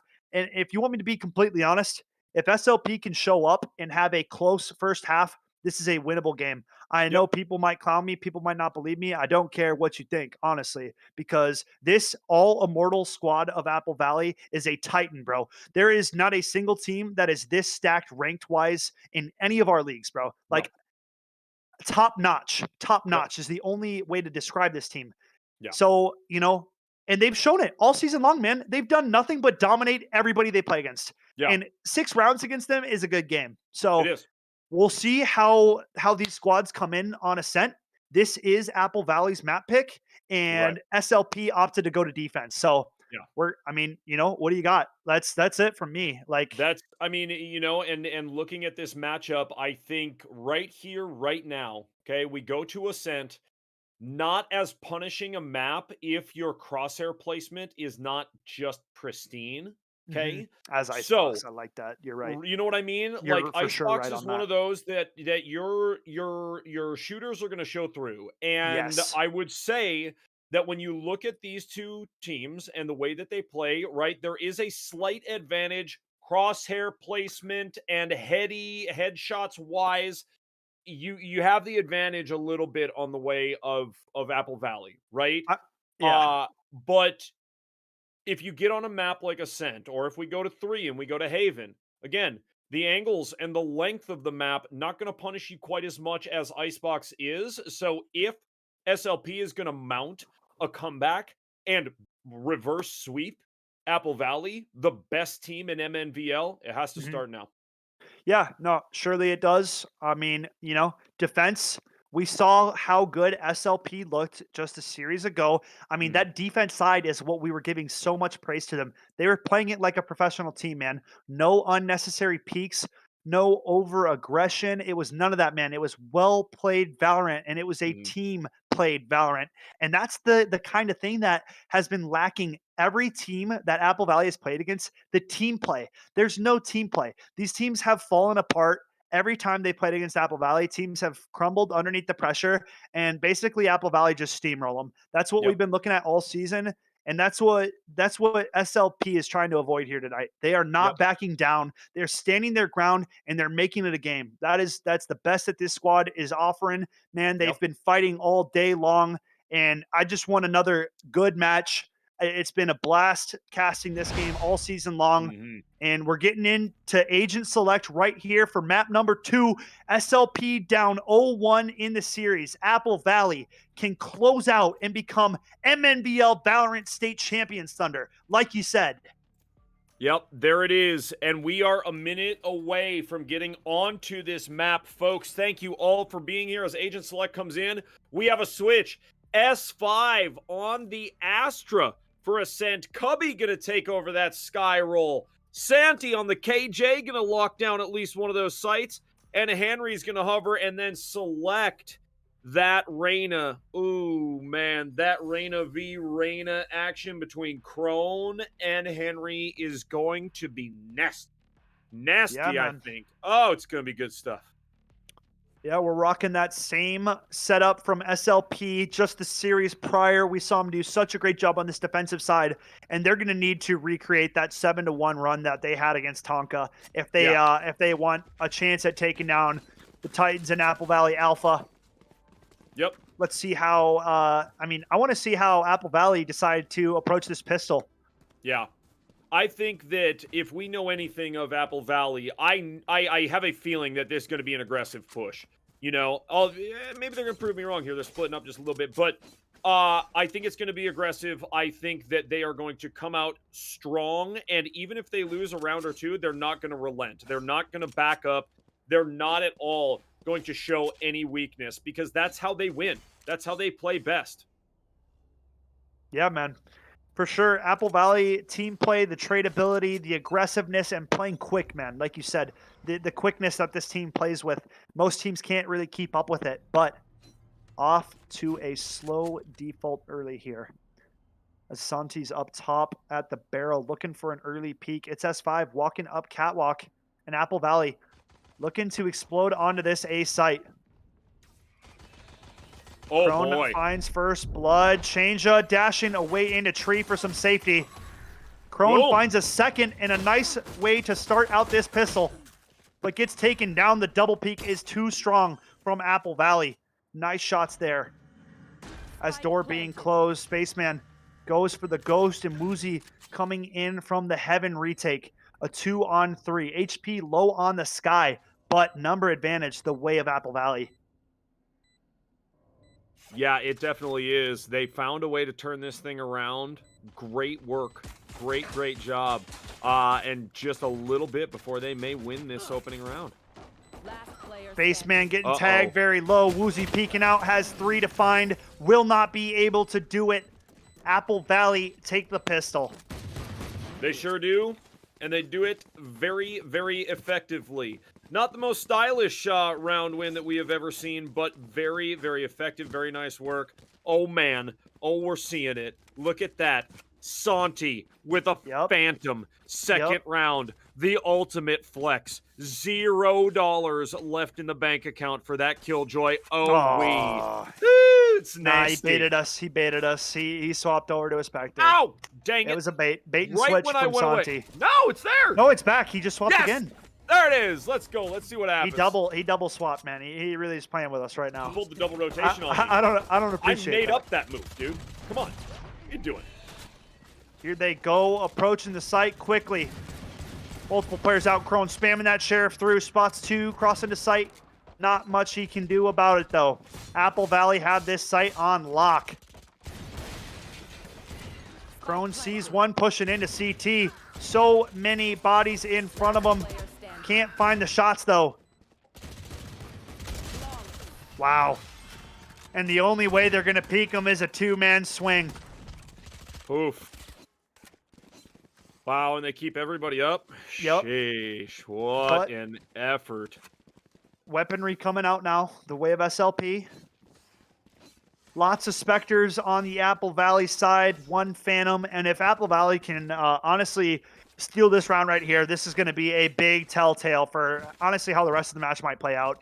Yep. Because not only does the money start to become a very big problem for SLP, they will have all of their weaponry if they are able to steal this round. So on SLP to go big and take this round. Yeah, most certainly. Yeah, they got to show up for sure, and they got to show up strong. The B rush coming out fast. Apple Valley wasting no time getting out onto this site.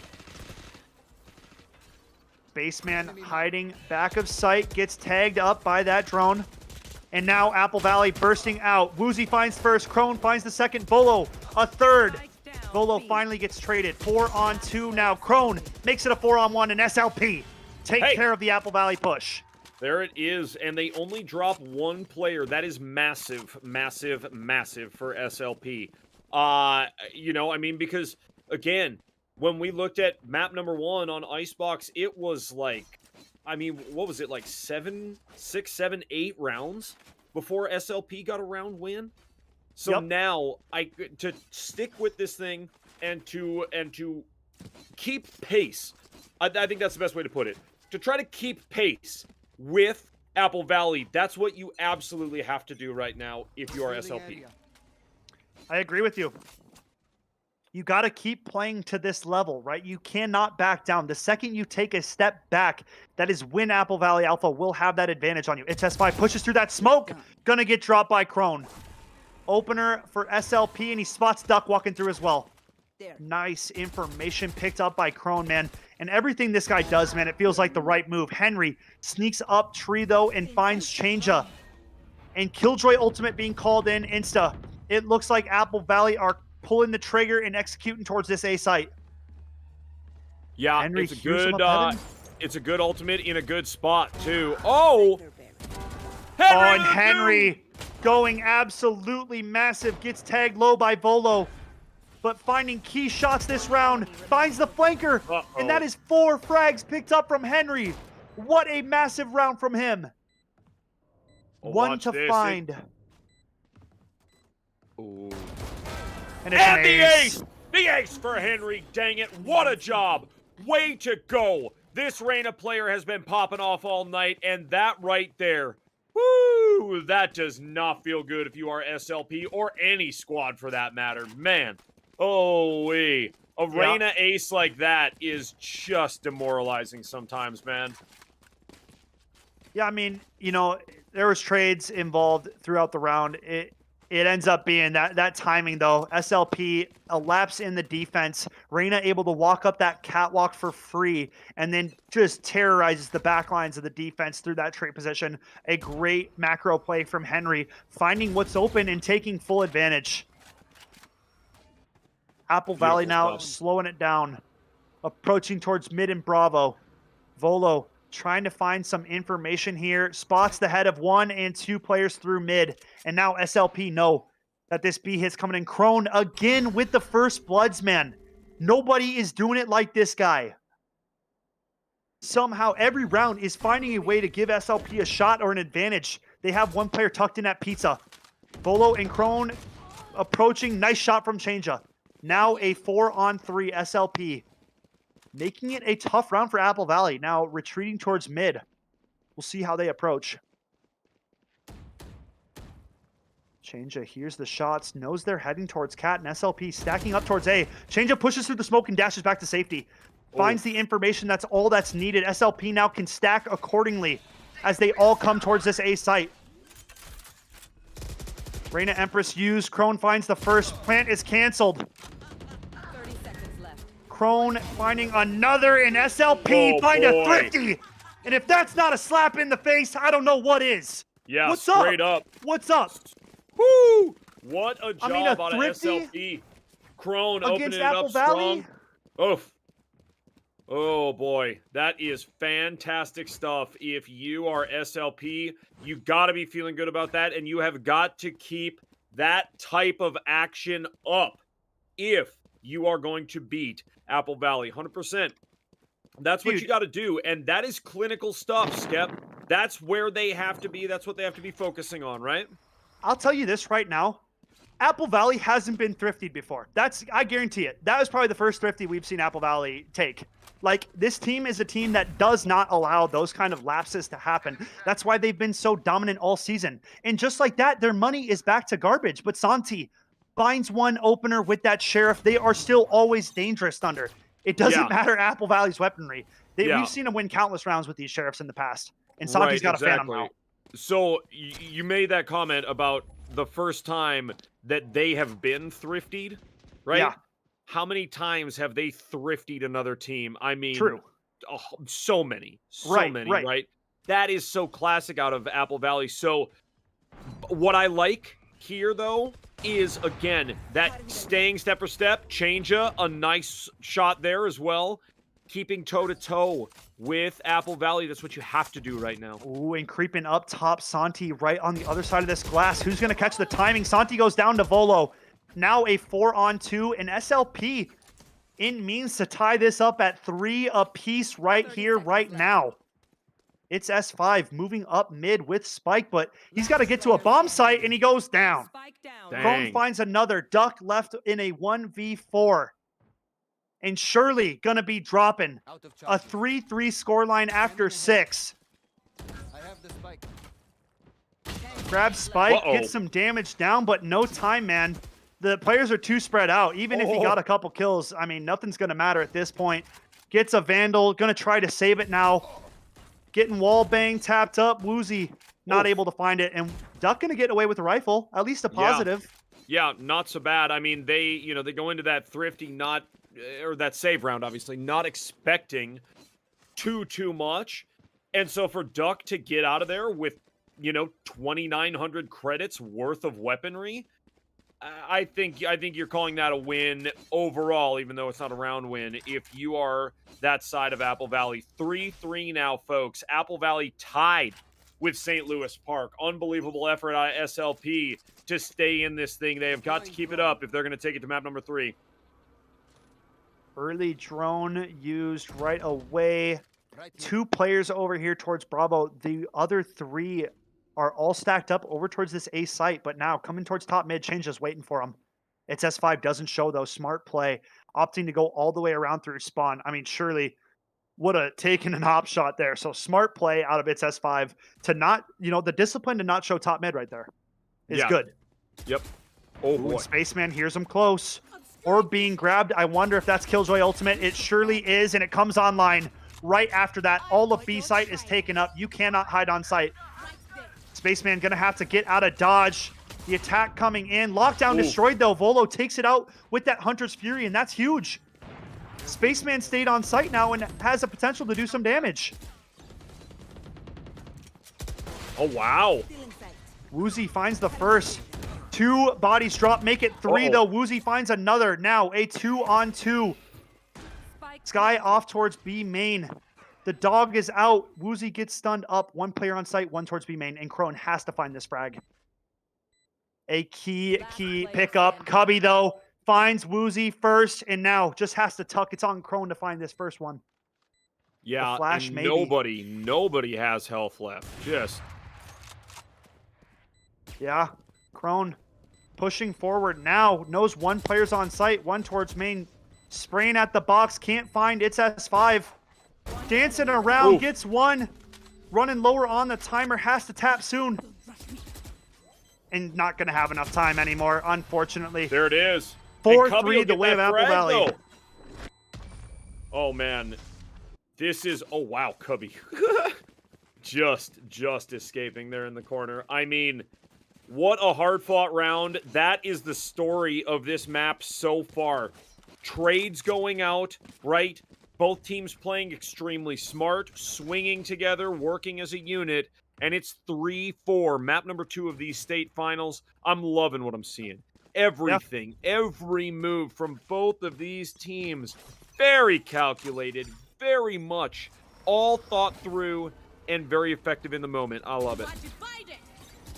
Early Astral Wall comes out. Change looks for some damage instantly. Dashes back to get out of dodge.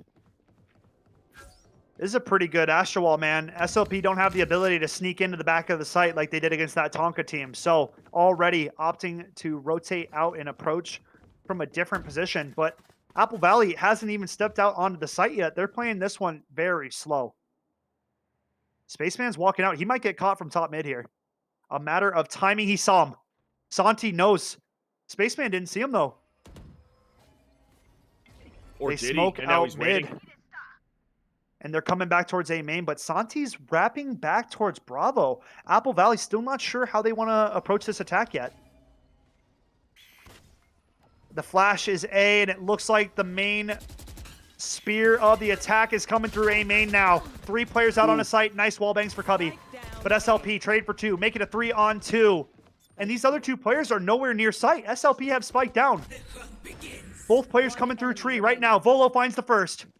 Oh, no. And it's just Santi left in the 1v3 coming from tree. SLP shaping up to tie this matchup yet again, and they There do. it is. A 3K for Volo, and we're tied up at 4. We got a game, folks. Yeah, we Get do. hype in the chat. Woo-wee! Yep, we do. We absolutely have got a banger here. What a finals so far.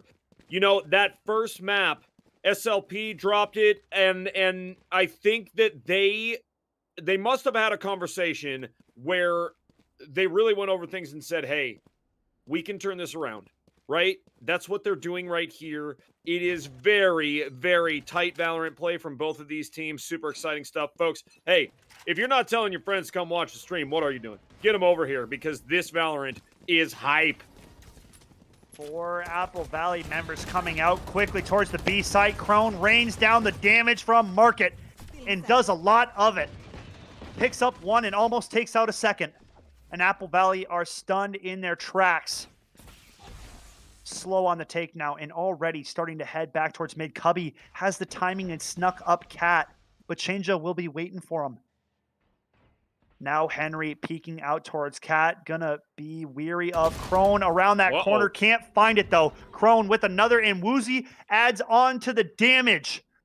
5-on-2 now. Cubby though, look at this time. He's in CT. They have no idea. He misses the shots though. Uh-oh. And now Changea is on the hunt. He knows somebody is in here. Cubby, you are running out of time. Hiding at this box tucked away. Spike coming back towards the A site. Cubby finds the first, but goes down. Now 1 remaining and no HP to his name. Duck trying to sneak out is gonna get dropped, and that is SLP with the lead.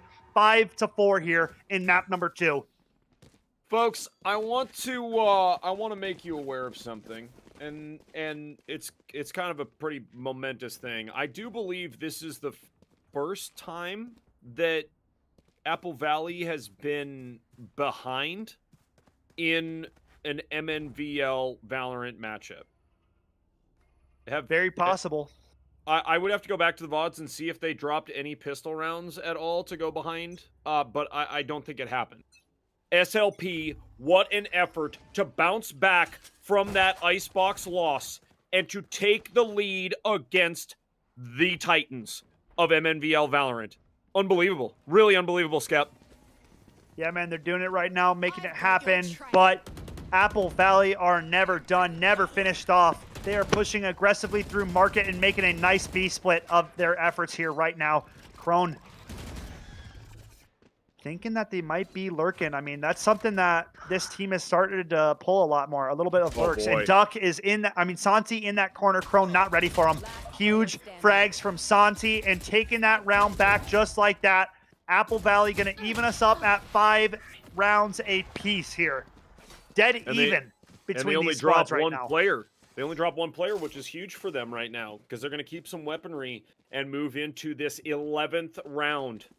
The 11th round here, folks, and we're tied up 2 rounds away from halftime, and then when we switch halves, it's going to be interesting to see who really turns up the heat after halftime, right?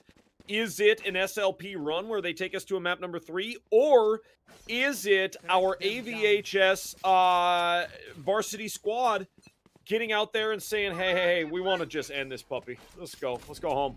Call it. You should run. Yeah, we shall see. That Killjoy ulti getting called in quickly. And Apple Valley wastes no time taking that Bravo site on the back of the KJ ulti, starting to walk out now. Oh no.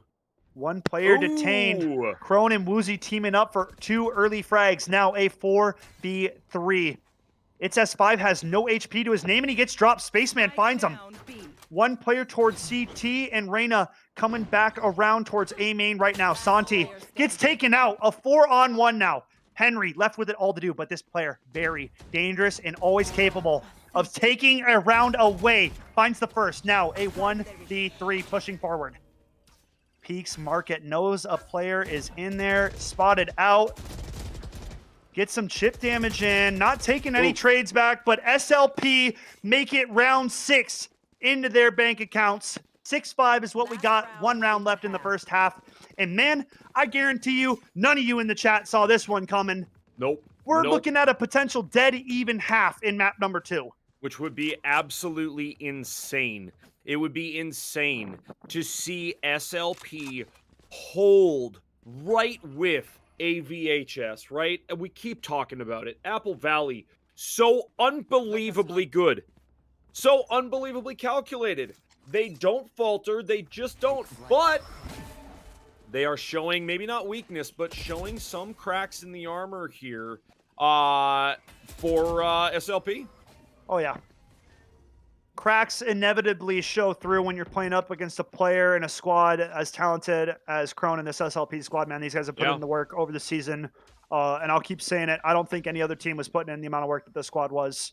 And it shows, man. It shows. Proof is in the pudding. These guys punched their ticket to the finals, and now they're taking it to the Titans. 6-5, man. They could walk away with a 7-5 half in this second game, which would be astounding comparatively to how the first map went. Yep. No, it would be crazy to see that. I mean, truly, it would be crazy. We saw Apple Valley go out and just, they dominated really on Icebox. And so for them to be now at a small disadvantage, but to be down, right, multiple different times in this half, it's uncharacteristic. Ooh. Oh, Henry finds the first blood, and Duck teams up for another, and this is looking like trouble for SLP. Crone goes down 2, and Apple Valley making quick work of them in the final round of this half. We are looking at a 6-6 half going into the next one, man, and I am pumped. Apple Valley. Some fiery shots at the end there. 6-6 is what it takes. Yep. Good half all around. What a finals it has been so far. Unbelievable stuff. Really fantastic. That first map, again, distinctly going the way of Apple Valley, but SLP getting themselves right back into this thing, not scared at all. What do you do? What do you do when you go up against the big dogs? Well, you got to bark just as loud as them, and you got to get in there and make it happen, and that is what SLP is doing, man. They're doing it, and I did not expect this. I don't think any of us did. We're tied at 6, and so they can make it happen. If they give it the effort they have for this first half of Ascent, they can make it happen 100%. Yeah. Now on the attack side, swinging out mid is the early play. They get tagged up and decide to fall back. But Apple Valley goes aggro towards mid. Henry peeks out and finds Crone. And Cubby teams up for 3 frags on top of that, and it's a flawless pistol round. Apple Valley go aggressive through mid and catch St. Louis Park off by surprise. A huge, huge opener for the side of Apple Valley. Yeah, they're big time in it right there.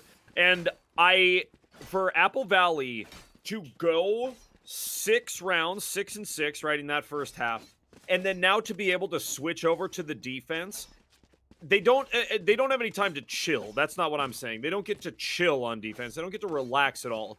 However, I do think defense is the easier side on this map, right? So for them to find success, I think they're having a little easier time. They just have to keep it up, and they have to avoid any really, really, really amazing plays out of whether it be Chrome or whoever. Duck and Henry teaming up for some fiery shots early. Changeup finds one, but Henry, the crosshair placement has been there all day. Spaceman, though, says no. Rips that heady off, and we're in a 2-on-3. Make it a no-on-3 is what it is. Boom. Some good economy damage, though, taking out 2 of those weapons. But now, SLP on that rifle buy, and Apple Valley looking for that bonus, right? So this is that round. I think most of the day-to-day, we've seen the rifles taking this one. But it is always still tough going up against a squad like Apple Valley, right? Yeah, of course. Of course. Yeah, I mean... Am I looking at this right? Yeah. Oh, yeah. So... you have right now, you have Apple Valley just kind of rolling through, okay, not stressing too much. They're going to wait to buy until next round. Who knows if they pull off a thrifty here? I mean, I would not put it past them if they get creative. We'll have to wait and see. Definitely not easy going against these rifles. Henry getting tagged very low off rip here, and SLP going to find out that push from its S5 early, and now moving right into this A site with 2 quick frags like that. 4-on-3 now, and Apple Valley, no one here, has to fully rotate onto this site. SLP sneaking onto that site and getting that spike down.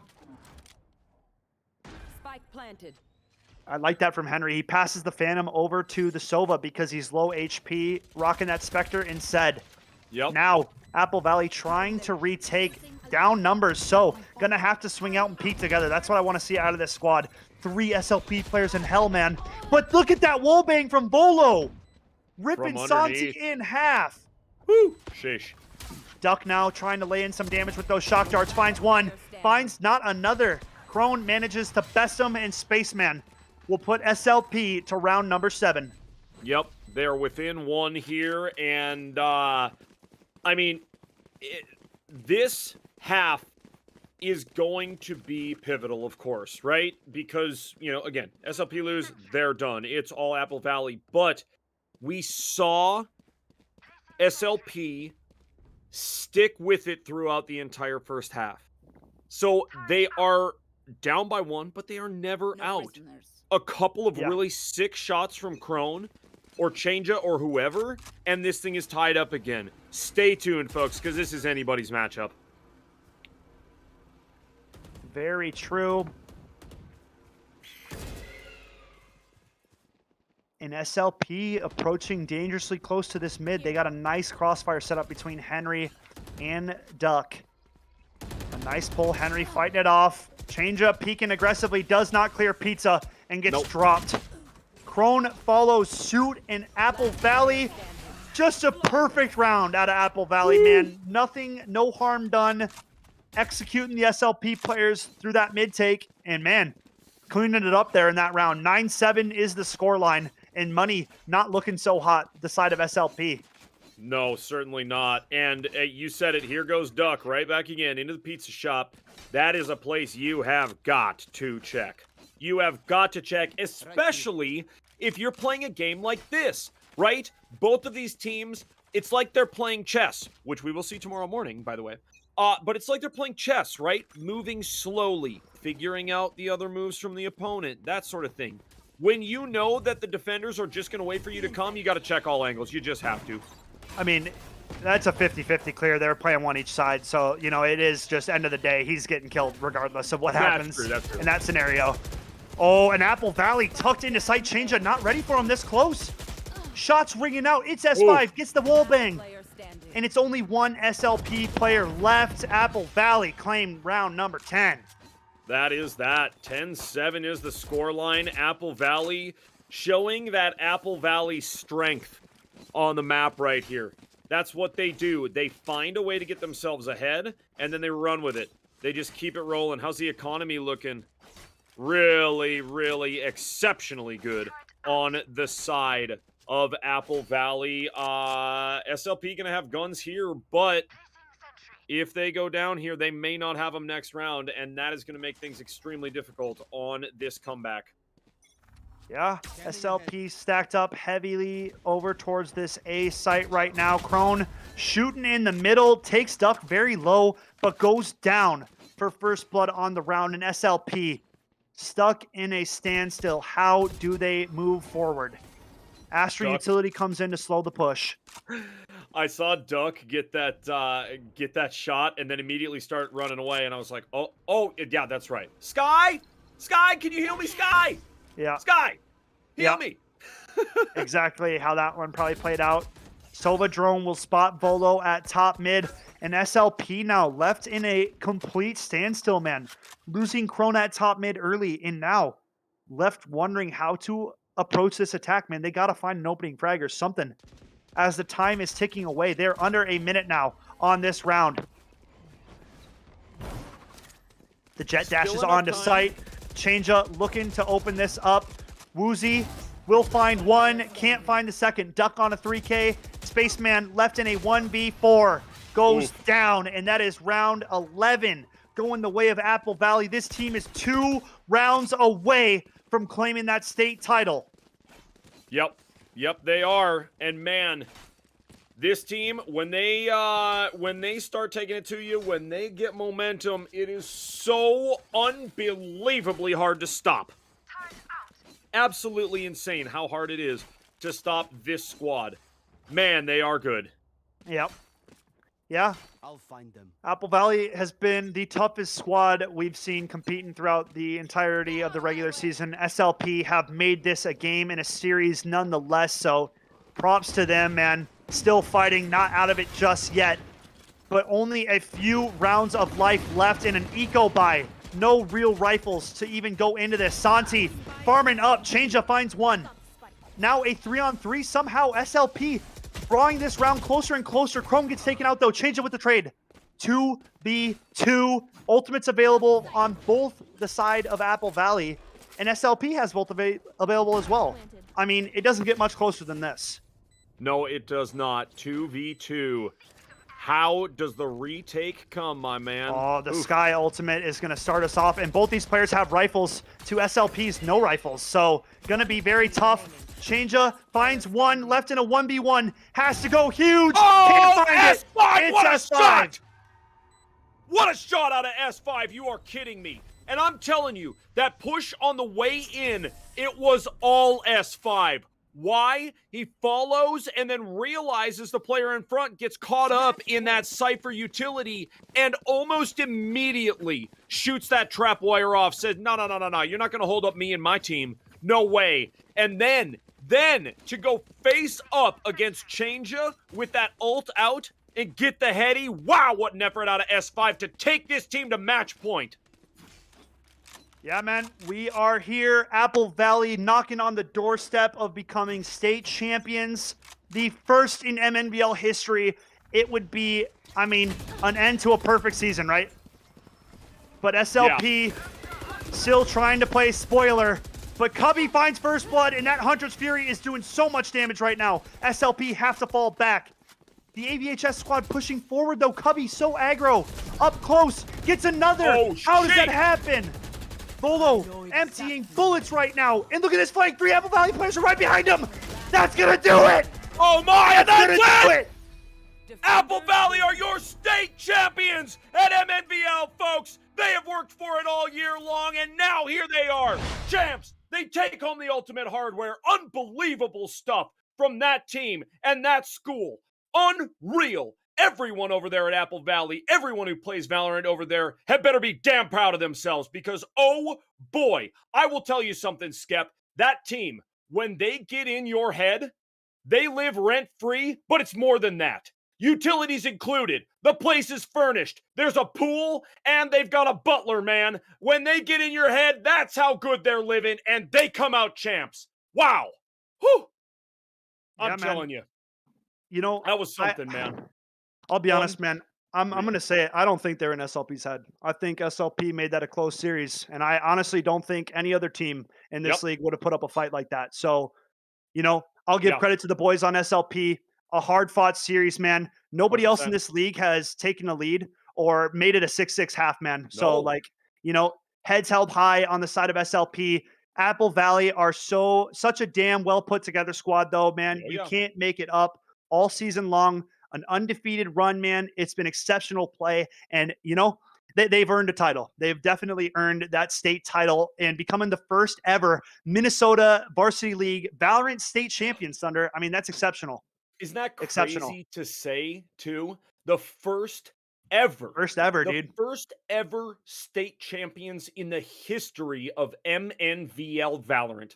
It is Apple Valley. They come out so strong all throughout the season. It has been amazing. We for sure are going to have S5 on an interview and maybe one or two of the other players we shall see. But man, you know, I keep saying it. When that team gets going, they are like an absolute freight train. You know, I mean, and you saw it there on that second map even, right? It was even all the way through the first half. And then you get into half number 2. Things even out a little bit, but then as soon as Apple Valley starts to get momentum, they keep it, they go with it, they run with it, and they make things happen. What a squad, what an effort. And they're taking home the ultimate hardware. I love to say it, but gold, that ultimate hardware is going to Apple Valley. Big trophies and big ups to them. GG's to everybody. But man, Apple Valley, that's some Valorant right there. Those are some aimers, and those are some real Valorant players right there. And hey, GG's as well to SLP. Nobody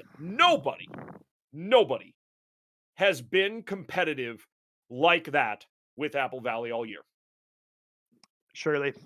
Crazy, folks. And again, all of the action brought to you by Wisdom. We cannot thank them enough for their continued support of us here at MNVL. Thank you. And thank you to all of you, the viewers. Folks, when we come back, we will be back with an interview and to cap off what has been another amazing state tournament here at MNVL. Don't go anywhere. We'll be back shortly.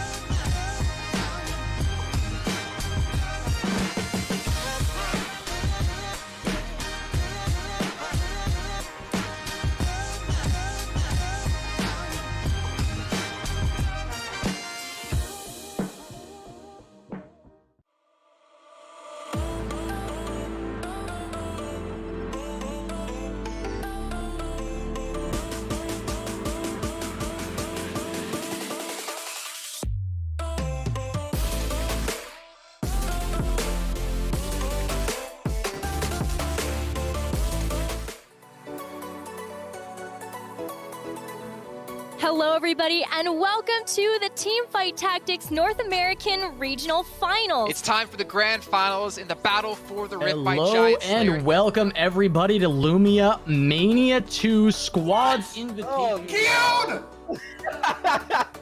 Someone screenshot that for us, please. That are going to be competing over these next 4 days of competition. There are 32 of them. That's the real question. Lion Blaze, he's going to recover in time. They both missed it. The draft starts right now.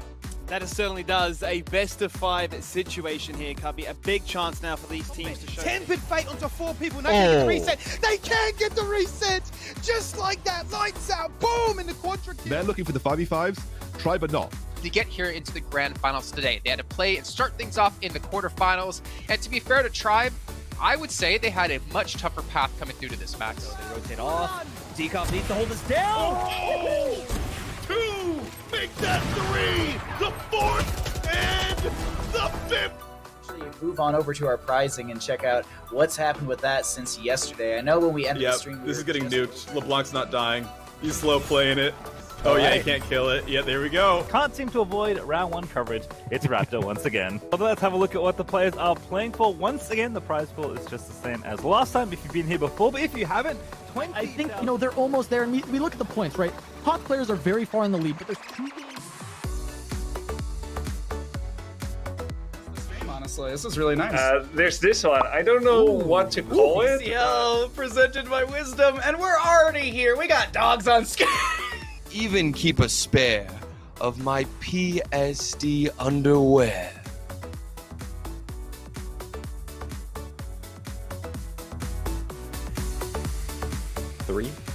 Coming two, to you in 3, one. 2, 1, and you guys are live.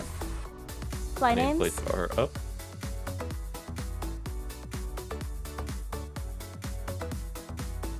That's it for. I broke my pen. That's it for us, folks.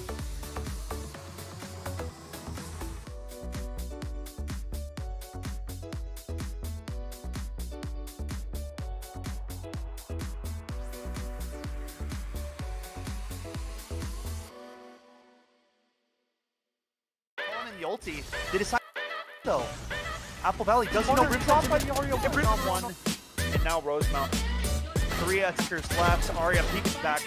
Nice jump up top. Out the foot on the stage, but I don't that peeks out. Gets dropped by Reyna. And the nice blind jump line. away by the Out. he gets it. Out! Reyna's starting to fall back now, waiting for the ulti side. That's Will. They do you have an idea that they are there? Dinks, but Reyna right above. Brimstone pick it up first. Out takes Cookie. Gets the first. Nice shot. Then Kavoy now. At this point, Sova moves up. Will catch the angle.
Hello, everyone, and welcome back to the Minnesota Varsity League State Tournament. Thank you so much for being here. My name is Thunder McFadden. I am joined by my main man, Skeptor, and we are joined by the captain of our state champions. It is S5, and actually, S5 was telling me in the background we got the whole squad there. What's up, Apple Valley? Congratulations, you are state champs, guys. Way to go. Thank you, thank you, thank you. Yeah! Woo! There it is. Hey, I got a couple questions for you. S5, let's kick it off here. How does it feel to be state champs? And I want to ask as well, what was your favorite part of the season besides the state championship? I mean, we had a blast the whole season. I would say the best part is we didn't drop a single map, so we went flawless the whole season. And then on top of that, Icebox, we got handed a lot. So dominating Icebox the whole season was really big. Awesome. Fantastic stuff. Y'all looked great on Icebox tonight, and you guys look great throughout the season. I mean, very, very dominant performances week in and week out. I'm kicking it over to you, Skep. Yo, okay, it's S5. My first question is, we saw Arya slash Egoist a lot on your guys' starting roster throughout the regular season. Mhm. And, Thunder and I for sure thought, she'd be a part of the squad coming into the tourney day. But was it strategic to kind of swap out the play style at all? Or was that just a coaching decision? Like, what's the thought process behind that? There were just a few things that got in the way, so we decided to switch the roster. But a big thing we looked at to like kind of brighten the circumstances Mhm. are nobody really has footage on two of our players. That would be Duck and Santi. So we went into it with a really open mind, kind of knowing that nobody really had anything on our team, and it actually worked out in the long run. So we're all For pretty sure. happy about that. Yeah, for sure. No, I like it. I just wanted to know, the thought process, and you guys looked great, man. It showed no signs of differential in your guys' team play. It was on point. You guys look great. Yeah, Thank you so much. really, Thank you so much. yeah, S5, fantastic work, both you and the entire squad. I want to ask about your comms and your communication. Okay, so throughout the day, did things change at all? And including, I want to ask specifically about the first half of Ascent here at the end. Was there anything about your comms that changed when you were tied up, or you were down by a round, anything like that? Explain to me that. We were pretty positive the whole go around on state and even in the season. A big thing we had with state though is we kind of reset with our players, so our comms were a little messy. But on Ascent, we were pretty positive the whole way through. We kind of knew on attack we would be a little sloppy, and going to defense it would change the momentum. So we were really confident going into defense, and yeah, we were pretty positive the whole go. Yeah, yeah, we could absolutely tell it. And watching you, the confidence from the attacking side over to the defensive side, obviously swinging your direction and really making things happen. It was a fantastic half and a fantastic day of Valorant for you. Big stuff. Skeppy, what else you got, my man? All right, dude. This is the question that I think everybody in the Valorant League wants to know. It's S5. I want to know how many of your guys' championship team are going to be coming back to play again next season. Next season, I mean, we would hope to have all 5 of our players again make it to state, but we're also looking for a third team. We have so many players at Apple Valley, making a third team would be huge. So coming back and making 3 teams make it to state, it was kind of unfortunate that we had JV go out, or Bravo go out in first round, but we played them. So, but 3 teams next season in state, mark my word. All right. Wow. Mark the words. You heard it from It's S5. Apple Valley Dang. looking to construct that third team. And boy, oh boy. I mean, 2 teams is scary enough, man. Who knows if the league's going to have any players if Apple Valley make a third team. But thank you for your time, bro. Oh, man. Yeah, great stuff. A third team out of Apple Valley. Wow, Skep. That would really be something. Sheesh. Big sheesh all around. S5. I want to open up this to you and anybody else on your team that's right there. Do you have any shout outs and any final things that you want to say as the first ever state champions in the history of MNVL Valorant? I want to say a huge shout out to our school. We had a lot of support with our staff, and a big shout out to my team. But also, if you guys want to see like a little bit more of us, we all stream once in a while. So I guess you could go follow us on Twitch. Yeah. There you go. Who else? Anybody else got shout outs? I hear somebody in the background. Shout outs. Go. Shout outs. Oh, go. You go. Cubby, twitch.tv/CubbyFPS. Cubby FPS. Duck in the toilet, or twitch.tv/duck in the toilet. There you go. Twitch.tv/Henry. All right. You got anything, something? Okay. That's it. That's Sweet. it. All right, folks. Well, hey, thank you so much to all of you at Apple Valley. What a school, what a squad, and what an esports program you all are developing out there in the suburbs of Minneapolis. I am so proud of y'all. Fantastic work. You are state champs. Way to go. Thank you. That's what I'm talking about. Wow. Wow. GG's to everybody, and GG's again to our champion school. Absolutely fantastic work. What a season it's been, Skeptor. What a season. What are your final thoughts on the season? Dude, I'm happy that we brought this game in. This game blows Overwatch out of the water, and it's not even close. Anybody that has something to say can take that up with me after the show. And frankly, I can't wait for more Valorant action. I definitely think that this could be one of the bigger esports in MNVL. And dude, I had a blast casting it this season. As always, it's the best casting with you, Thunder. This is one of our best games, I think, that we bring it to the table. and we got 2 more days of state finals action, bro. So if anybody thought that this was the end of it, you got another thing coming, because Thunder and I are kicking it back tomorrow night. And then guess what? A little bit on Sunday night as well. And then there's streams going during the daytime as well. So like, MNVL is going to be live. The question is, are you guys going to be there? That's what I got to ask. Yep. Will you be there? I will be. I certainly will be. So tomorrow morning is chess. Tomorrow night, Rocket League. Yes, sir. Sunday morning, we're going to see Minecraft, and Sunday night, we're back on the maps. You're going to get to see Thunder McChadden on Sunday night. You folks just wait, because it's Call of Duty to end off our state tournament. Unreal and unbelievable stuff. Unreal. Great. Skep, it's been a great night. Yes, sir. Appreciate you so much. You are my partner in crime. You are my main man. And we might just be the greatest casters on the entire planet. I don't know. That's been known information, bro. I think people are just late on receiving it, I think so. Yeah. The strength of this squad, not only on the caster desk, but behind the scenes. Everybody that we have here on the production staff at MNVL, new Forever faces, grateful. old faces. Forever grateful. Everybody killing the game. That's what we do here at MNVL. Please, folks, follow MNVL on all social media. Please. And thank you again to Wisdom for their continued support of MNVL and of our Valorant League. Big ups to them. Folks, it's been a night. It is night number 2 of our state tournament. On behalf of everybody here at MNVL, including my main man, Skeptor, and everybody on the production staff, thank you for being here as I swallow my own spit. Nice. Thank you for being here. Gross. Tomorrow, we are going to see chess again. Tomorrow night, Rocket League. Sunday morning, Minecraft. And Sunday night is Call of Duty.